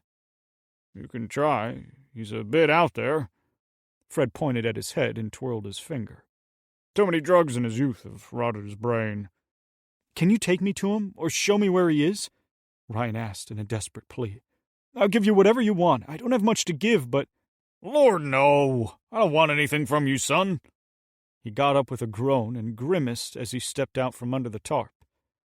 His little slice of heaven is toward the end of the alley. They walked past derelict souls who cast odd stares at Ryan. None said a thing to him, though they did spy his rucksack with hungry eyes. Right up there. Can't tell if he's around right now. People here are like feral cats. They go their own way and can be mistrusting of strangers. Old Winston is like an old stray dog, though, who's lost his marbles. The tent they stopped at was torn in several places. Duct tape patched many of the tears, while some had yet to be addressed. A shopping cart, like the homeless man accompanying Ryan had, was stationed next to the shelter. It had cans in a bag and assorted junk stuffed into the cart, the vehicle of choice for those who lived on the streets. The front of the tent was zipped up so they couldn't see inside. Ryan peeked through one of the tears on the top right of the tent and spotted what he thought to be a person lying down. Winston! Get up, you old bag of bones! Fred kicked at the closed front of the tent. Go away! Leave me alone! The voice was strained and full of contempt. It left little hope the disgruntled vagrant would be any help. Stop being a damn turd and come out. Need to ask you a question about the dog you rambled on about earlier. Movement stirred from inside the tent, along with a slew of colorful words. The zipper ran up from the ground. A short, bald man dressed in a tattered plaid shirt and torn jeans crawled out on his hands and knees. Ryan noticed empty liquor bottles in the tent. He counted at least 4. His hopes plunged even further. Damn it, Fred! Why are you always coming down here to jack with me? Winston hiccuped. He stood about as straight as he could. His back had a curve to it like his spine was askew. Don't be a grumpy old bastard. You should be happy someone wants to speak to your old crusty butt for a change, instead of trying to get away. Fred shot back. My friend here wants to know about the dog you told me about earlier. Winston's nose scrunched. He blinked 3 times and scratched at the side of his puffy cheeks. What dog? I don't know what dog you're going on about. The dog you saw earlier. The one you said reminded you of the one you had as a kid. It was a Shupert of some sort. You couldn't remember exactly what kind. Fred spoke loud and direct, trying to get the bewildered man to focus and jog his memory. Anything you can remember about the dog would be great, Ryan added. Was it a gray brindle color with a black muzzle and ears? Were there 2 people with it, a young woman and a teenage boy? For the life of him, Ryan couldn't remember Sienna's hair color or anything specific about Max. As hard as he tried to come up with something to add, his mind went blank. Fred grabbed the baffled man by the shoulders. He then grabbed his chin and pulled his head in line with his. I know your brain is scrambled eggs, but I need you to think as hard as you can. If you can remember the area where you thought you saw the dog, that should help our friend a ton. After about 20 seconds of Winston's eyes darting in every direction and his brow scrunching, he had uncovered a useful detail. 7th Street. That's where I saw the dog. You sure it was 7th Street? Fred released the confused homeless man's shoulders and took a step back. Yeah, I am. At least, I think I am. Winston gazed at Ryan. There's a liquor store and Chinese food place on that block I like to visit. The restaurant throws out perfectly good food in the dumpster. Such a waste. You know, I do love egg rolls. So tasty. The man drifted off topic and rambled on about whatever popped into his head. None of it mattered to Ryan except for 7th Street, though he wondered if Winston was a reliable source of information. Still, it was all Ryan had to go on. The bemused man stared at Fred with a blank stare. Fred, why are you standing here? No reason. Why don't you get back in your tent and rest, old friend? Fred patted the side of his arm and sent the disturbed soul ducking and crawling back into his shelter. How far away is 7th Street from here? Ryan asked. About 5 blocks, maybe 4, not sure. Fred faced him. The old noodle is better than Winston's, but not by much. I'm not super great with directions, never have been. Can you at least tell me which direction to head in? Fred peered to his left at the street. Head to the road, there. Make a left, go down to the intersection and make a right. After that, I believe you go straight until you run into 7th Street. Again, if I'm remembering right. If I'm wrong, it should be in the area. He stated exactly what the man said in his head 3 times to make sure it stuck. Got it. But, son, I think what you need is rest. You look about as bad as most of us. Fred looked him over from head to toe. And that's saying a ton, because a lot of folks here are in horrible shape. I appreciate the concern, but I'll be fine. Finding my friends right now is more important than rest. You do what you gotta do. Brian extended his hand to the older homeless man. Thank you for your kindness and help. He took his palm and shook it. Of course. Happy to be of use to someone. You have been. I must be going now. Good luck to you. Brian tipped his head and tottered off down the alley toward the road. He now had a semi-clear direction to head in, and was going to do everything he could to make it back to his friends. and pup. 27. Sienna. Sienna shadowed Marco. The pair moved as one through the streets. He navigated each block with precision, steering them away from any hot zones, with rioters or locals looting stores for TVs, jewelry, or other non-essential items like food, water, or medicine. They passed several shops along the way. One had caught fire and burned. Another lay in ruins from a car that had run off the road and crashed into the front of the building. "How far is this pharmacy?" she asked, breathless from their hastened pace. "About 3 more blocks, I think." Marco's stride was still long and fast, showing no signs of tiring. The man was a machine. The way he ran made him seem like his joints and muscles were made of steel, and as if he had all the energy in the world. Then again, he was motivated to move with haste. Marco glanced over his shoulder. Sienna had fallen behind by a solid 10 feet. The distance between them grew with each long stride he made. He slowed to a light jog, then stopped altogether. "Why are you stopping?" she asked. "You're falling behind." "Not by much. We should keep going like before. Walking is going to take too long," Sienna huffed. Her chest expanded in and out. Buckets of sweat dripped off her face. "We'll get there either way. You didn't come with me just to be ditched." Marco walked beside her. "I've been used to being by myself for so long, I forgot what it's like to have someone with me. You can get lost in thought." "I get it. But you have every right to be moving as fast as you are. I'd be doing the same if it were my brother who was sick and needed medicine." Sienna replied as her labored breathing ebbed. "My ankle is sore. And well, I'm not in nearly as good shape as you are. I've never been big on running. Sorry if I'm holding you back." He shook his head. "You're not. We're doing fine.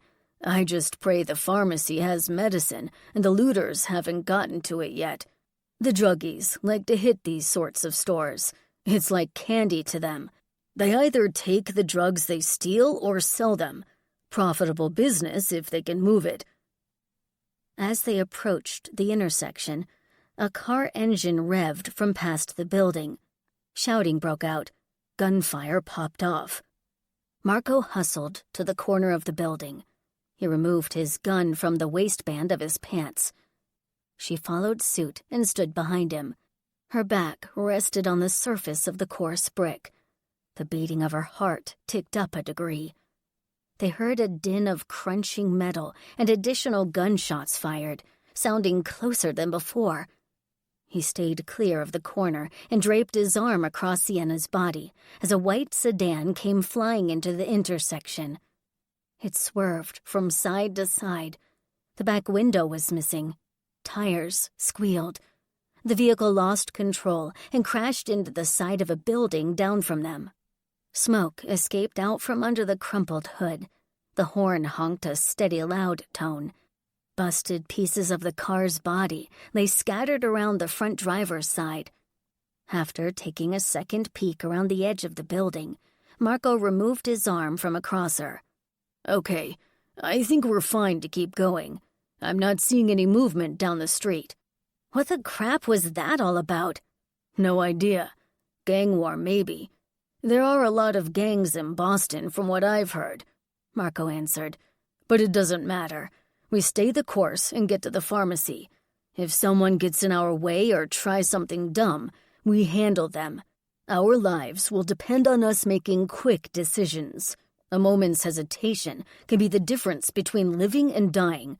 I don't plan the latter." "Yeah, me either. We agree there." He sprinted from the building with the gun locked in his grip. She moved as well, pounding pavement as they ran across the road to the other sidewalk. The next 2 blocks were quiet by comparison. There were a dozen or more people moving about the block, but none of them was causing any problems. An older man and woman walked the sidewalk in the opposite direction across from them. They glanced at Sienna and Marco and hurried on their way as if threatened by them. It's right up here on the corner, not much further. She had her head on a swivel, scanning every part of the block for hidden threats. Even though Sienna couldn't spot any potential dangers, the nagging feeling of something bad coming hung above her like an otherworldly spirit. They stalked the entrance of the drugstore. Marco brought his gun to bear, aiming the barrel aimed at the alcove and the interior bathed in shadows. The glass door had been busted out. Marco's boots crunched on the tiny shards carpeting the ground. He inched forward and passed through the door. 28. Sienna. You know, we probably should have brought a flashlight. Sienna trailed him through the entryway. The further we move to the back of the store, the less light there's going to be. I'll make it work. I'm not leaving without some sort of medicine. Marco swept his eyes across the powerless store as they crept past the two registers. While you're getting the meds, want me to see what food and supplies I can gather up? Sure. Anything specific? Just grab whatever. I'll be back shortly. He scampered off to the rear of the building while she remained close to the front. At first glance, many of the aisles appeared untouched. The floors weren't covered in spilled product. Most of the shelves were stocked. It seemed strange to see most everything intact, with the entrance having been busted out. Maybe whoever broke in went straight for the drugs and skipped everything else. Sienna had no clue what Marco had in his apartment. She grabbed an empty box from the floor and went down each aisle to see what was available. There were toiletries and cleaning supplies lined up in nice, neat rows. She glanced at the aisle across from her and skimmed the stocked products, but found no food. A battery of noise sounded from the pharmacy. She caught sight of Marco's shadowy silhouette behind the elevated counter as he hunted for the medicine he was after. The next aisle over had some snack foods and bottled drinks. Nothing like a regular grocery store, but a decent selection to pick from. Without giving it much thought, Sienna tossed a variety of snacks into the box. She added a few small bottles of soda to not take up as much room. Without knowing what Marco or his brother liked to eat, she didn't know if what she gathered would be to their liking. Son of a bitch!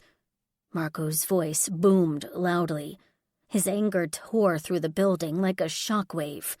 It made her flinch and jerk her body at the pharmacy. Everything all right back there? I can't find anything in the dark, he replied. Maybe I can find a flashlight. They should have them here somewhere. Sienna placed the box on the floor and hunted for a flashlight. He said nothing. Sienna discovered a small selection of flashlights and batteries on a rounded display propped up on a stand. She didn't give much thought to the 3 different colored flashlights and snatched a black one from the peg hook. After tearing open the package and testing the button on the barrel to see if it worked, Sienna found it didn't.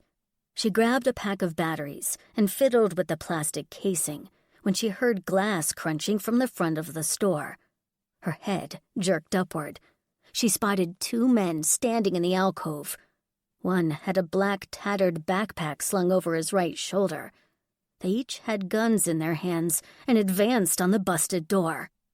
Marco continued his search in the pharmacy, unaware they now had 2 potential threats entering the store. Sienna ducked below the top of the shelving without being seen as the 2 men entered the building. Damn it! She had no way of being able to warn Marco without giving away her position. She wasn't as adept in hand-to-hand combat as she figured the ex-Army Ranger to be, but he had to be warned somehow while not drawing attention. While staying below the top of the shelving, Sienna stalked to the end of the aisle. She discarded the flashlight and batteries to the floor. Her fingers closed around the grip of the gun as she prepared to do something stupid. After 2 deep breaths and a fair amount of courage, she rose just above the top of the aisle. The men had split up. One pursued Marco in the pharmacy. The gunman's partner marched down one of the aisles over from Sienna. He twisted and turned as his gun swept over the store. She knew for a fact the men hadn't spotted her, so why did he feel the need to check the aisles? It confused her, but it didn't matter. They had to be taken care of. As the gunman reached the end of the aisle and made the turn, Sienna snuck around the end cap, staying seconds ahead of his gaze. She could only stay hidden for so long, considering the lack of hiding spaces. The other gunman ventured into the dimness of the pharmacy, his gun trained at the rows of white shelving behind the elevated counter. He vanished into the maze of meds. A second later, a commotion erupted from the pharmacy. Gunshots popped off. Muzzle fire flashed within the aisles. She couldn't spot Marco or the gunman, but their heated strife loomed large.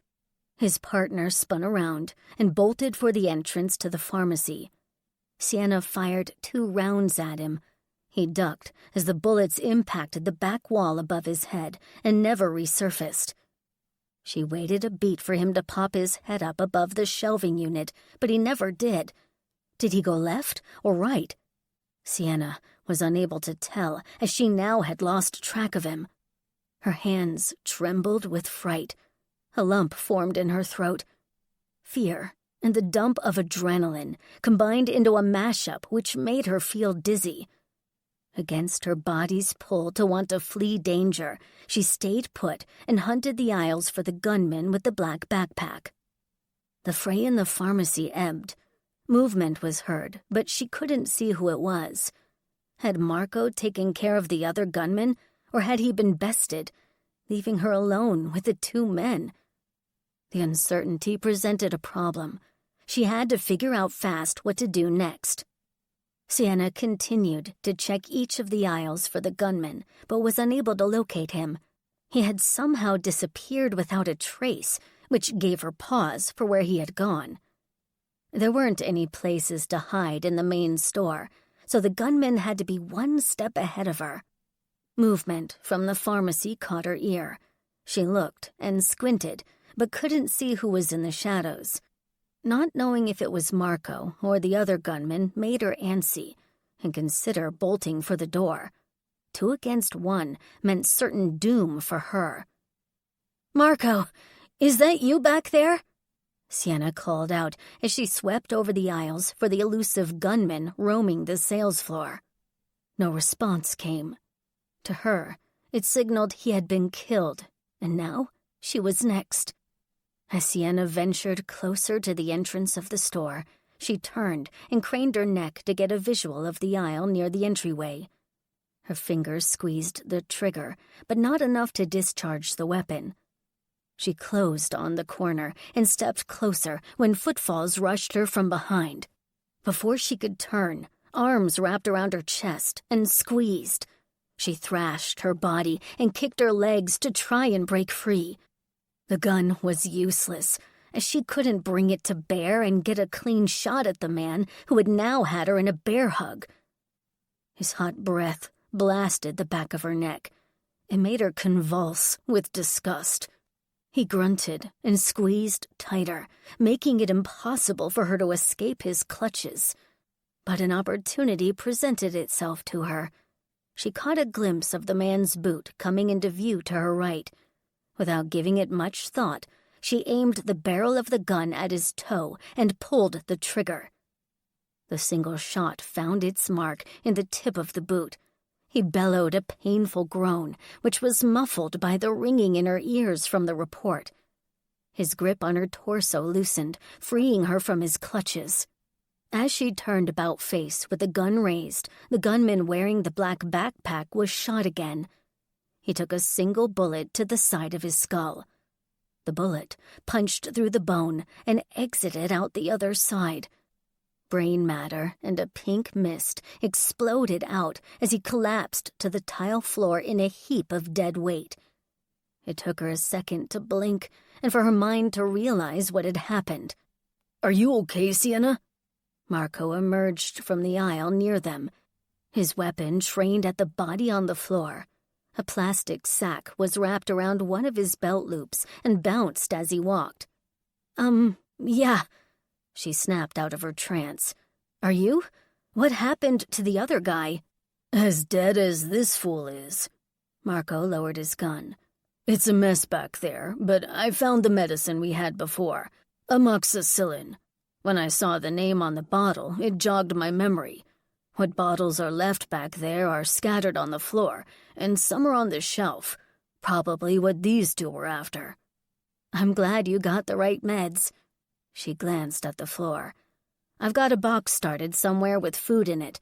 Can't remember what aisle I put it on. Guess my nerves are getting the better of me. Leave it. I just want to get back to Carlos so I can get him started on the medicine. Plus, we want to be gone before anyone else decides to pop in, especially the cops or the military. Wouldn't go well for us with multiple dead bodies in here. Sure, okay, whatever you want. He stepped over the gunman and his black backpack and made for the entrance. Sienna followed him to the busted door. Glass crunched under them. He stepped through the door, then her. They advanced out of the alcove toward the blind corner. Marco looked left, then inched his way to the edge of the building. He peeked down the sidewalk and retreated fast.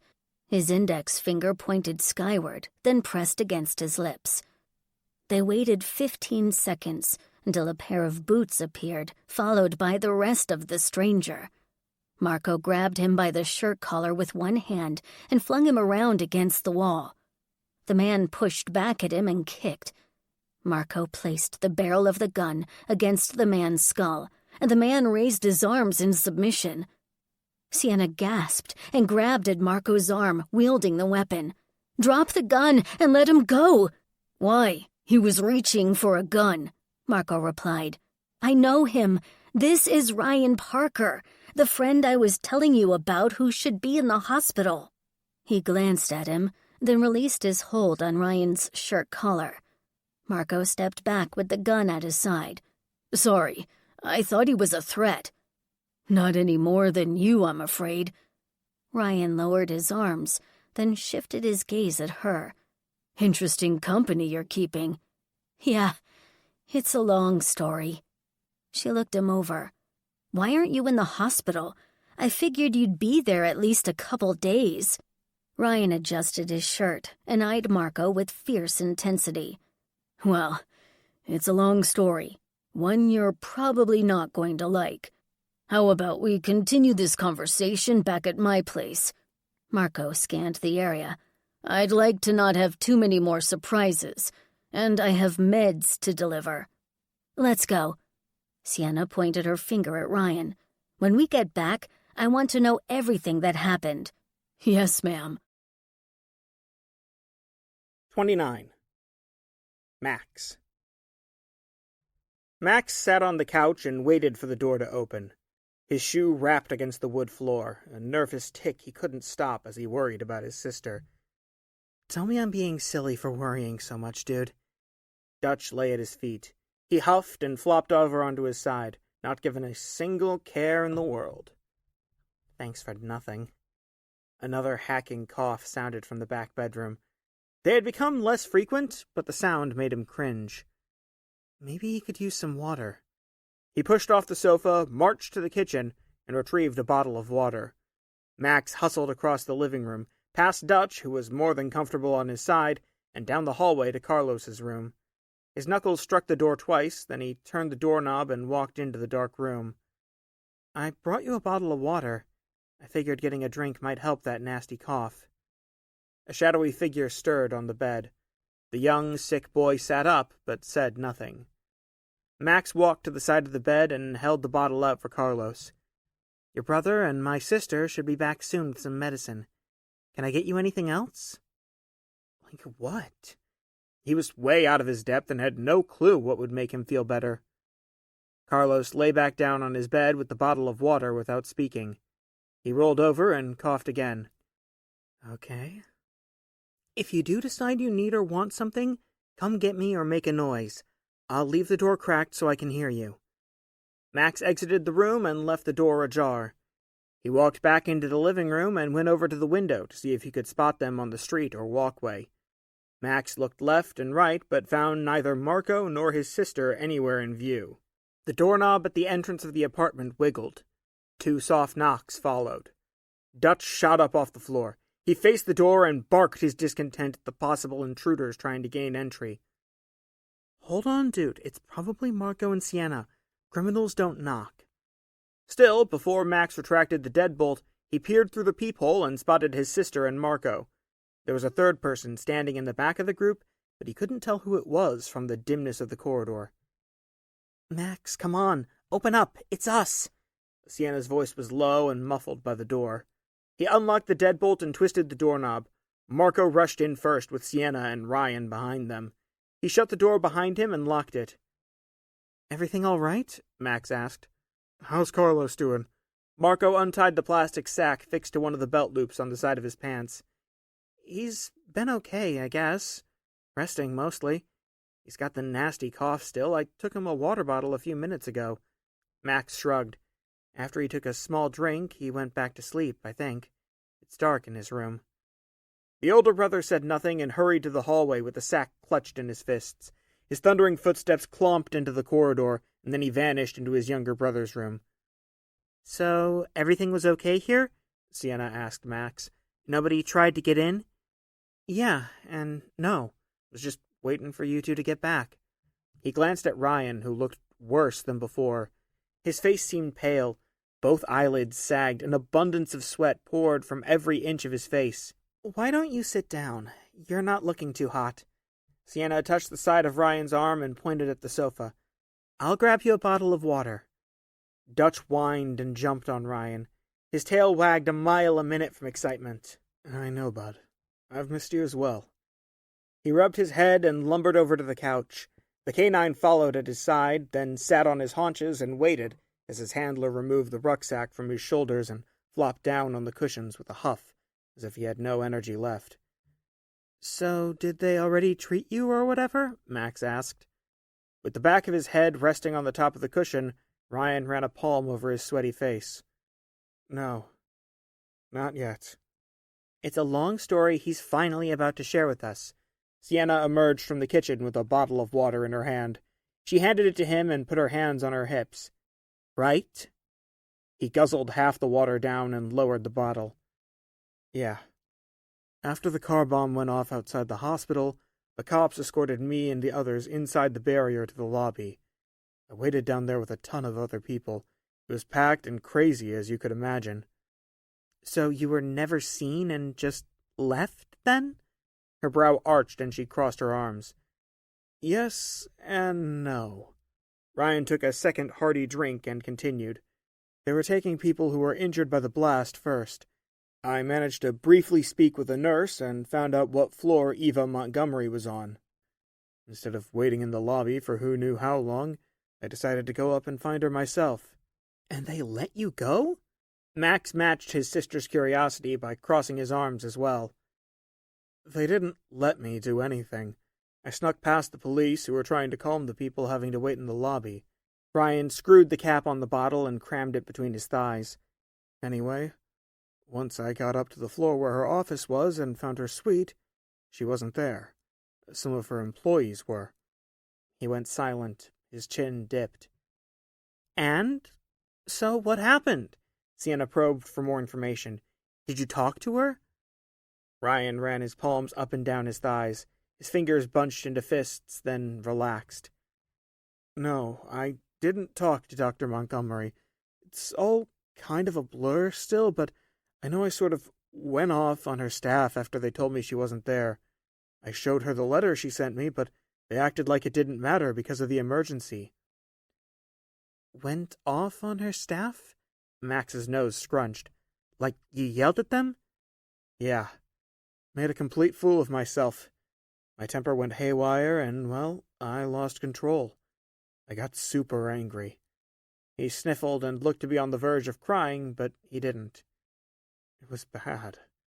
I scared those women who were just doing their job. Guess it didn't matter, seeing as Dr. Montgomery wasn't there in the office anyway. Her staff said she wasn't at the hospital. It was a complete bust. Sienna walked over and sat down next to him on the couch. Her hand touched his knee. Was there no one else in the hospital who could take a look at you? I never got the chance to ask. Ryan cleared his throat and adjusted his butt on the cushion. Once the security guard showed up and escorted me to the elevators, I panicked and flipped out, like a switch had been triggered. All rational thinking disappeared. I went into fight-or-flight mode. She removed her hand from his knee. You didn't hurt or... No, I didn't kill anyone if that's what you're implying, Ryan shot back. I got away from the security guard before the elevator doors closed, and used the stairwell to get to the bottom floor. It was still a madhouse, which allowed me to sneak out of the lobby through one of the unguarded side entrances. It all seemed surreal, like everything else. Ryan obviously felt horrible about what had happened. Matters escalated beyond a reasonable point, and somehow he struggled to cope with his erratic decisions.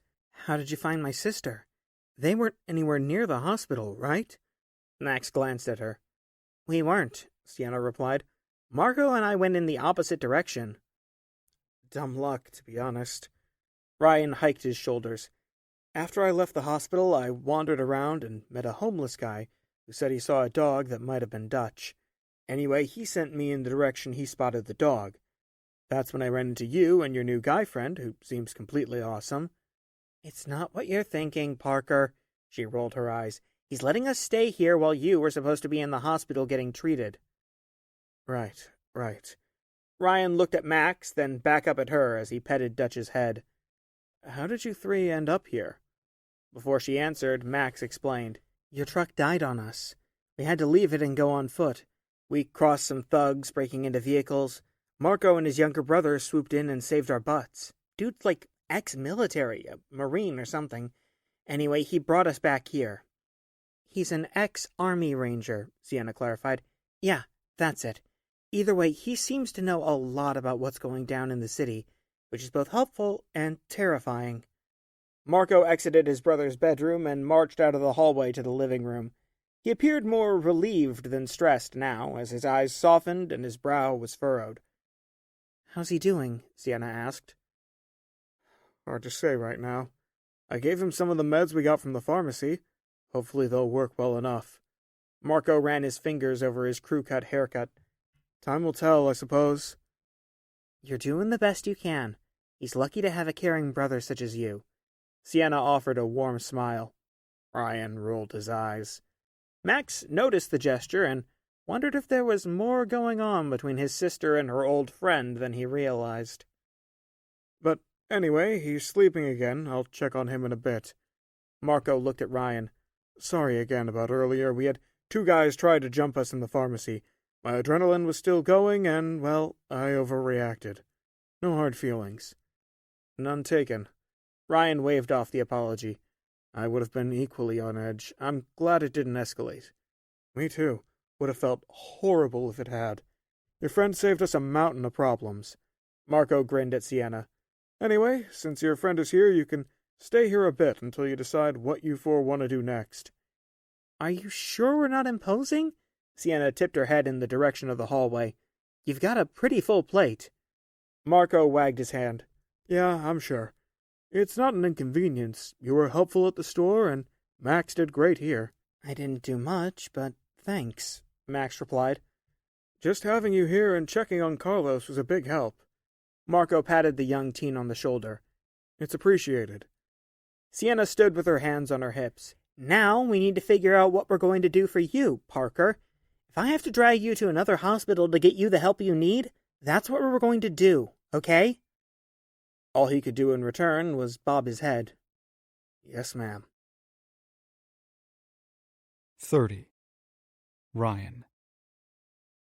Max, Sienna, and Ryan discussed their options. Marco split his time between the living room and checking on his brother, who seemed to be doing better thanks to the meds. So, our 2 choices are to go to one of the other hospitals in the city and see what they can do, or try to track down this Eva Montgomery. Am I understanding you right? Sienna stared at Ryan. Yeah, I think our best bet is going to be finding her.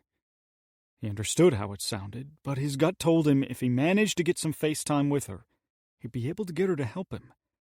I know it sounds wild, but nobody cares about what I'm going through. Boston General was a madhouse, It'll probably be the same for the other hospitals. Even before the country went to shit, I got kicked to the curb by doctors. She was the only person who offered to help me. But you were turned away, right? Max asked, after sitting silent for most of their conversation. I was, but I never got to speak with her. That's the difference. Ryan glared at Max. I know for a fact, if I speak with her, she'll change her mind. It's a big if. Sienna squirmed on the seat and hiked her shoulders. Plus, and more importantly, we don't even know where she is. She could be anywhere.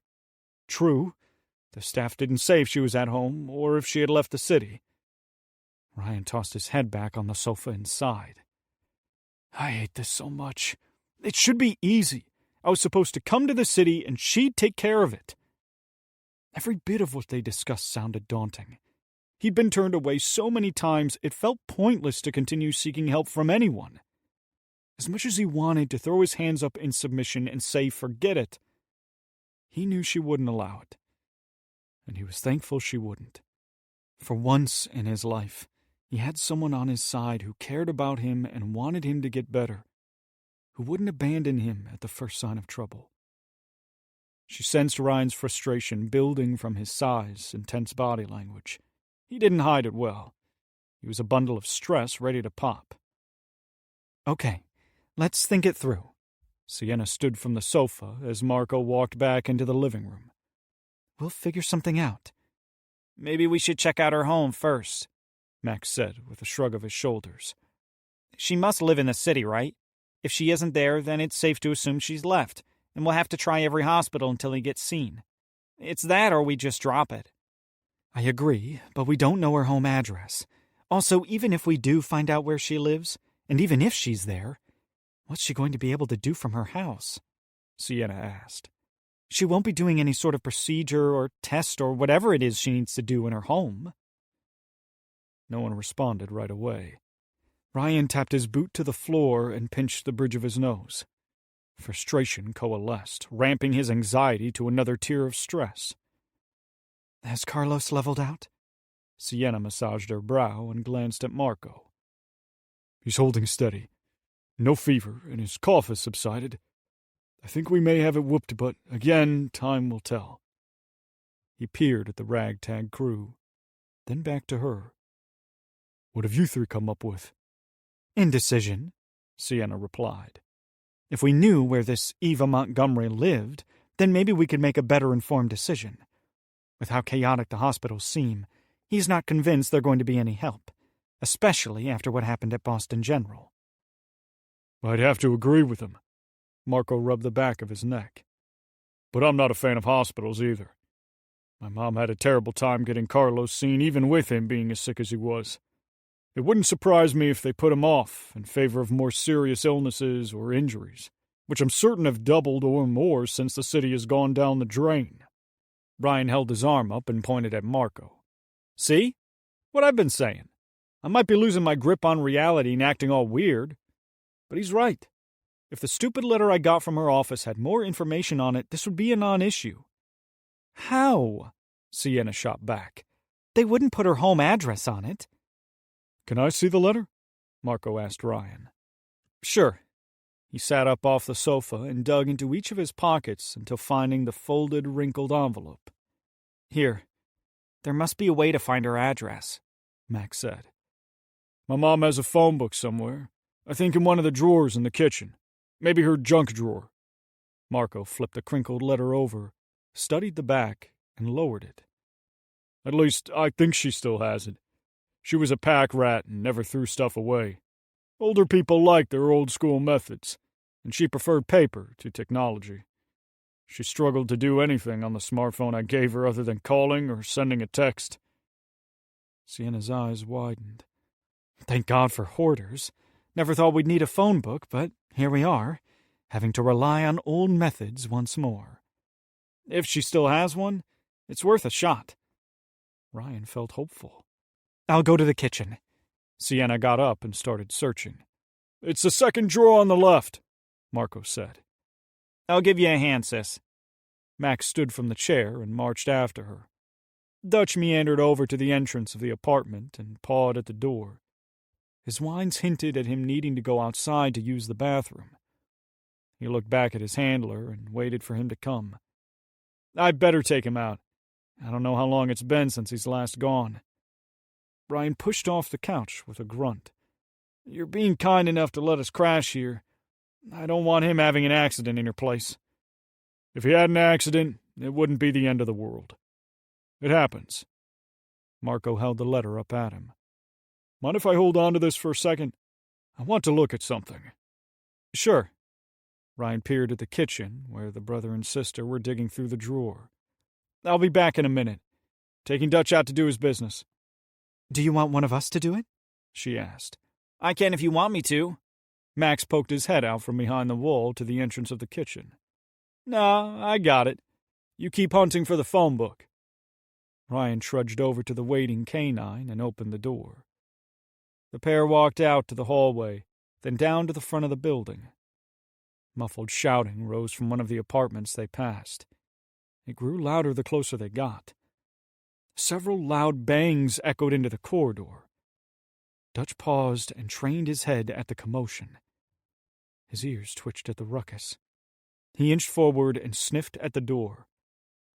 "Come on, boy. It's not our place to get involved in other people's business. We have enough to deal with already." After a second longer of lingering at the door, Dutch turned and continued to the main entrance of the building.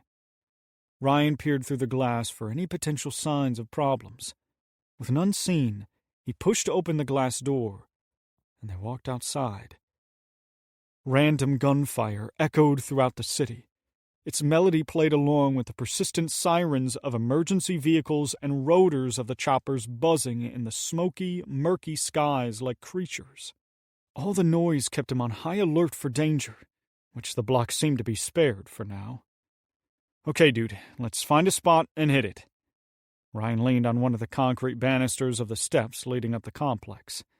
It stabilized his balance while his four-legged friend sniffed out the perfect spot on the concrete to do his business. Ryan drifted off into thought of what the next few days would hold for him and the others. What sort of additional madness could unfold? Nothing seemed off the table for the terrorists. They had managed to hack into the power grid and take it offline along with disrupting communications. His wildest notions were all possible. Nuclear blasts? A viral pandemic? A large-scale invasion from the south with Mexican cartels helping to sneak more terrorists in the country since the Texas border was far from secure? With the military dealing with problems within the interior of the country, it would be far easier to have many more terrorists flooding in, if it hadn't happened already. Dutch shook his body and trotted back over to Ryan. A car horn honked and snapped him out of his worst-case scenario dreams, which made him frightful of things to come. "You finished up, dude?" The canine groaned and glanced up at his handler. His tongue hung from his maw. "Let's head back inside and see if they found anything useful." As he turned toward the steps, the door to the building flung open. An older man, maybe in his late 30s or early 40s, stormed out onto the landing. His balding head glistened wet with sweat. His Hawaiian shirt was unbuttoned, revealing a white tank top spotted with drops of what looked to be blood underneath. He sneered at Ryan as the two men passed each other on the steps. Dutch offered a low, guttural growl at the sketchy individual. "What the hell you looking at?" His voice was raspy, like a hard smoker would have. "Nothing." Ryan wanted no trouble from the angry man and sought to get back to the apartment. "Yeah, I thought not." Like a light switch being flicked on, red filled Ryan's gaze. His brows slanted inward, his fingers bunched into fists. He wanted to attack the rude man, to pound his face into a pulpy mess until he stopped moving. Before he was able to act on his violent impulse, a distant car horn sounded. It snapped him out of his rage. He blinked and looked left in the direction of the noise. His taut muscles relaxed. He unclenched his fingers. The sudden surge of anger ebbed as the stupid man continued down the sidewalk without looking back at them. "Come on, boy. Let's get back inside."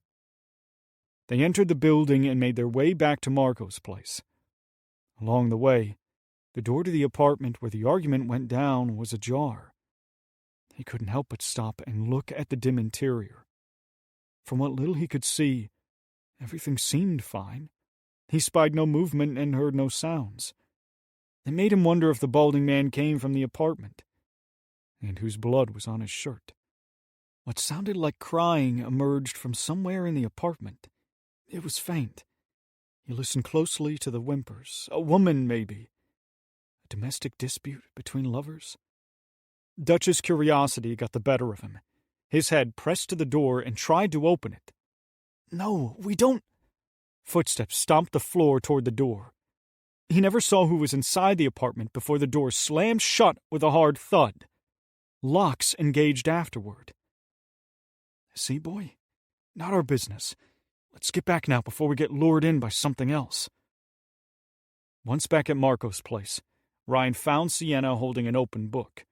Her finger pointed to one of the pages. "I think we might have something here." "Great."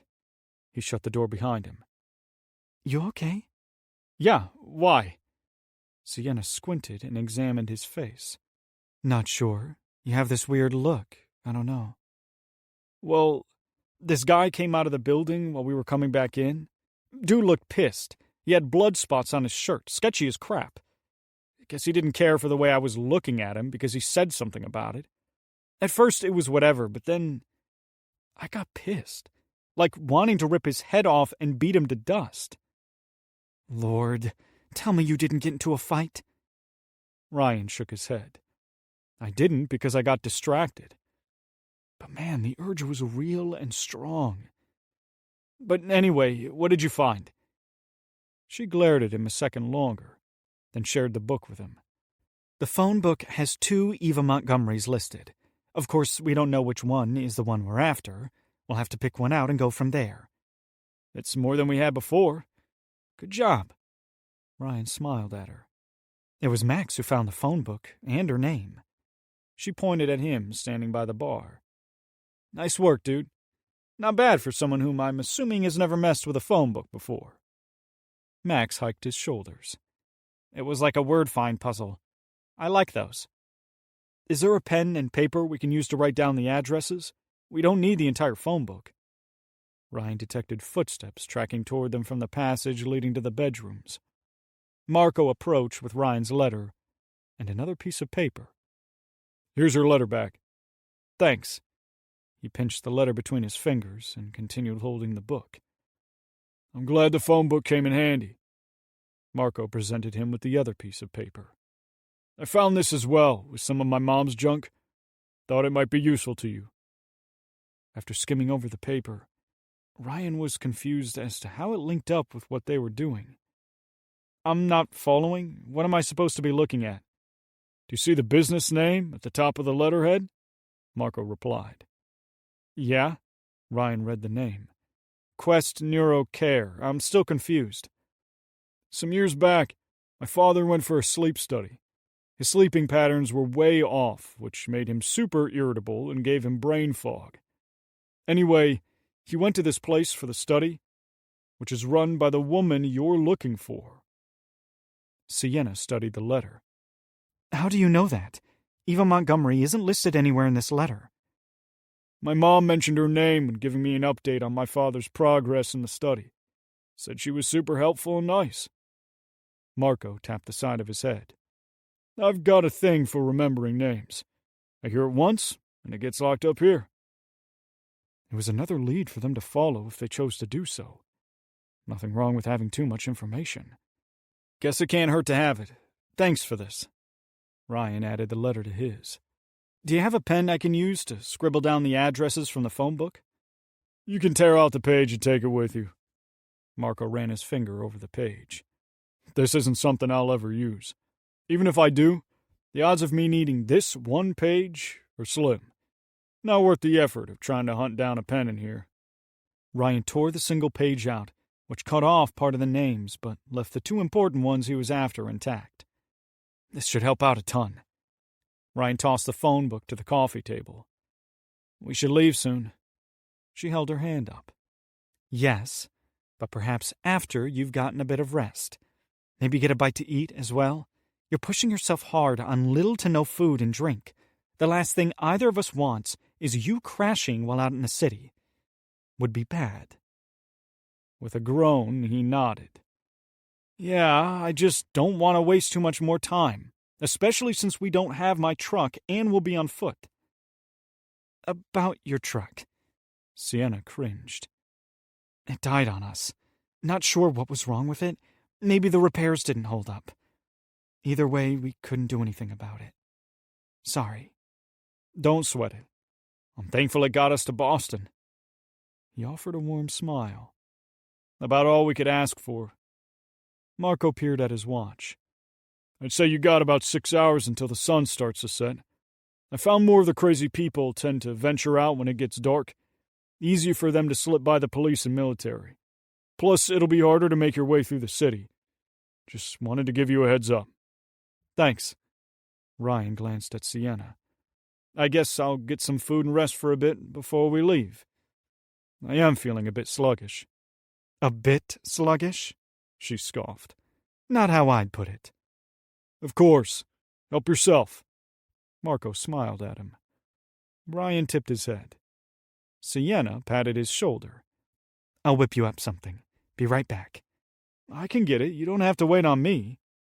She pointed at him, then at the couch. Sit down and don't move. I'll be right back. Marco looked at Ryan.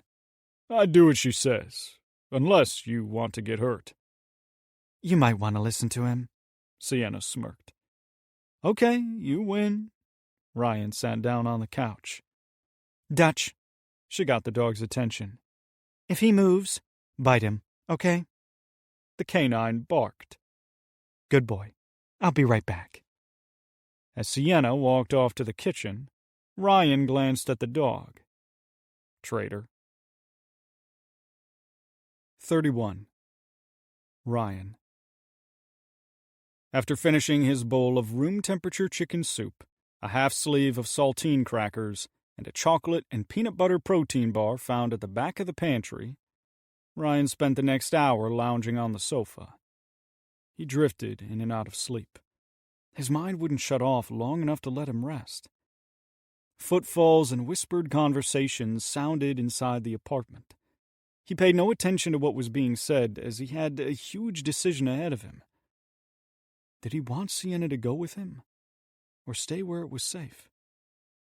The thought of losing her made him weak. With dangers all around from thugs and terrorists, it made him consider going alone instead of bringing her with him. He knew how she'd take it if he told her he didn't want her to go. She wouldn't like it. Dutch brushed against Ryan's hand, which hung over the front of the sofa. The dog nudged his snout into his fingers and groaned. Yeah, I'm getting up, dude. Ryan patted his palm on the top of Dutch's head. With a grunt and grimace, he sat up and leaned back in the cushions of the couch. He yawned and stretched his arms, then blinked the sleepiness away. Did you sleep well? Sienna asked. Ryan rubbed the back of his stiff neck and rotated his head in a circle. I got enough.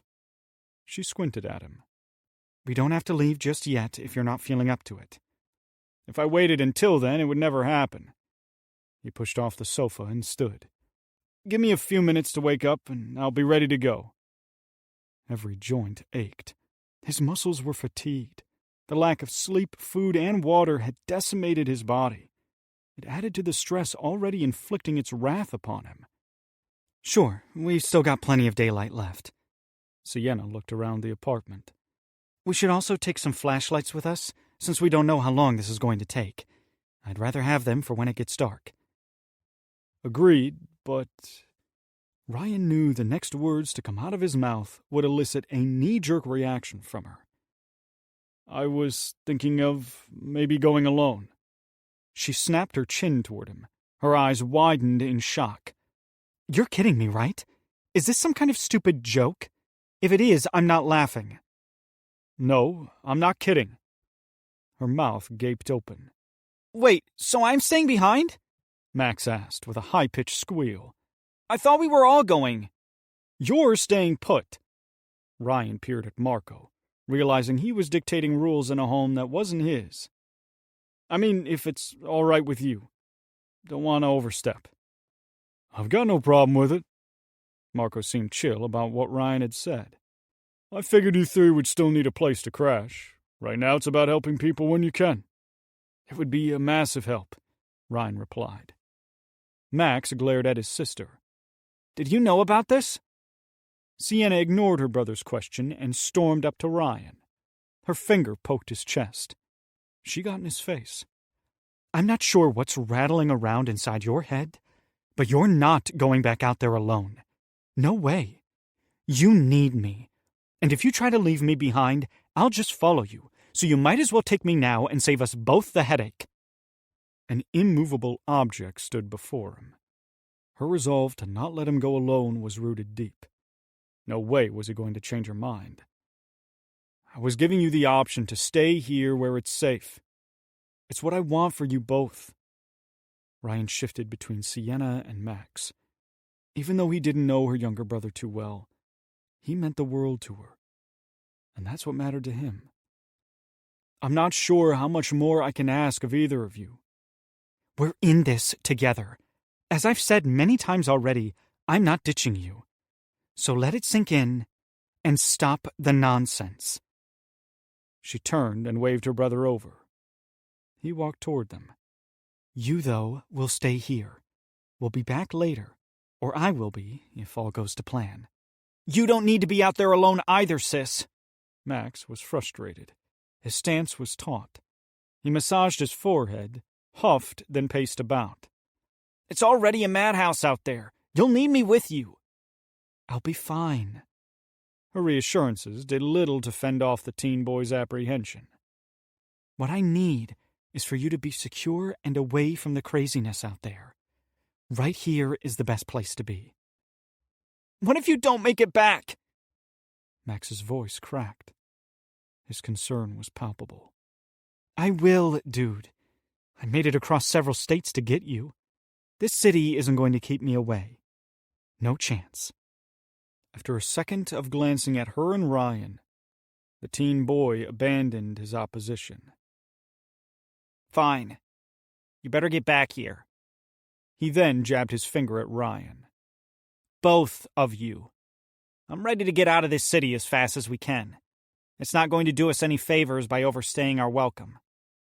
That's the plan, Ryan shot back. Trust me when I say we want the same thing. Best be. Max lowered his arm, but the reluctant glare remained.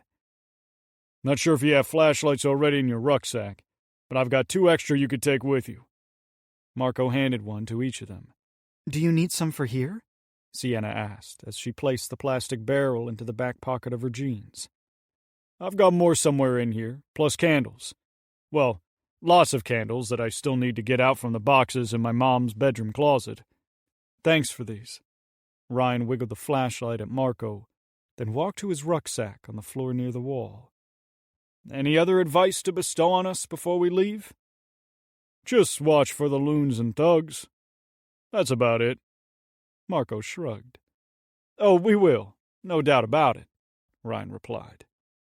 Oh, one more thing. Did you need or want a map of Boston? My mom has a map of the city with some of her belongings.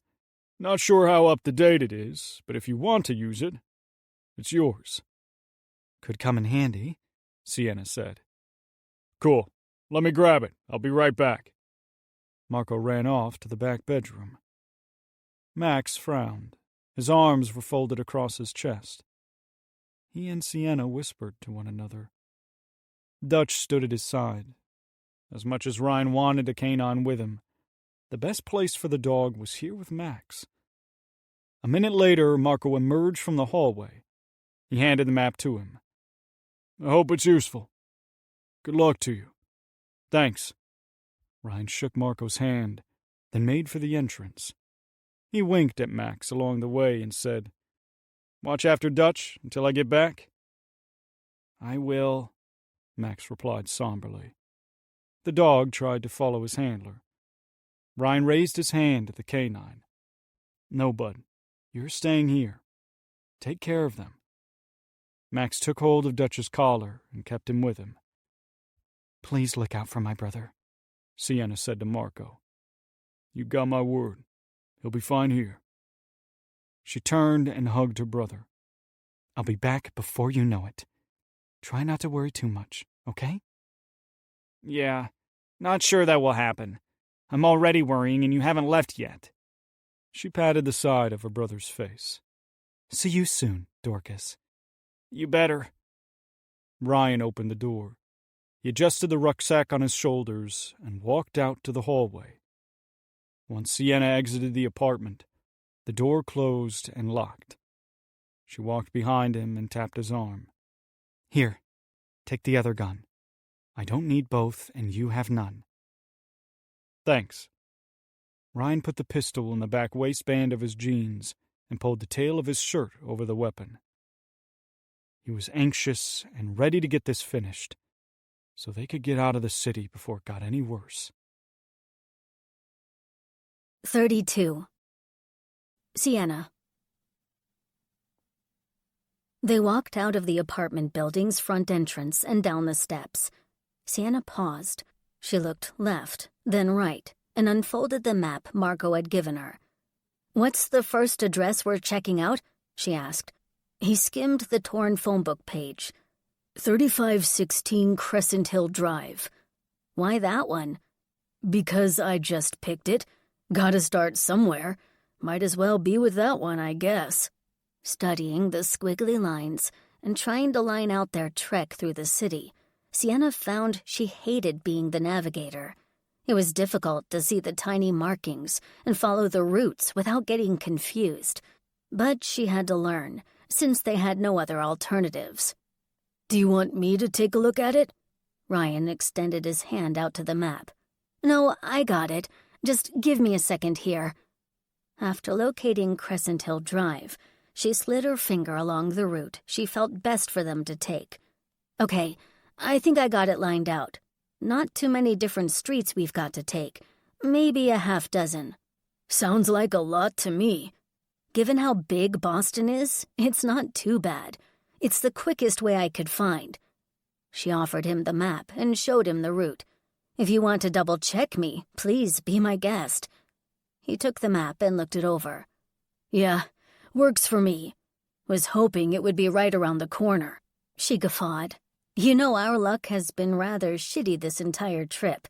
Why would it suddenly change now?" "I figured it had to at some point. We can't have all bad luck, can we?" Ryan gave the map back to her. "Our brief history says we can." She took the map, folded it up, and placed it in the back pocket of her jeans. "But I guess it isn't all bad luck if you think about it." He grinned. "I suppose not. I did find you after your car wreck." "You did." She matched his smile. "Let's hope we have more good luck than bad. I could go for more of it." "You and me both." They marched west down the street. As they navigated the city blocks and made detours around police, crows of unruly people, and the military, they found their planned route had been all but erased in the end. Skirmishes with law enforcement from what appeared to be city locals of all varieties of people broke out. The heated exchanges resulted in physical collisions. The police were sorely outmatched by the horde of people confronting them. But they managed to sneak by the fray undetected and get back on track after taking several streets that dumped them out further along their route. Both Sienna and Ryan picked up the pace. Well, as much as they could without wrecking his waning endurance. "How are you doing?" Her question came in choppy fragments. She peered over her shoulder and found him lagging. "Oh, hanging in there, I suppose." Ryan lumbered after her. He was about 4 feet back and slowing down. Sienna stopped. Her chest heaved as she panted and placed her hands on her hips, trying to catch her breath. "We'll take a few minutes to rest and get back at it shortly." He hunched over, his palms pressed to his knees. Without looking at her, he bobbed his head. Multiple shots of gunfire sounded. They came in quick bursts. It wasn't near them, but close enough for both her and Ryan to take notice. Not sure how much longer the city is going to be able to hold it together, Sienna said. The restlessness seems to be getting worse. Yeah. He stood straight and wiped the layer of sweat from his brow with his arm. One of the reasons why I wanted you to stay back. She wagged her finger at him. No, don't start in on me with the nonsense. We've already gone over it. I know. Ryan put his hands up and spat on the ground. I'll drop it. Won't mention it again. How much farther is it? He advanced toward her. I think maybe another 3 blocks, give or take. Let me consult our trusty map just to be sure, Sienna said, pulling the map from her back pants pocket and unfolding it. You know, you've done an excellent job with reading the map. All this time, you were so unsure if you'd be able to, and now you're navigating the city like a champ. Ryan stood alongside her as she traced her fingertip along the surface of the map. Well, sometimes stressful situations bring out the best of us. Sienna kept her eyes locked on the veiny thin lines of the map. Plus, I can't have you doing all the work and me not doing anything. You have been slacking. I didn't want to say anything, but I'm glad you noticed and are correcting such behavior. He forced a weak smile. She smirked and never took her gaze off the map. Mess with me, and I'll ditch your butt here with the unruly mobs. See how it goes for you then. You couldn't ditch me. You'd miss me too much. Miss the headache and trouble? Not likely. A smirk formed on her face as Sienna folded the map closed and put it away. So yeah, we've got another 3 blocks to go until we reach the first address. If nothing else derails us, we should be fine. Ryan nodded. Excellent. I might have to have you carry me, though, since I'm so old and feeble. Nah, you're just feeble. She slapped his chest. Suck it up, Nancy. He playfully reeled from the blow. Have you rested long enough, Grandpa? She trained her finger at the street. We should get moving again. Sure, let's move. The pair walked the remainder of the alley to the sidewalk. Sienna set a brisk pace as they covered the remaining 3 blocks without any incidents until arriving at Crescent Hill Drive. It was a fancy community, protected by a 10-foot-tall steel fence surrounding the perimeter. The few mansions they were able to see through the bushes growing inside the fence line were immense. Compared to the madness on the streets, the upscale community appeared as though it had been untouched by the turmoil outside its walls. Her place is somewhere in there. Sienna studied the fence, then looked left and right down the sidewalk. Now we just need to find a way to get inside. No way are we climbing over or fitting through these bars. I'm skinny, but I'm not that skinny. There has to be a gate somewhere. Ryan looked around the periphery of the property. All we need to do is find it. Do you think they'll have security guarding the entrance? Sienna asked. Maybe. Won't know until we get there. He glanced at her. We need to pick a direction and go. I say left. Why? Did you notice something? No reason. It's a direction, and we have to pick one. She walked by him and slapped his arm. They followed the sidewalk to the corner and made the bend. 50 feet ahead, they found the gates. They were open. No men patrolled outside on the drive that she could see. Well, there's our way inside, Sienna said. Do you see anyone? Because I'm not. Nope. I say we check it out. They stalked to the gated entrance. Ryan scanned the street, while Sienna focused on trying to see through the fence and bushes for any movement. For now, there was no activity in the vicinity. Isn't it weird to have the gate open, but no cars coming or going?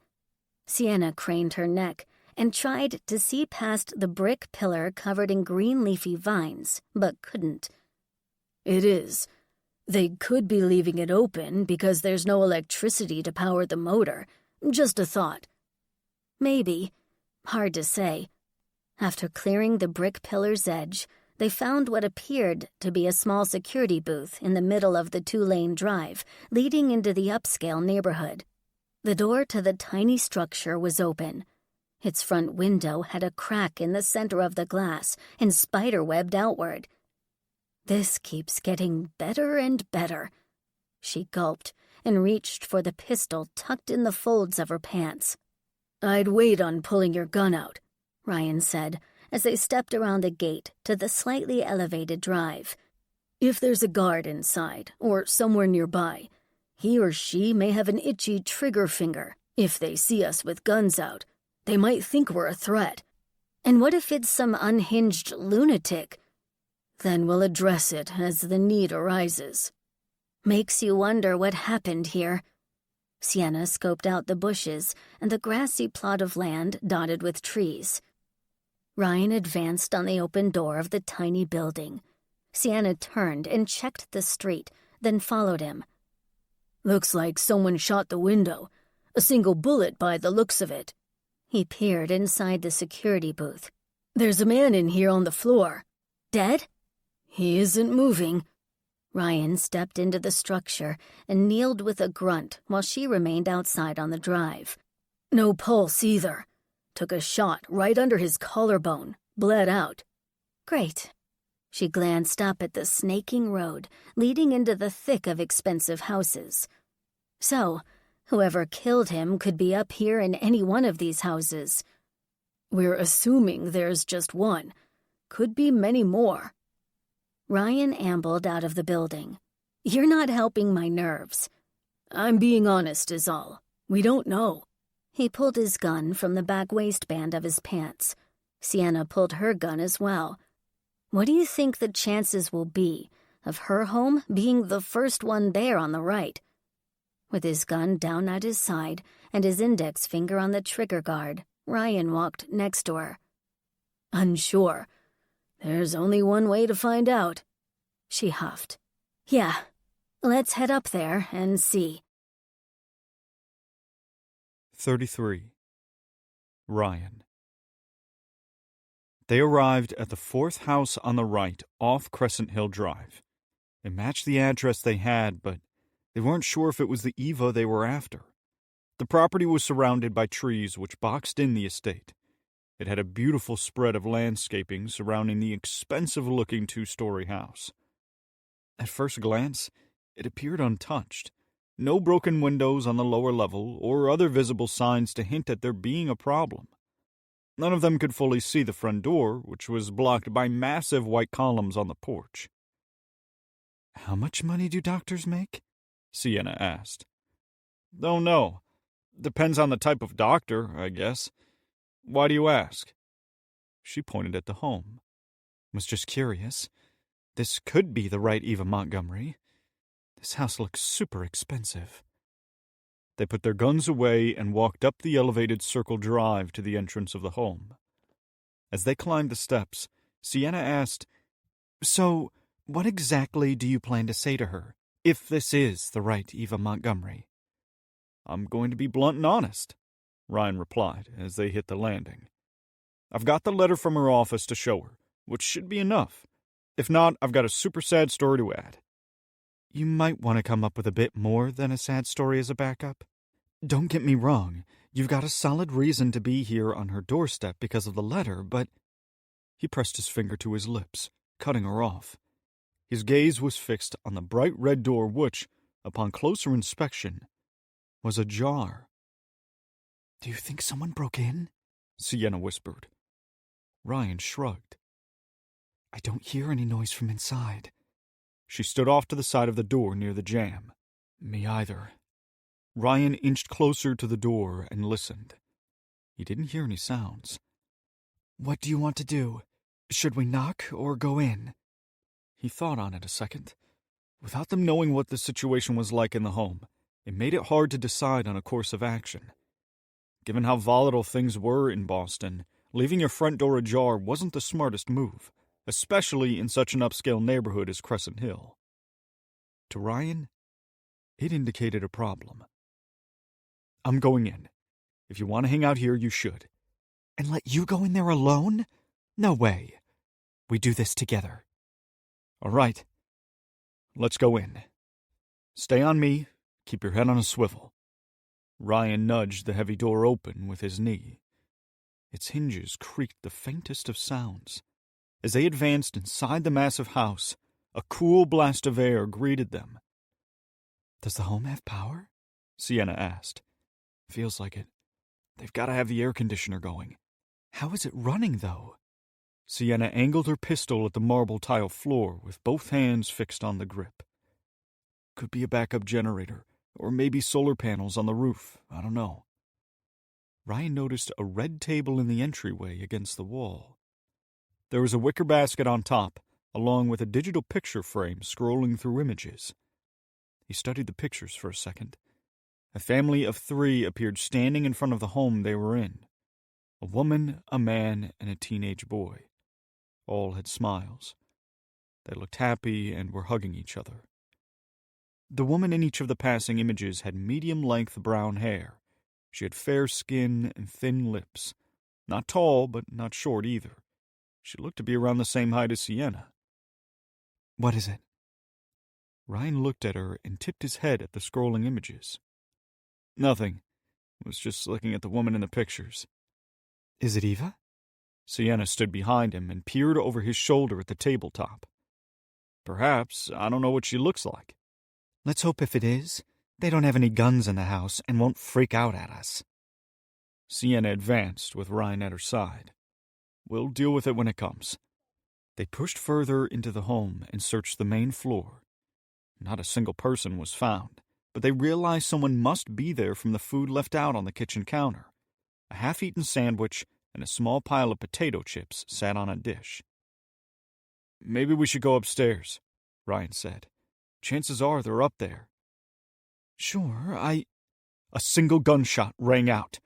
It was muffled, but it sounded like it came from above. Sienna exchanged a wide-eyed glance with Ryan. He jerked his chin to the ceiling. She said in a strained voice, Someone is up there. Could be her. Ryan didn't hesitate and hustled out of the kitchen for the staircase. He went up the steps first, with Sienna trailing him. The effort was like climbing a mountain. By the time he made the second-floor landing, he was flush with even more sweat dripping from his brow. Every muscle fiber in his already weak legs throbbed. But he advanced with urgency and ignored the discomfort. They moved into the expansive corridor, which had to be at least 8 feet wide. Rooms lined both sides of the hallway. All doors were open. Before passing each of the spaces, he paused and glanced into them. Voices sounded ahead from the last room on the left. It was difficult to tell how many people there were. Ryan cocked his head to the side and pressed his finger to his lips. They hugged the wall and advanced to the open door of the room. Ryan stopped shy of the jam. He leaned forward and peered into the enormous bedroom. 2 young-sounding male voices bickered back and forth. Maybe around 16 years of age, give or take a year, Ryan thought.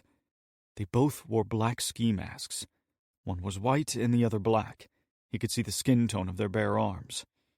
Robbers, maybe. For sure, a home invasion. There has to be some money in this house somewhere, the white guy shouted. She either talks and tells us where they keep the expensive stuff, or the next bullet fired won't be in the ceiling. We agreed not to hurt anyone, Stephen, his partner replied. He jabbed his finger into the trigger-happy man's chest. You're losing control and need to calm down. Now. We may be thieves, but we're not killers.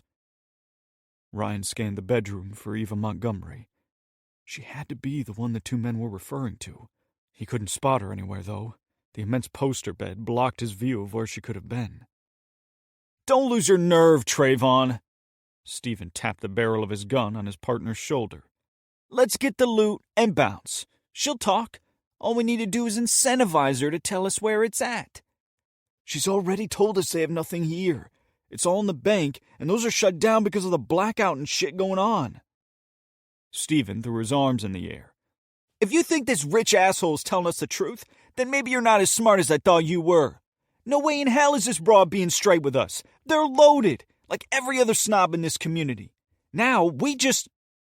The floor creaked under Ryan, but he didn't move. He glanced over his shoulder at Sienna, who cringed at him. She mouthed sorry. Both robbers went silent. Ryan couldn't see what they were doing. He motioned with his hand for them to back up. "I thought you said there was no one else in the house with you," Stephen said. "There isn't," a trembling, whimpering woman replied. "Please, boys, you don't want to do this, I promise. You can still walk away. Go home to your families." "Well, someone is out in the hallway. I heard it," Stephen said. "We're not dumb." Sienna tiptoed backward, with him following. They stopped and waited. Ryan trained his gun at the doorway. His finger rested on the side of the trigger. He didn't want to kill either of the teens, but wanted to scare them enough to hand over their guns and get them out of the home. One of the masked teens exited the room first. It was Trayvon. His small black pistol was held up at chest level. The weapon trembled in his unsteady hand. As Stephen breached the doorway behind him, Trayvon spotted Ryan with his gun aimed at them. "Lower the gun, kid, Trayvon flinched, pulled the trigger, and jumped back into Stephen, who emerged from the room. The two teens collided and fell backward into the door jamb. The single shot punched Ryan in the right side of his gut. It felt like a hot poker had been jammed into him. He stumbled backward into Sienna and palmed the wound. "Ryan!" She released her gun, grabbed him by the arms, and held him. The weapon thumped off the floor. "Oh, shit!" Trayvon's voice dipped into a lower register as he stared at Ryan. Get off me, dude!" Stephen shoved his partner away angrily and pointed his weapon at them. "Who the hell are these two?" "I didn't mean to shoot him. He surprised me." Regret dripped from Trayvon, who had his gun down at his side. "Well, you've done it now, dumbass. We're in the thick of it now. Way to go." Stephen shoved him. "Now instead of one person to deal with, we've got three. This keeps getting worse." Sienna sat on the floor with Ryan in her lap. She had her hand on top of his and pressed his palm down on the wound. "Keep pressure on it." "This is all screwed up." Trayvon turned to his partner. "I'm out before it gets more out of control." Stephen snatched a handful of his shirt and yanked him forward. "It's already out of control. Get your shit together. What's done is done. I'm not leaving here empty-handed. Grab their guns and let's... Forget this stupid plan of yours. You're on your own now." Trayvon sprinted down the hall toward the staircase. "Shit!" Stephen ran after him, leaving Ryan bleeding out on the floor. The two masked teens sprinted down the corridor to the landing of the staircase as the woman emerged from the bedroom. She rubbed her wrists, which were red and cut. She made eye contact with Ryan and Sienna, then glanced down the hallway in the direction the two teens had fled. "He's been shot," Sienna said. "Who are you?" The frazzled woman snatched up the gun from the floor and aimed the shaky weapon at them. "Why are you in my house?" "We're looking for Dr. Eva Montgomery," Ryan replied weakly. "We're not here to hurt anyone. We needed to speak with her is all," Sienna added. "Please, can you help him?" After a second of studying them, the woman lowered the gun. "I'm Dr. Eva Montgomery." She took a knee next to him, grabbed his wrist, and lifted his hand from the wound. "How bad is it?" Ryan's voice trembled. "Can't tell from here. Roll him over." Eva and Sienna maneuvered him onto his side. "There's an exit wound, meaning the bullet isn't inside of him, which is good." "Do you have anything to stop the bleeding?" Sienna asked. Eva pocketed the pistol and stood. "Help me take him downstairs. I can see what I can do down there." 34. Ryan. Ryan was taken downstairs to the kitchen and placed on the large island. Sienna dropped his rucksack to the floor and pressed a towel to the front and back of the gunshot wound. He stared up at her with wide, watery eyes. Sweat poured off his face in sheets. His hair was damp, skin clammy, clothes were wet with blood. "Not how we saw this going, huh?" "You shouldn't have gotten in the way of the bullet." She smiled at him. "Yeah, stupid me. Why didn't I think of that?" Eva rushed into the kitchen with a first aid kit. She placed the case on the island countertop near him. Next, she snatched a bottle of water from the pantry and hurried back over. I'll do what I can here to at least stop the bleeding, but he'll need a hospital to properly treat the wound. We don't have a vehicle, and don't know where the hospital is, Sienna answered. You didn't answer before when I asked who you were upstairs. Eva prepped a ton of gauze and bandages on the countertop. I'm Sienna Lang. This is Ryan Parker. Should I know either of you? Because I don't. Eva removed the towel from over the entry point of the wound. She unscrewed the cap to the bottle and doused the gunshot with water. Ryan flinched some from the contact. We haven't met in person before, but we've corresponded with each other. The name doesn't ring a bell. After dabbing the wound with a clean towel, she put some gauze over it and applied a large bandage. Roll him to his side again. Sienna helped him onto his side so Eva could tend to the exit hole.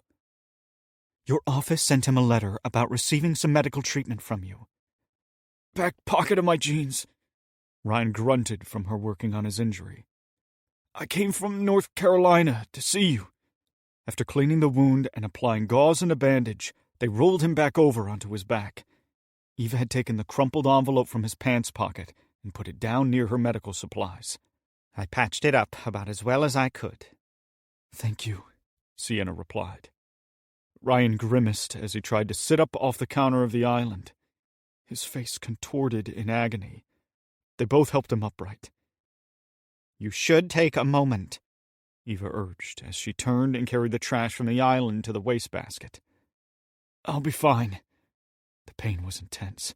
It wouldn't let up. He threw his legs over the edge of the countertop and hopped down. As soon as his boots hit the floor, Ryan's legs buckled, but he didn't go down. He gnashed his teeth and palmed his side, fighting to keep the pain at bay. Maybe you should do as she says and take a minute. Sienna patted the top of a bar stool near them. I'm fine, Ryan barked.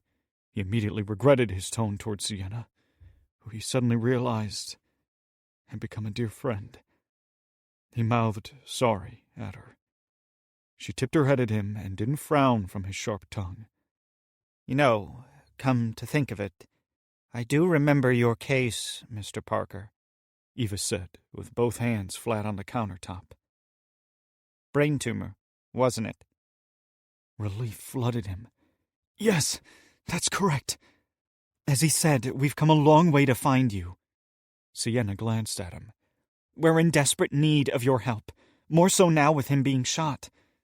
Please. I'd love to help, but it's not as simple as you may think, Eva replied. I do sympathize with what you're going through and wish I could help, but... You can help. You're the only one who can. Ryan felt his breath hitch from a stabbing sensation in his gut near the wound. We know you don't owe us anything. It would be selfish for us to believe no one else mattered. Sienna put her palm on Ryan's shoulder while looking at Eva. But all we're asking is for some compassion, and frankly to be given a damn break. If we had anything of value to give in return to change your mind, we would. She tilted her head forward and stared at the countertop. It was challenging to read what was going through her head. Was she conflicted on how to help them? Or was she too afraid to tell them no? To get out of her home? She had every right to, since they had entered her house without being invited. Ryan changed up their approach. Instead of focusing on him, he focused on her. He wanted to come across as more compassionate, thinking it would compel her to help. If you don't mind me asking, where's your family at? I noticed them in the digital picture frame you have on the table in the entryway. Gone. Eva dabbed a finger under each eye. They left about a week ago. I haven't spoken to my husband or son since they left. Given her reaction, he assumed it wasn't a vacation they were on. It seemed much more than that. Perhaps a separation? I know you must be worried about them, Ryan replied. Not being able to call and hear their voices must be maddening. It is, but they want nothing to do with me. Eva shrugged. Well, my husband, anyway. Devin, my son, is a different story, but not much I can do about it now. Wherever your son is, I bet he's thinking about you right now, and would want nothing more than to hear his mother's voice, Sienna said. I was separated from my younger brother for many years. Didn't have much contact with him. It drove me insane not being able to be with him. I understand what you're feeling right now. Eva leveled her gaze with Ryan first, then looked over at Sienna. Thank you for saving me. But I'm afraid I'm not going to be able to help you right now. Your best bet will be to try and get to a hospital, especially with the injury you have. He's tried the hospitals already. Well, Boston General, where we tried to find you. Sienna's tone increased. It was swamped with people. The car bomb didn't help any. Car bomb? The doctor squinted and stared at her. Yeah. She nodded at the doctor. It went off outside the building. I had no idea. It's okay. Don't worry about it, Ryan said. You heard her. She's not able to help. We took a chance and it didn't pan out. It was worth a try. What are you doing? Sienna squinted and her brow furrowed as if dumbfounded by his response. I'm saying she doesn't want to help. That's her right. We can't make her do anything she doesn't want to. Ryan ambled to the end of the island and settled his gaze on Eva. Thank you for your time. We're sorry for the intrusion. You're kidding me with this, right? Sienna grabbed at his bicep. We can't just give up and leave. You're sick and now shot. Without help, you'll... It doesn't matter. I'll find another way to get it handled. Or it will happen as it should. Ryan snatched the strap to his rucksack and yanked it off the floor with a deep grunt. I can't believe what I'm hearing. Sienna sounded devastated. Ryan staggered out of the kitchen and collapsed. His body slammed into the marble tile. The side of his head smacked the surface with a dense thud. Ryan! Shit! Eva raced over to them. Sienna touched his back and bent down. Her voice seemed distant to Ryan. He heard almost everything going on as he faded in and out. We've got to get him to a hospital now, Sienna said. Eva pressed her fingers to the side of his neck. She held firm. His pulse is weak. Hang on, Ryan. My SUV is in the garage. I'll have to get him there. Can't get through to 911, Eva said. Let's carry him out there and put him in the back. Yeah, right, Sienna replied. The two women muscled his limp body off the floor. They grunted and strained but managed to pick him up by his arms and legs. As they carried him through the house, the world went black, and he passed out. 35. Max. The silence of the apartment offered Max no reprieve from his wandering thoughts. He gazed out the window in the living room. His fingers fidgeted with a stray thread from his shirt, while Dutch lay on the floor, seemingly oblivious to the dangers outside. Despite his best efforts to not dwell on his sister or Ryan, Max failed to contain the annoying what-if scenarios festering in his mind. Had they made it to their destination? Were they safe? He didn't know. Many more horrible outcomes plagued him until he huffed and looked away from the window. You're going to go crazy with all that pacing you're doing, Marco said. Your sister and her friend are going to be fine. They'll be back here before you know it. Believe me, I'm trying to be positive about it. Max had his arms folded over his chest. Weren't you the one telling us how dangerous it is on the streets? And how stressed you were about leaving your brother here while being sick when you had to go find him some meds? You were crazier than I am right now. Fair assessment, I suppose, Marco shrugged. Was just trying to ease your mind. I know you're afraid for them, but it'll all work out. My sister's and my track record with luck isn't the best, Max shot back. If we're talking about bad luck, then you'd be right. We've got a lot of it. More than I want. Marco sat down in the chair near the sofa. He leaned forward, intertwined his fingers, and placed his forearms on his knees. You know, it may seem like life's punching you in the face right now, but don't take it as a negative. I mean, it's never a wonderful thing to have bad things happen to us. The pain hurts, but lessons can be found hidden under all the shit. Max guffawed. Oh, I've learned many lessons, trust me. Life has been a cruel teacher. After a while, you get tired of dealing with it. For once, I'd like a sunny day instead of constant, gloomy, cloudy skies, if you know what I mean. I do. Marco angled his chin down a moment, then looked back up. I've had many similar days back when I was in the army. When you've seen close friends die in horrific ways, it erodes your humanity. Nightmares like you wouldn't believe. Waking up in a cold sweat in the middle of the night, hearing screaming voices, guns firing, explosions going off. Yeah, I get it. I know we're talking about different experiences here, but they're bad just the same. They were different, but Max couldn't ignore how bad being in such a deadly environment as Marco had would twist someone's mind up. He had it rough for many years with physical and verbal abuse, but watching friends being shot to death and blown to bits was another level of terribleness he had not experienced. How do you handle it all? I mean, the constant anxiety and nightmares. Max preferred to stand and not sit. Moving around kept him from going mad with worry. Well, if I'm being honest, I've never gotten over it fully. Not sure I ever will. Marco sat back in the chair. It's a part of me. Time has helped dull the pain, but it's more of managing the stress and focusing on the good I have. That's key. Like Carlos? He wagged his finger at the anxious teen. Yes. My brother is my world, like you are to your sister. I focus on him, and everything else dissolves away. Hard to explain, but finding joy is key to keeping the bad at bay. Even in perilous times like now, keeping your wits sharpened and head in the right space is crucial. Max uncrossed his arms and stuffed his fingers into the back pocket of his pants. I wish I had everything figured out as well as you do. Maybe I wouldn't be the bundle of nerves I am now. I get frazzled too. Most people do. It's human nature to react first when stressed. Just recover and move on. Marco paused to allow his words to marinate with Max. Tell me, what brings joy to your life? I know your sister does. Is there anything else you find happiness in?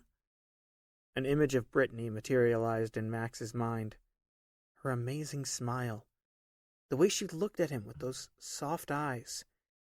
Every time he thought of her, his heart fluttered. Not having her around was weird. He needed her more than he realized. Ah, yes, I can see it on your face. Marco cracked a smile. He wiggled his fingers at him. Come on, give it up. He massaged the back of his neck. His gaze aimed at the floor. For some reason, Max felt embarrassed. He didn't know why. Well, there is this girl I know. We met before leaving Rhode Island. It was a brief encounter and not under the best of circumstances, like less than a day, but the time we spent together was great. What's her name? Brittany. Pretty name. Sounds like she made a big impression on you. Max bobbed his head. Oh, she did. I've never really had a girlfriend before, and I'm not saying Brittany was, but if the world wasn't so unhinged, maybe something could have happened. He shrugged and removed his hands from his pockets. It's dumb to think about. Not like I'm ever going to see her again. You never know what the future holds. Don't write it off so easily. Sometimes things work out in mysterious ways. Are you sure you weren't a counselor in a past life? He squinted at Marco. Because you're giving me vibes like you might have been. Not how I saw this conversation going when we first started chatting. He chuckled. Maybe. I've had lots of practice over the years. Before coming to Boston, I participated in weekly meetings for veterans suffering from PTSD in Atlanta. I'm skilled at many things in life, but for some reason I can get people to open up and share their feelings. Even when they resist, they eventually do. Not a bad power to have. You're easy to talk to. Max looked him over. It's strange because you're so big and come across more as a tough guy than a softy. No offense. Not sure if offense would need to be taken, but whatever. I'll happily take the compliment. Besides, two things can be true at once. Marco winked at him. At least you're humble about it. The teen rolled his eyes and snickered. Although he was still concerned for his sister, Max discovered he was handling it better. Thanks for distracting me. I needed it. I've never been great at controlling my feelings. I tend to show them most times. That's normal. To me it is, anyway. I know I've done it more times than I can count. Marco pointed at him. If you feel the anxiety is getting to be too much, think of Brittany. Your mood shifted once you spoke about her. Won't be a problem there. I'm always thinking about her in some way. Again, the embarrassment overwhelmed the teen, causing him to dip his chin and look away.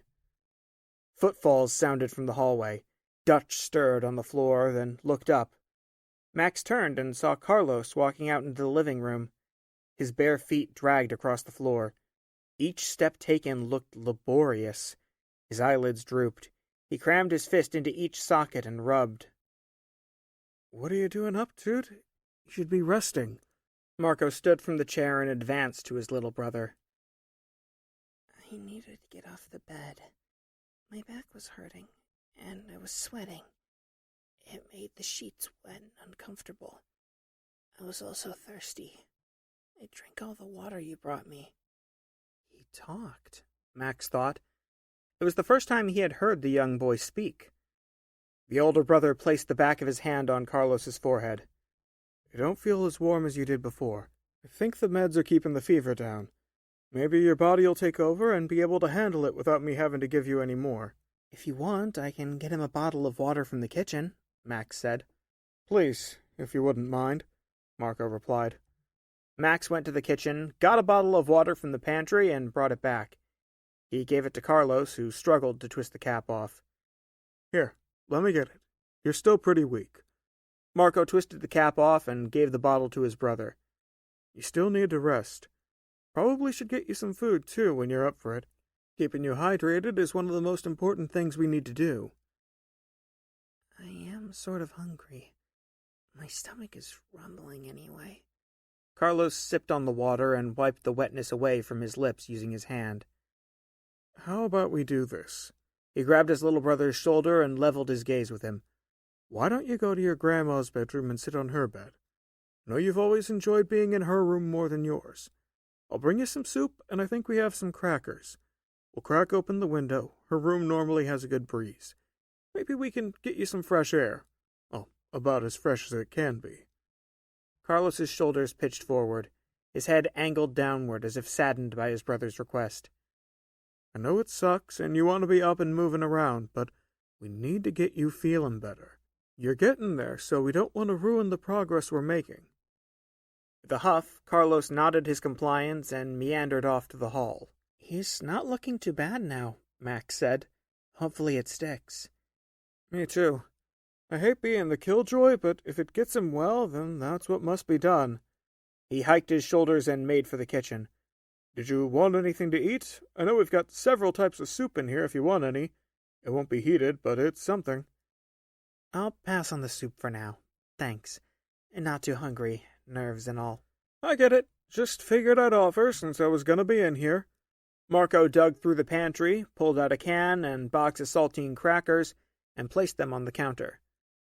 If you change your mind, you know where to look. While he worked on getting his brother's meal together, Max ventured back over to the living room window. Although their chat cooled his anxiety, it bubbled under the surface. Regardless of how he tried to focus on the positives, the negatives found their way back to him.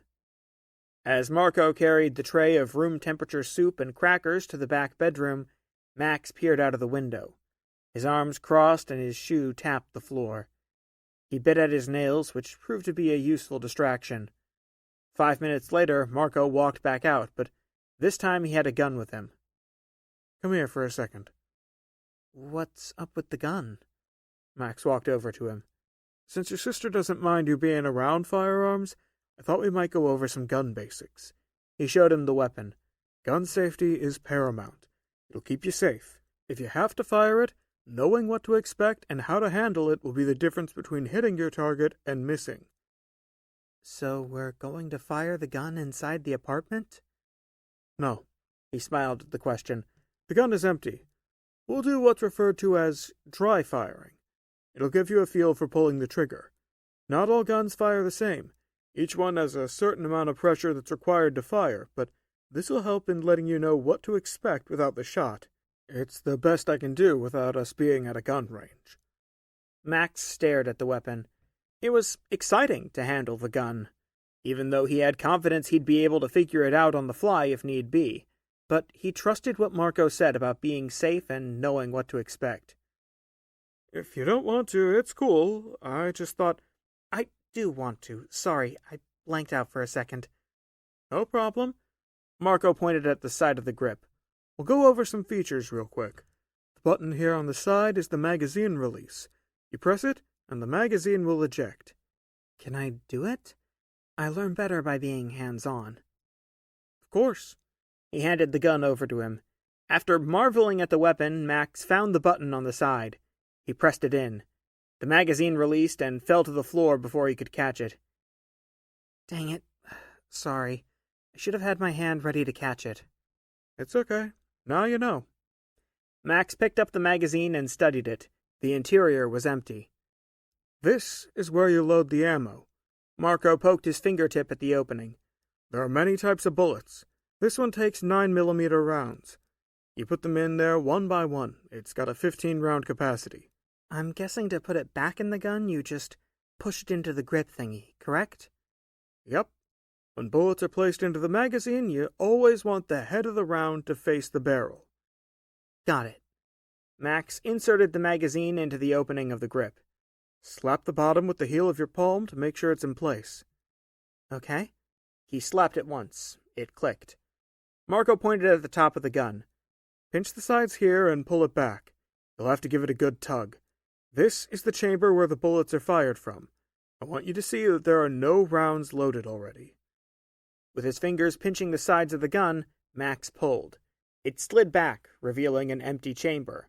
He released it, and it snapped into place. Perfect. This piece on top is your sights. You'll line it up with your target. Marco wagged his fingers at him. Now lift your gun. Max raised the gun and pointed it at the wall. He had no idea if he was handling the gun right, or if he looked like a complete idiot. Years of playing first-person shooters influenced his knowledge. Widen your stance. Marco kicked his shoes at the interior of Max's feet to spread them out a bit more. Lean forward some. He checked his hold. One important rule is you never have your finger on the trigger unless you're ready to fire. When you hold a gun, you put your index finger on the side of the trigger guard. I'm doing it, right? Max had to double-check where his index finger was on the weapon. The critique made him doubtful that he was doing it correctly. You are. It just needs to be said because it's super important. He stood behind him and looked over his shoulder. When you have your shot lined up, put your finger on the trigger. Exhale slowly and squeeze. Max did as he said and pulled the trigger. The gun clicked with minimal pressure. Perfect. Do it again, Marco said. He repeated the steps and fired 3 more times. Piece of cake. Should be. Guns are nothing to be afraid of. They're a tool to be learned. I think everyone should know how to properly use them, young and old. Self-defense can be the difference between surviving a hostile situation and dying. The police can't be everywhere all at once. What's going on in the city is proof of that. After pulling the trigger another 4 times, Max lowered it. I think I got it. It's straightforward enough. With bullets loaded, it'll be a lot different. Marco took the gun back. It will be. The report is loud, but you'll get used to it. I wanted to go over the essentials, which is what you'll need to know the most. If and when you do fire a gun, just remember to breathe and line up your shot. Keep your finger off the trigger until you're for sure ready to pull it. The rest is cake. Cake? Maybe. Cracks of what appeared to be gunfire sounded from outside of the building. Max flinched. Marco did the same. Dutch got off the floor in a blink. His body was tense. His ears twitched as he looked around. That was gunshots, right? Max gulped. It was. With the gun in hand, he rushed to the side living room window. Max followed and looked over his shoulder to see what was happening. He couldn't spot the source of the gunfire. Another 2 shots went off. They sounded close, but Max wasn't sure if they actually were. Marco hurried away from the window and made for the hallway. Max shadowed him along with Dutch into the back bedroom, where Carlos was on the king-size bed. The younger brother had the tray of soup and crackers next to him. He leaned against the headboard. A fearful gaze filled his sickly face. "You all right, dude?" Marco asked as he raced to the partially opened window. His brother nodded. "So much for it staying quiet." Max stood at the foot of the bed. His pulse ran at a gallop from not knowing what was happening. "Can you see anything from there?" He closed the window and turned toward the bed. "Yeah. A guy is running in the street. Middle Eastern, maybe. I can't tell for sure, not from this angle." Marco stood against the wall and glanced out the window a second time. "And it looks like a handful of people are after him." 36. Max. "After him? What do you mean?" Max inched down on the length of the headboard to see what was going on. His palm slid over the smooth cherry wood finish. Gunfire cracked again. Marco jerked back away from the window. Carlos flinched on the bed and covered his face with a pillow. The anxious teen dropped to his knees. His breath hitched from the sharp, piercing crack of gunshots outside of the building. "There's 2 people after the guy. They're shooting at him." Marco chanced a third look out the window. "Shit." Max remained hunched at the foot of the bed. "What?" "I lost sight of the guy running. Looks like 2 men are after him." "So, maybe he's down the street now, which is what we want, right?" Max said. "I don't think that's what happened."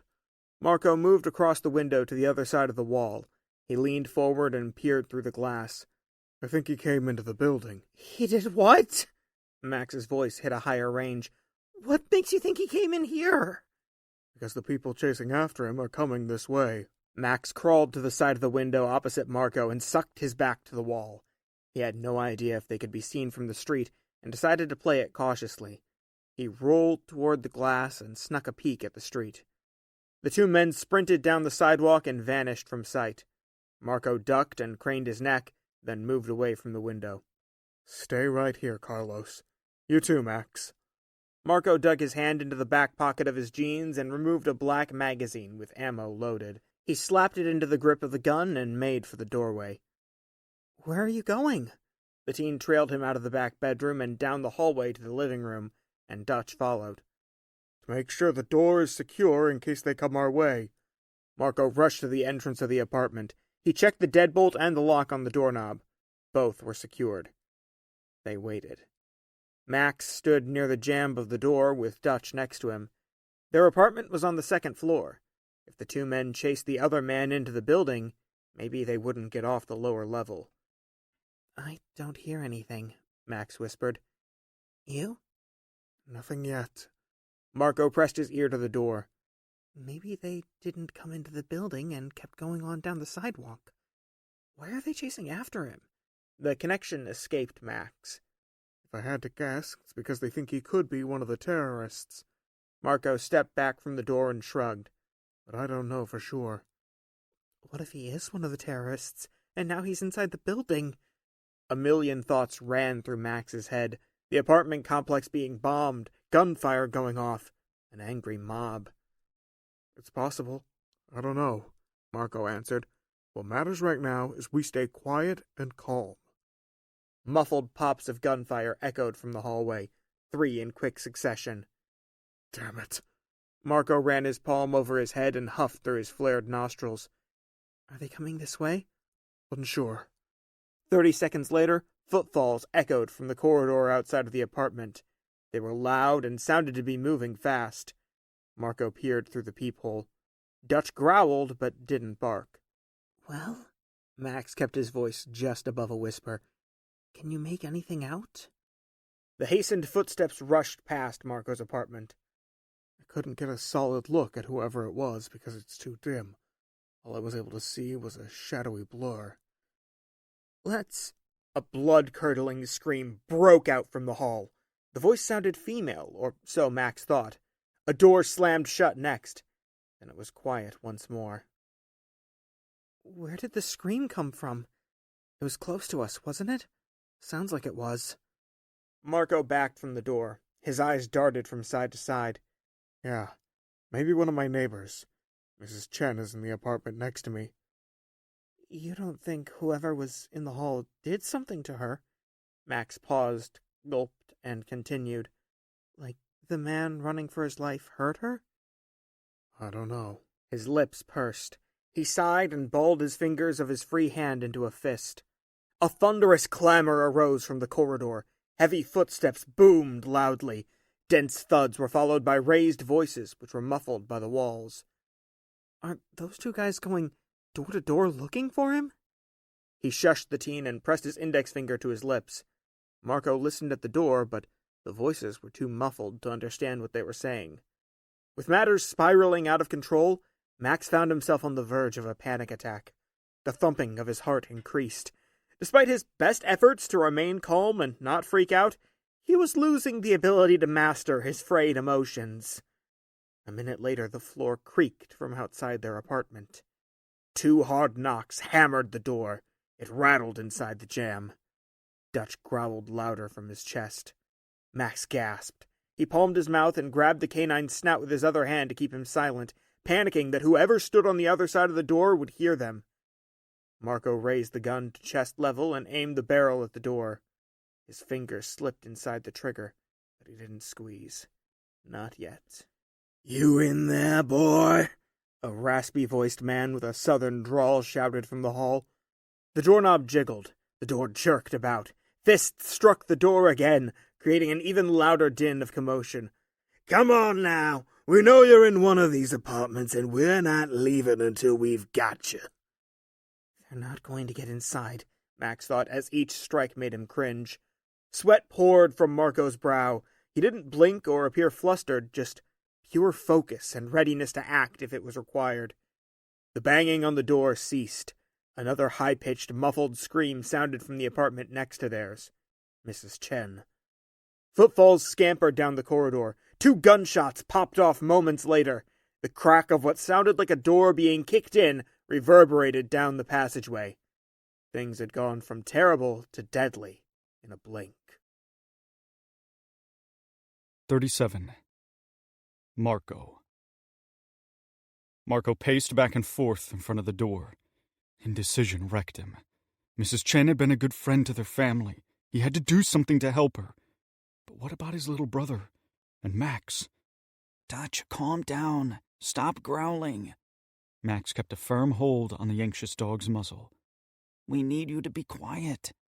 After a short deliberation, Marco decided he had to go help her. Not doing anything seemed wrong when he felt like he could easily handle the 2 thugs. I want you to stay away from the door, keep it locked, and don't make a single sound. I'll be back. You're going out there? Max released the dog's snout. Dutch retreated, shook his head, and then blew air through his nostrils. Yes, for Mrs. Chen. I have to make sure she's safe. Just stay put, and I'll return. Marco grabbed the doorknob and checked the peephole. He shifted from side to side and stepped back. No one was in the hallway from what he could tell. And what if you don't return? What the hell am I supposed to do then? The teen's voice rose in volume. Marco placed his hand on the teen's shoulder and looked at him. In a calm, measured tone, he said, Everything's going to be fine. Just breathe. There's an extra pistol under the bed where Carlos is. Get it and wait. It's already loaded and ready to go. Remember what we went over. You'll be fine. Much to his surprise, Max calmed down. He exhaled twice through his nose and tipped his head. Okay. Yeah. Don't take too long, though. Or get killed. Not planning on it. Try hard, dude. Max stepped back from the door along with Dutch. Marco peeked through the peephole again, then unlocked both the deadbolt and doorknob. Lock it behind me. Max tipped his head. The door creaked open. Silence filled the hall. Marco poked his head through the doorway and scanned both directions. It was clear. He stepped out into the corridor and faced left toward Mrs. Chen's place. Max gave him the OK sign and pushed the door shut. The deadbolt engaged with a click. Darkness filled the passage. Light shone from around Mrs. Chen's door, which was ajar. His nerves were steady. Not a single tremor rose in his hands. He advanced on the entrance with the gun brought to bear. The plan was simple. Make sure Mrs. Chen was okay and get rid of the two thugs and the man they were after. He wanted no dead bodies on his conscience. Too many had taken residence in his head from past deployments. Although the screams had stopped, raised voices loomed from the home. They were muffled, and it was hard to discern what was being said. Marco stalked the cracked door.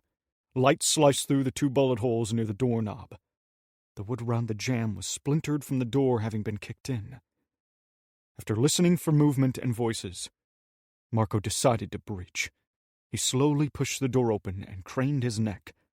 The gun swept the interior. Two men stood in the middle of the living room. Their backs were turned to him. The Middle Eastern man was on his knees in front of them. His hands were up to shield his head, which angled downward. He couldn't get a clear visual of the frightened man's face. Mrs. Chen was planted in her light brown recliner. Tears flowed from her eyes. She glanced at the entrance of the apartment and spotted Marco entering the home. He pressed his fingers to his lips to make sure she didn't give him away. She looked back at the two men who held the whimpering man at gunpoint. "Come on now, boy. We know you're with those terrors," the tall, plump man said, with his silver-plated pistol aimed at the Middle Eastern man's skull. "Just give it up, and maybe we'll let you live." His smaller, skinnier partner smacked the side of the man's head. "Tell us where your jihad clan is now. Don't think we're stupid. I'd hate to paint this woman's apartment with your brains, but so help me, we'll do it if it means saving our country from trash like you." "I already told you I'm not part of what's going on," the Middle Eastern man cried out. "Not every person who looks like me is a terrorist, you backwoods inbred moron. I'm an American citizen, like you." The plump man bashed the back of his hand into the weeping man's skull. His head snapped to the side. He dumped over onto the floor. Mrs. Chen whimpered at the violent act. The smaller man crammed his boot down on the Middle Eastern man's throat, choking him and causing his legs to kick. Marco got behind the pudgy man and pressed the gun to the base of his skull. "I think he's had enough. Get off him. Now." "What the—" The plump man turned his head, then his body, but he stopped as the barrel of the gun was shoved harder into his skull. "Don't move. Not unless you want a bullet in your head." Marco grabbed the silver-plated pistol from him, then eyed his smaller partner who still had his boot on top of the man's throat. "Get off him and step back." He didn't respond. "Damn it! Do it, Jerry!" the big man said. "Sure, fine." Jerry backed away from the Middle Eastern man. The man grabbed at his throat and hacked with relief. "You okay?" Marco asked Mrs. Chen as he stuffed the pistol into the front of his jeans. She nodded. "I don't know who you are, but this piece of trash is with those terrorists. We're not the enemy here. He is," the big man said without moving his head. "He's telling the truth. Look at him." Jerry tipped his head at the beaten man on the floor. "They're all the same. Dale and I have seen them out in the city." "Hand over your piece. Now." Marco ignored their ramblings. All he wanted was them out of her apartment and the building. Jerry dug his black pistol out from behind his back and gave it to him. His brows slanted inward, forehead furrowed in anger. His nostrils flared. "You two are going to leave the building now. If you try anything else, I'll put you down." Marco eyed Jerry. "Do we understand each other?" "Who are you? A cop?" Dale asked. "No, just someone who doesn't like having two dipshits cause problems where he lives."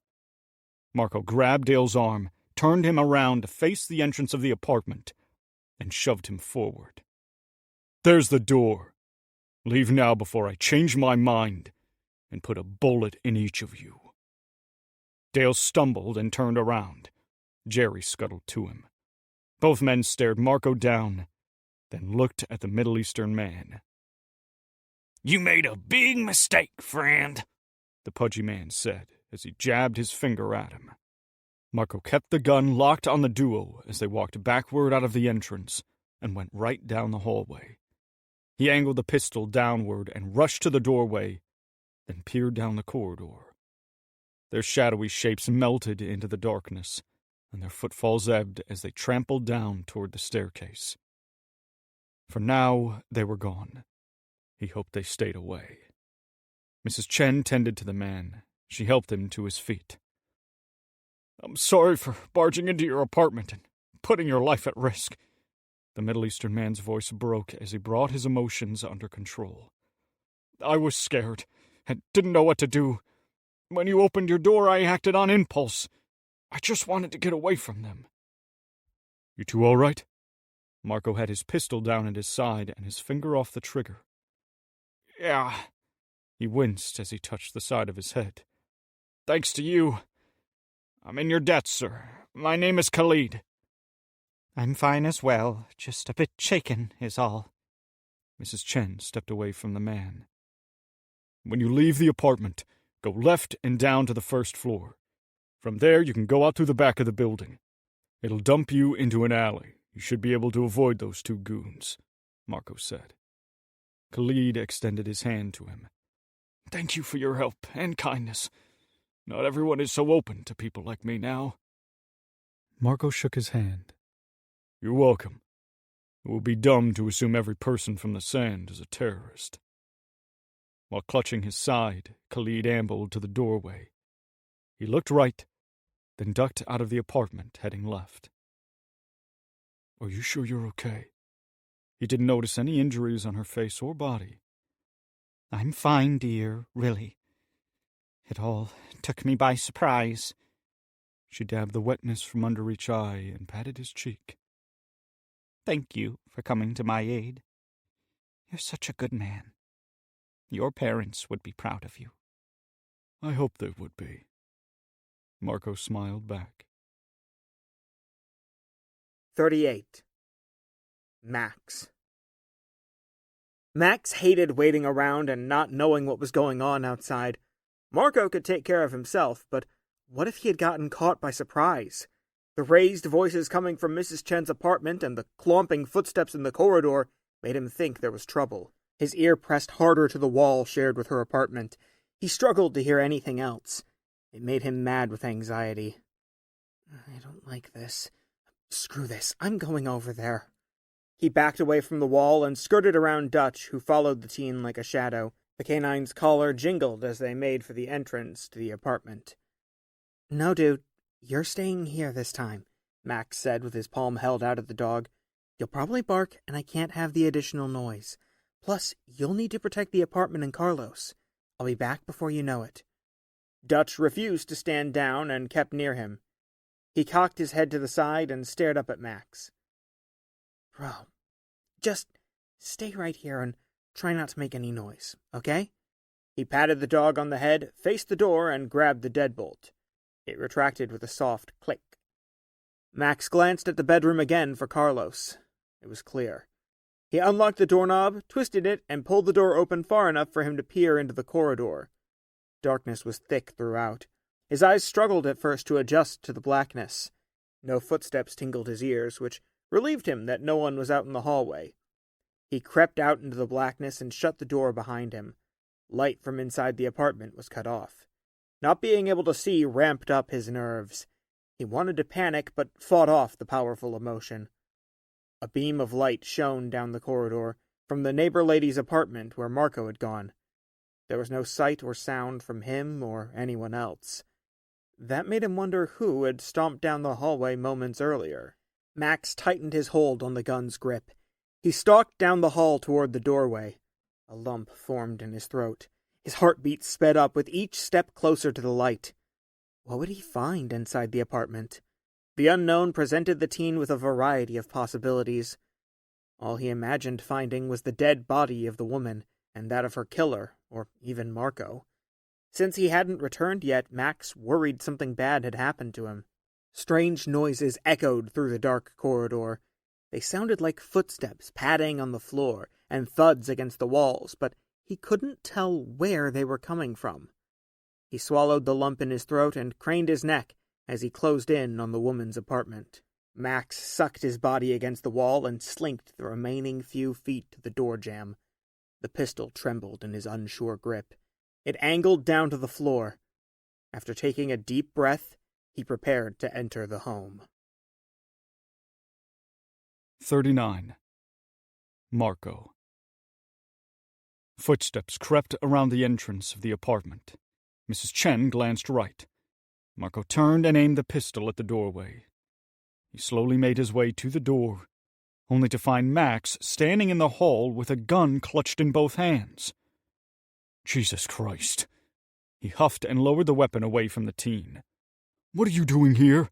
I told you to stay in the apartment with Carlos and not to come out. I got worried and heard a bunch of noise, so I came to make sure you were okay and didn't need help.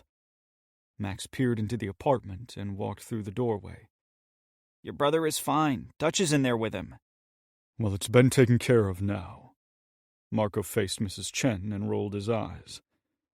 Do you need me to get you anything? No, I'm fine. She glanced at Max, then back at him. Who's your friend? Someone who is staying with me and Carlos for now. He glanced around her apartment. Not much was damaged except for the door. Did you want to come over to our apartment and stay for a bit? You're more than welcome. Thanks, but I'll be fine here. Those men are gone, and I doubt they'll be coming back. She put her hands on her hips and skimmed over the apartment. Plus, I don't want to leave my home. I get anxious when I'm not here. It's hard to explain. You may not understand. I understand. The offer stands. If you change your mind, come on over. You're always welcome. I will. Mrs. Chen hugged Marco and then pulled back. Both he and Max headed for the doorway. They exited the apartment. The door shut about as well as it could behind them, severing the light and thrusting them into darkness. They hurried down the hallway to his place. Once inside, Marco shut the door and secured the locks. Dutch greeted them at the door. His tail wagged. He whined. She seemed nice. I'm glad she was okay, Max said. What happened in there? Where'd those men go? They all left with no one seriously hurt, which is what I wanted. Marco entered the apartment with Max following him inside. So they're not coming back then? They shouldn't if they're smart. Marco marched to the hallway leading to the bedrooms. He listened for his brother and turned around. It was a close call. Max placed the gun down on the bar top and exhaled. Marco ran his hand over his head and walked over to the teen. He was pissed and didn't hide the scowl on his face. Max tapped his fingers against the bar top. Listen, I know you told me to stay here and all, but... I did. Marco cut him off. It's to protect you and my brother. What's happening outside these walls isn't a game. It's serious, with real consequences. One slip-up can change everything. I know. I got worried and wanted to make sure you were okay. Max pressed his fingers to his chest. Trust me, I'm not some kind of thrill-seeker or whatever you want to call it. I've had enough crap go on in my life. I just want peace and quiet more than anything else. But I also have to defend myself and protect those around me. That's why you showed me how to use the gun, right? For protection? Yes, but that was for you to protect this apartment. You, Dutch, and Carlos. Marco put his hand on Max's shoulder. Don't get me wrong. What you did was brave. It took major balls to come and find me. And I appreciate your concern, but trust me when I say I am more than capable of taking care of these thugs. I've gone up against the worst the world has to offer. These idiots are nothing in comparison. Max didn't doubt the ex-Army Ranger's fighting ability. Still, he wasn't invincible, and could still be hurt. If it happens again, which I hope it won't, I'll listen and stay put. He bobbed his head. That's all I ask. But I'm with you. Let's pray nothing like this happens again. Next time we may not be so lucky. 40. Sienna. Sienna tended to Ryan as best she could in the back of the SUV. He lay flat on his back and was unresponsive. "How's he doing?" Eva asked as she piloted the SUV down the street. She controlled the lavish vehicle with razor-sharp coolness and navigated the streets with a calm demeanor that made it seem like the world hadn't fallen apart around them. "Still the same. No change as far as I can tell." "How's his pulse and the bandages?" Eva glanced in the rearview mirror and then looked back at the street. She pressed her fingers to the side of his neck. "Slow, or low, or whatever you call it." Sienna raised the bottom of his shirt and studied the bandage. "There's blood showing through. I guess it's holding up fine. I don't know. I'm out of my depth here." "Remain calm. You're doing fine." "How much further?" Sienna asked. "Are we close?" "We've got a few blocks left before we get to Mass Medical Plaza. It's the closest hospital. With the traffic and roadblocks, it's taking longer. We'll get there soon enough." "Please do. I don't want anything to happen to him." She felt helpless. Other than sitting with him, she couldn't do anything until they got to the hospital. Eva glanced at her through the rearview mirror while maintaining a two-handed grip on the leather-wrapped steering wheel. "How long have you two been together? Is now the right time for this sort of conversation?" "I'm trying to distract you, keep you calm. Me as well." She let off the gas some and hugged a tight turn at the intersection. "We're not a couple, just friends," Sienna replied as she held onto Ryan and braced her feet to the floorboard to keep from sliding. "We've known each other since high school and reconnected when I was passing through our hometown." "So, high school sweethearts then." Eva cut down one of the side streets not jammed with traffic. "Same with me and my husband." "We weren't high school sweethearts, just good friends," Sienna then asked. "And what made you think we were a couple in the first place?" "The way you tended to him, and the way you're acting now. You're emotional, as if he's important to you." As much as Sienna tried to relate to what Eva said, she found it challenging. Deep down, she did have a spark of feelings for Ryan, but it was nothing she thought was visible to others. To her, it was still uncharted waters. "If I've overstepped or said something I shouldn't have, I do apologize," Eva said, after not receiving a response from her. "I was just curious is all. Young love is fascinating to me. Makes me feel young again, and not the bitter old lady I feel like most days." "Oh, no, you haven't said anything wrong. The question just took me by surprise is all. It's complicated between us." Sienna hesitated, then continued. "Not sure what else I can say. I don't know how he feels, but I want him to pull through this, and maybe we can see what's there. He's an amazing guy and deserves more than what he's gotten lately. He's lucky to have such an amazing person in his life, especially in these dark times. I hope it works out between you two. We'll see. I'm so on edge I can't seem to think straight." Sienna adjusted Ryan's head on her lap. "Makes me wonder how you're so collected. Far more than I would be after having thugs break into my home and almost kill me. Being in a stressful profession has acclimated me to being on edge. It doesn't bother me as much now. I do have moments where I start to break." She shrugged. "But the world doesn't stop just because your life sucks and everything is going wrong. If we caved at the first sign of problems, nothing would get done. Society would grind to a halt. As my late father would say, 'Suck it up, Eva, and get back after it. No one cares about your woes. Do better.' Tough love." It was, but he was right. Sometimes we forget it and allow our problems to take over our lives. A reminder is needed to regain focus and correct course. Up ahead, a sedan was stopping in the middle of the road and at an angle with its hood raised and hazard lights flashing. A man wearing a blue ball cap, striped polo shirt, and pants stepped out from in front of the sedan. He waved at them and held up a finger as he marched to the driver's side of the vehicle and got inside the car. "Talk about a horrible spot to have your car break down," Sienna said. "He could have at least pulled over a bit more to let cars pass. We don't have time for this. Ryan needs to get to the hospital." Eva slowed the SUV down and honked the horn. She looked on either side of the vehicle for a way to pass. Cars were staggered along the curb. The gap was too narrow. "I know, but there's no way around him. He's got us jammed up here."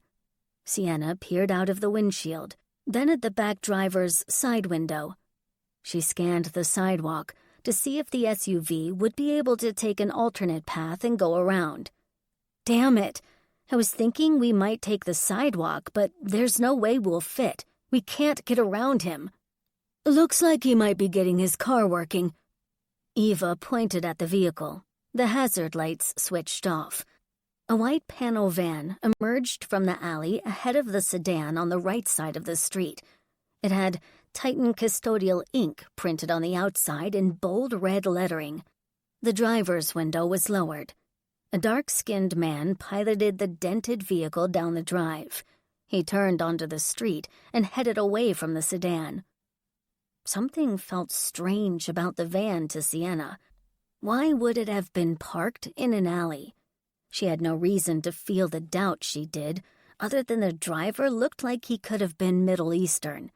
It didn't mean he was a terrorist, but it also didn't mean he wasn't. "I think he's got it started now," Eva said, as the taillights flashed red. "Did you see the van pull out of the alley?" Sienna said. "Yeah, what about it?" "Just seemed weird to me, coming out of an alley like it did. I don't know." Sienna shook her head.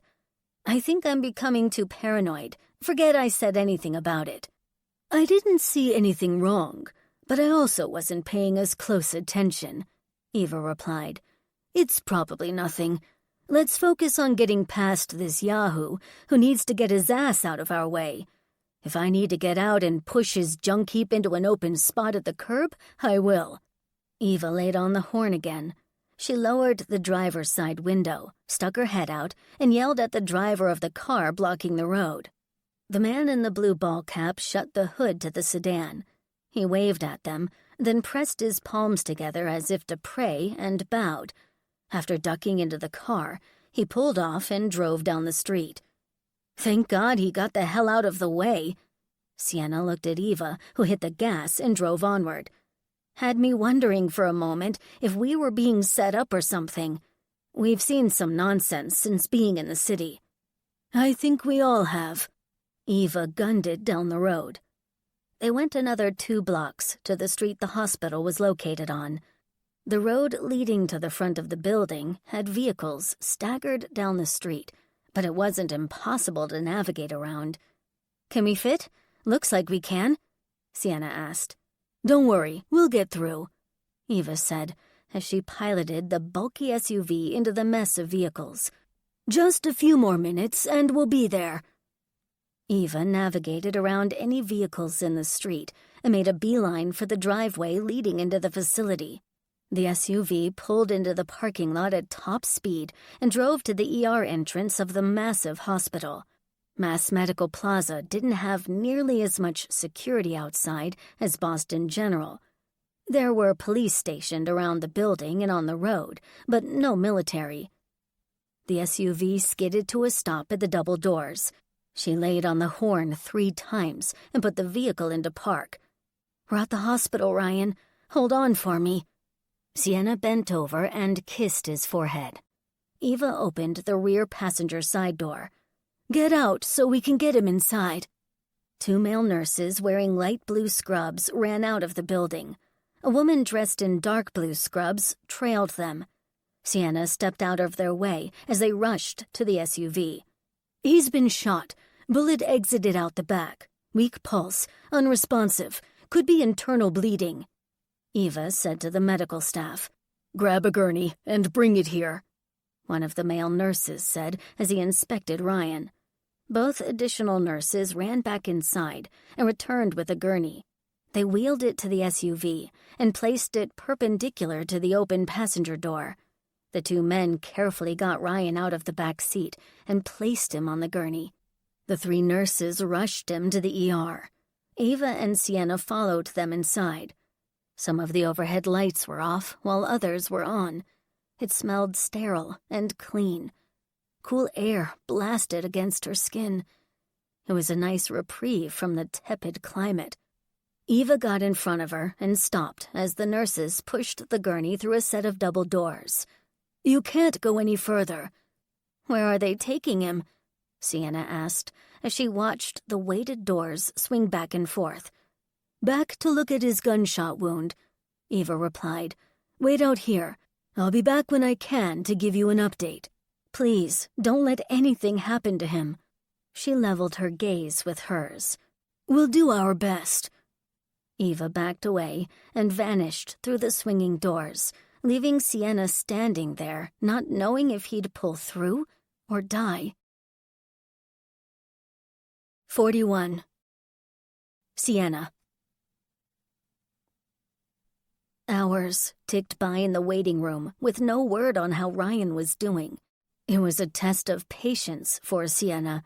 She had never been great at controlling her anxiety, especially when it involved a loved one like her brother or a long-lost friend who had risked so much for her. With a cup of coffee in her hand, she paced the waiting room. There were 20 people scattered throughout the seating area. Some were couples with kids. Others sat alone. All had long, sad expressions painted on their faces. Coughs sounded throughout. It wasn't as chaotic as she figured it would be. After witnessing the craziness outside Boston General, and from what Ryan spoke of the utter madness inside the lobby after the car bomb went off, she expected the same at Mass Medical. But it wasn't. It felt like an ordinary day. No looming threats hung over her head. For a moment, it was as if the world outside hadn't gone mad. She finished the rest of the stale, cool coffee and crushed the styrofoam cup in her hand. The bitter taste made her nose scrunch. It had a rather horrible aftertaste, but it was caffeine, and her body needed the jolt of energy not to crash and burn. Sienna threw the cup in the trash and sighed. Her neck was sore by stress. The muscles were tight down into her shoulders. "Come on already. Let me know something, anything," Sienna thought as she walked over to the nurses' station. 2 women manned the counter. They were busy going through paperwork piled on their respective stations. Both appeared as haggard as Sienna felt. Their hair was messy. They yawned and downed the stale coffee as if it were their lifeline. "Hi, me again." Sienna smiled to calm the nurses whom she had bothered twice before. "Any update on Ryan Parker? It's been several hours now, and I haven't heard anything from anyone. Just trying to figure out what's going on is all." Despite how tired they appeared, the 2 women remained professional and kind. While one continued studying a chart, the nurse in front of Sienna took time to answer her. "We haven't gotten an update either. I'm sure the doctor will be out soon enough to speak with you, Ms. Lang." Not what she wanted to hear, but it didn't surprise her. "Thanks." A man dressed in a suit and tie approached the nurse's station. The side of his head was bloody, and his right eye was swollen. His bottom lip had a gash on it. He held his hand on his left side as if injured. She stepped out of his way so he could speak with the nurses and walked back toward the seating area. Footsteps sounded behind Sienna. Her shoulder was touched. She turned around and found Dr. Montgomery standing before her. The doctor looked neither sad nor happy. It was hard to tell if what she was about to say would wreck her. "Please, tell me he's okay." "He's stable. The bullet caused some internal bleeding, but they were able to stop it," Dr. Montgomery replied. "He's in recovery right now on the 2nd floor, resting." "Is he awake? Can I speak to him?" She wanted to see him more than anything. Not yet. Let's give him some more time. He's been through a lot. Perhaps in another few hours. The doctor paused, then continued. Also, I looked over the letter my office sent to him about his brain tumor and did some digging into it while he was in surgery. I'm going to run some tests of my own and see how I can help. That was wonderful news. Nothing had been done yet, but it eased Sienna's apprehension to hear she was taking care of him. Thank you so much for everything you're doing for him.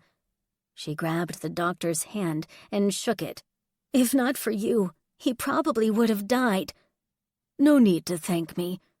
Dr. Montgomery gave a warm smile. It's the least I could do, after you two saved me from those thugs.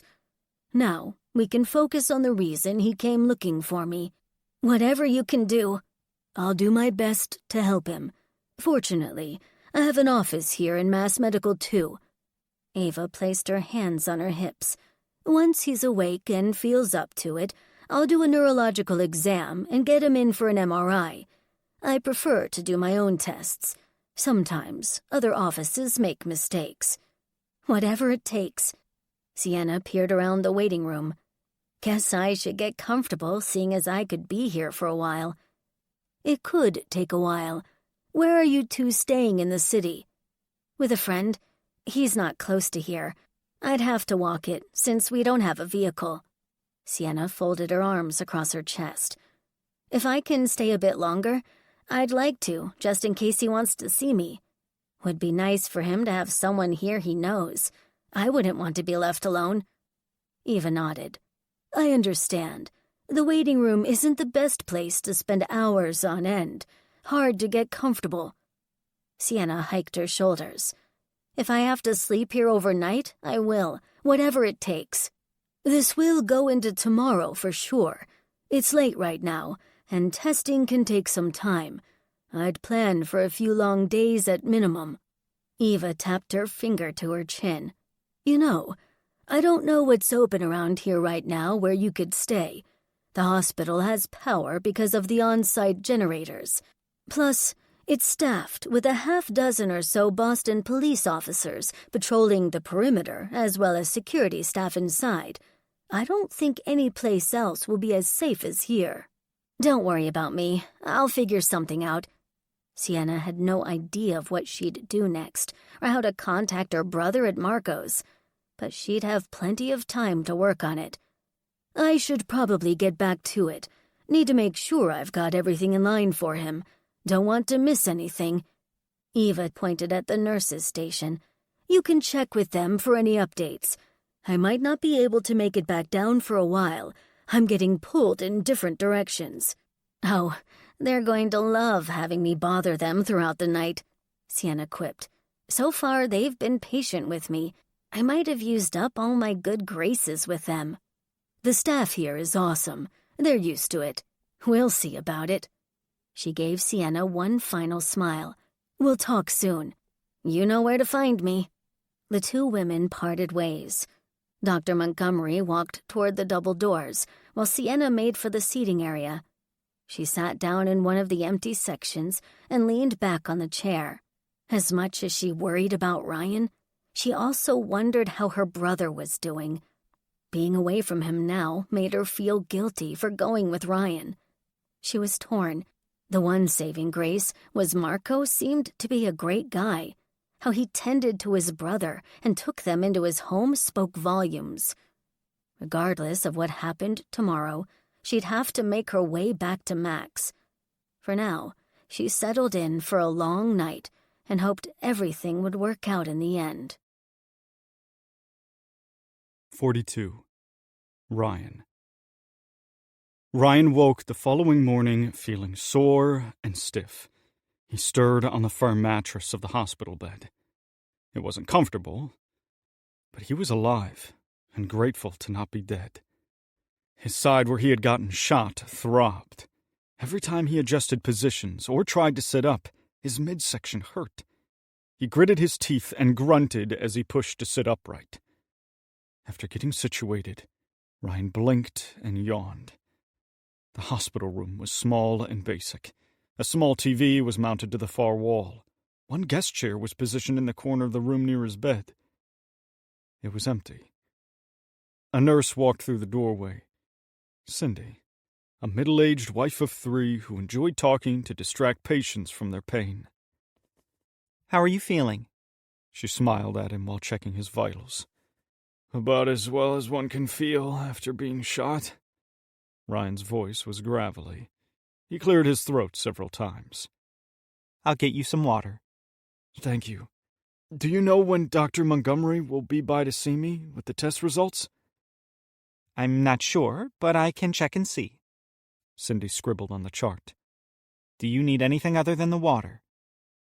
A new body, if you have it, Ryan quipped with a smirk. His dumb dad humor made the nurse chuckle. He appreciated her kindness. I'll see what I can find for you. We may have a few spares lying around somewhere. After getting him a glass of water, the nurse exited the room. Ryan relaxed as well as he could on the bed. Discomfort would be the new norm until he healed. His thoughts split between Sienna and what sort of news the doctors would give him. It was painful waiting to hear how his life was going to turn out. More than anything in the world, Ryan wanted a bright future, one involving Dutch and possibly Sienna and her brother. He had feelings for her and wanted to explore them further. It was horrible timing with the world being on fire, but he had to deal with the circumstances as they were. 2 soft knocks on the open door snapped Ryan out of his head. He blinked and looked at the doorway to find Dr. Montgomery standing with a file in her hand. I'm glad you're up already. Yeah, I figured I shouldn't be a bum all day. She smiled. Is this a good time to talk? About as good of a time as it can be. Come on in. Ryan felt his throat tighten. His heart rate kicked up. He didn't know what to expect and prepared for the worst out of habit. Dr. Montgomery entered the room, shut the door behind her, and walked over to the side of the bed. Okay, give it to me. How bad is it? Ryan asked. After looking over the MRI and the other tests we did, it looks like you're going to be fine. I am? The news shocked him. He squinted at her with a scrunched nose and furrowed brow. How is that possible? I thought brain tumors were fatal. That's what the doctor said back home. Oh, they can be fatal depending on the type of brain tumor and where it's located. She crossed her arms and continued. But you don't have a brain tumor. What you do have is a severe case of viral meningitis. It's a viral infection that causes inflammation of the tissues and fluids surrounding the brain and spinal cord. It acts like a brain tumor and can be misdiagnosed as one, but they are different. All I can say is the hospital you went to made a mistake. It's a virus, so it's contagious, correct? Ryan thought of Sienna and Max. She tipped her head. It is, but the risk of getting it is low and generally seen in children or young adults. You may have gotten it because of a weak immune system. Sienna has a younger brother. Should he get tested? It's not necessary unless he's showing symptoms. If he is, then it would be wise to seek treatment. Ryan allowed the news to soak in. It still sounded bad, but at least it wasn't a brain tumor. Okay, what is the outlook for this meningitis thingy? You should make a full recovery. We'll give you some corticosteroids to reduce the inflammation. I'll also prescribe some pain relievers to help with headaches, fever, and general aches and pains, and antiemetic medication for the nausea. If it had gone untreated any longer, it could have done lasting damage. Sounds like it was a close call. It could have been. He put the water on the tray next to the bed. So when can I leave? I'd like to tell Sienna the news. Soon. We want to monitor your gunshot wound a bit more and get you started on the meds to make sure you don't take a turn for the worse. It shouldn't be too much longer, though. I know you wanted to see her last night, but we couldn't bring her up due to a security incident. This morning should be fine. I'll double-check and make sure. Please do. Ryan extended his hand to thank her, then withdrew it.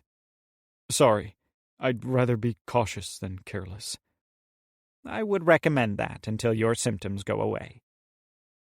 Thank you, Dr. Montgomery, for everything. I'm grateful for people like you and the kindness of your outreach program for those in need of a helping hand. Tears formed in his eyes. The emotions built inside of him, ready to burst. I've been turned away from receiving treatment since I don't have insurance. I never thought I'd get this resolved. You're welcome. Thank you for saving me. I wish it hadn't gone the way it had. Maybe it went the way it needed to go. Ryan shrugged. Who knows? Perhaps. For now, sit here and take it easy. Rest is your best friend. I'll get some food sent up here as well so you can eat and regain your strength. Perfect. Dr. Montgomery walked out of the room. He put his head back on the pillow and stared at the ceiling. His prayers had been answered, and he couldn't wait to share the news with Sienna. 43. Sienna.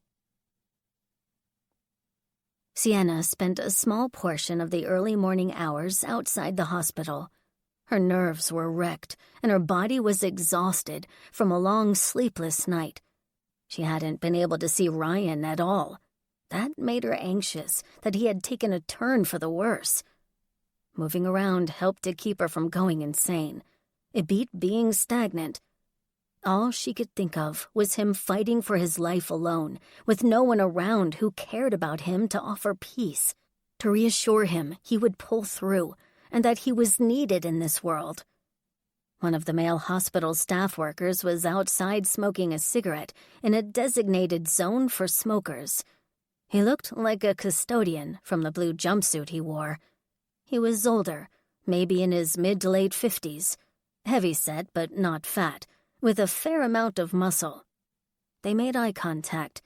He took a long drag of the cigarette and tipped his head at her. "I hate to bother you, but you wouldn't happen to have an extra cigarette, would you?" Sienna asked, venturing to approach him. "As a matter of fact, I do." He reached into the front pocket of his jumpsuit, pulled out a scrunched packet of Marlboro menthol lights, and handed it to her. "You're a lifesaver. Thank you." She removed one from the package and gave it back to him. He lit the cigarette with his silver Zippo lighter and placed it back in his front pocket. No conversation was had.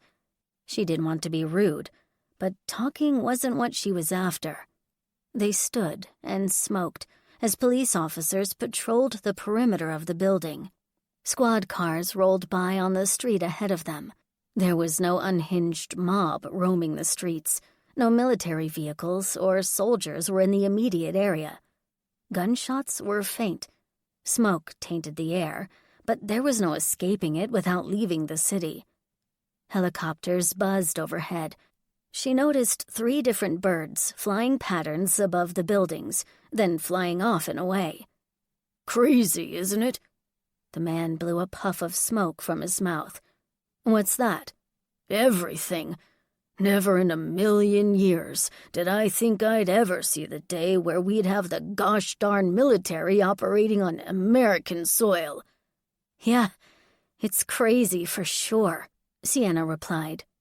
He took one last long drag and flicked the spent bud to the concrete. "It's a sad time for the country. I hope and pray they get this fixed before it does lasting damage. Anyway, have a good rest of your morning.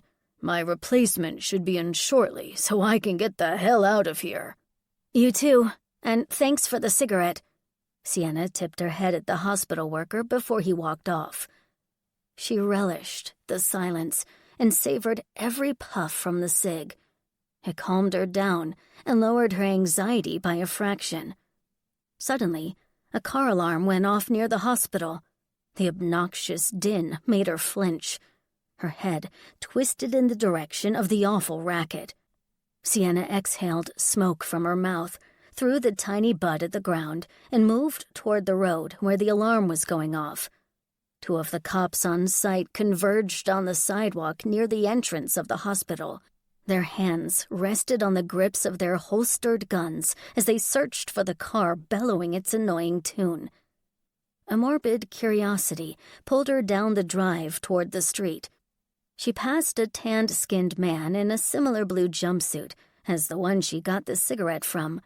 He had a light gray backpack slung over his shoulder. They made eye contact for a brief second, then continued about their business. Two BPD cruisers flashed their lights and converged on the vehicle blasting its alarm. Several cops took positions around the unsuspecting white sedan parked at the curb. Sienna looked in both directions and ventured out into the street. Her gut said something was wrong, but she couldn't put her finger on what it was, other than the car alarm going off. A minute later, it stopped, but not because of the police. What in the world is going on? She thought. The officers studied the white sedan and searched the area. Sienna scanned the street and nearby buildings a bit longer before she shrugged it off as paranoia and shook her head. She turned and faced the hospital, preparing to head back inside, when the world went blindingly bright. Sienna was knocked backwards and slammed to the pavement by a concussive force. Her ears rang as she skidded to a halt in the road. Groaning, she rolled to her side, then forced her aching body up to a kneeling position. She could barely hear the multitude of wailing car alarms over the roaring in her head. Steadying her breath, she closed her eyes and let the dizziness wane. After several moments, she opened her eyes and looked up, immediately regretting that decision. Fire blazed out of the windows of the first 3 floors of the hospital. Debris floated on the hot breeze like charred confetti. Rubble lay strewn across the ground in every direction. Sienna sobbed as understanding crashed into her. Someone had detonated a bomb inside the hospital, much larger than the car bomb from earlier. And this time, Ryan was inside. This audio edition of Survival's Edge was presented by Dreamscape Lore, read for you by Andrea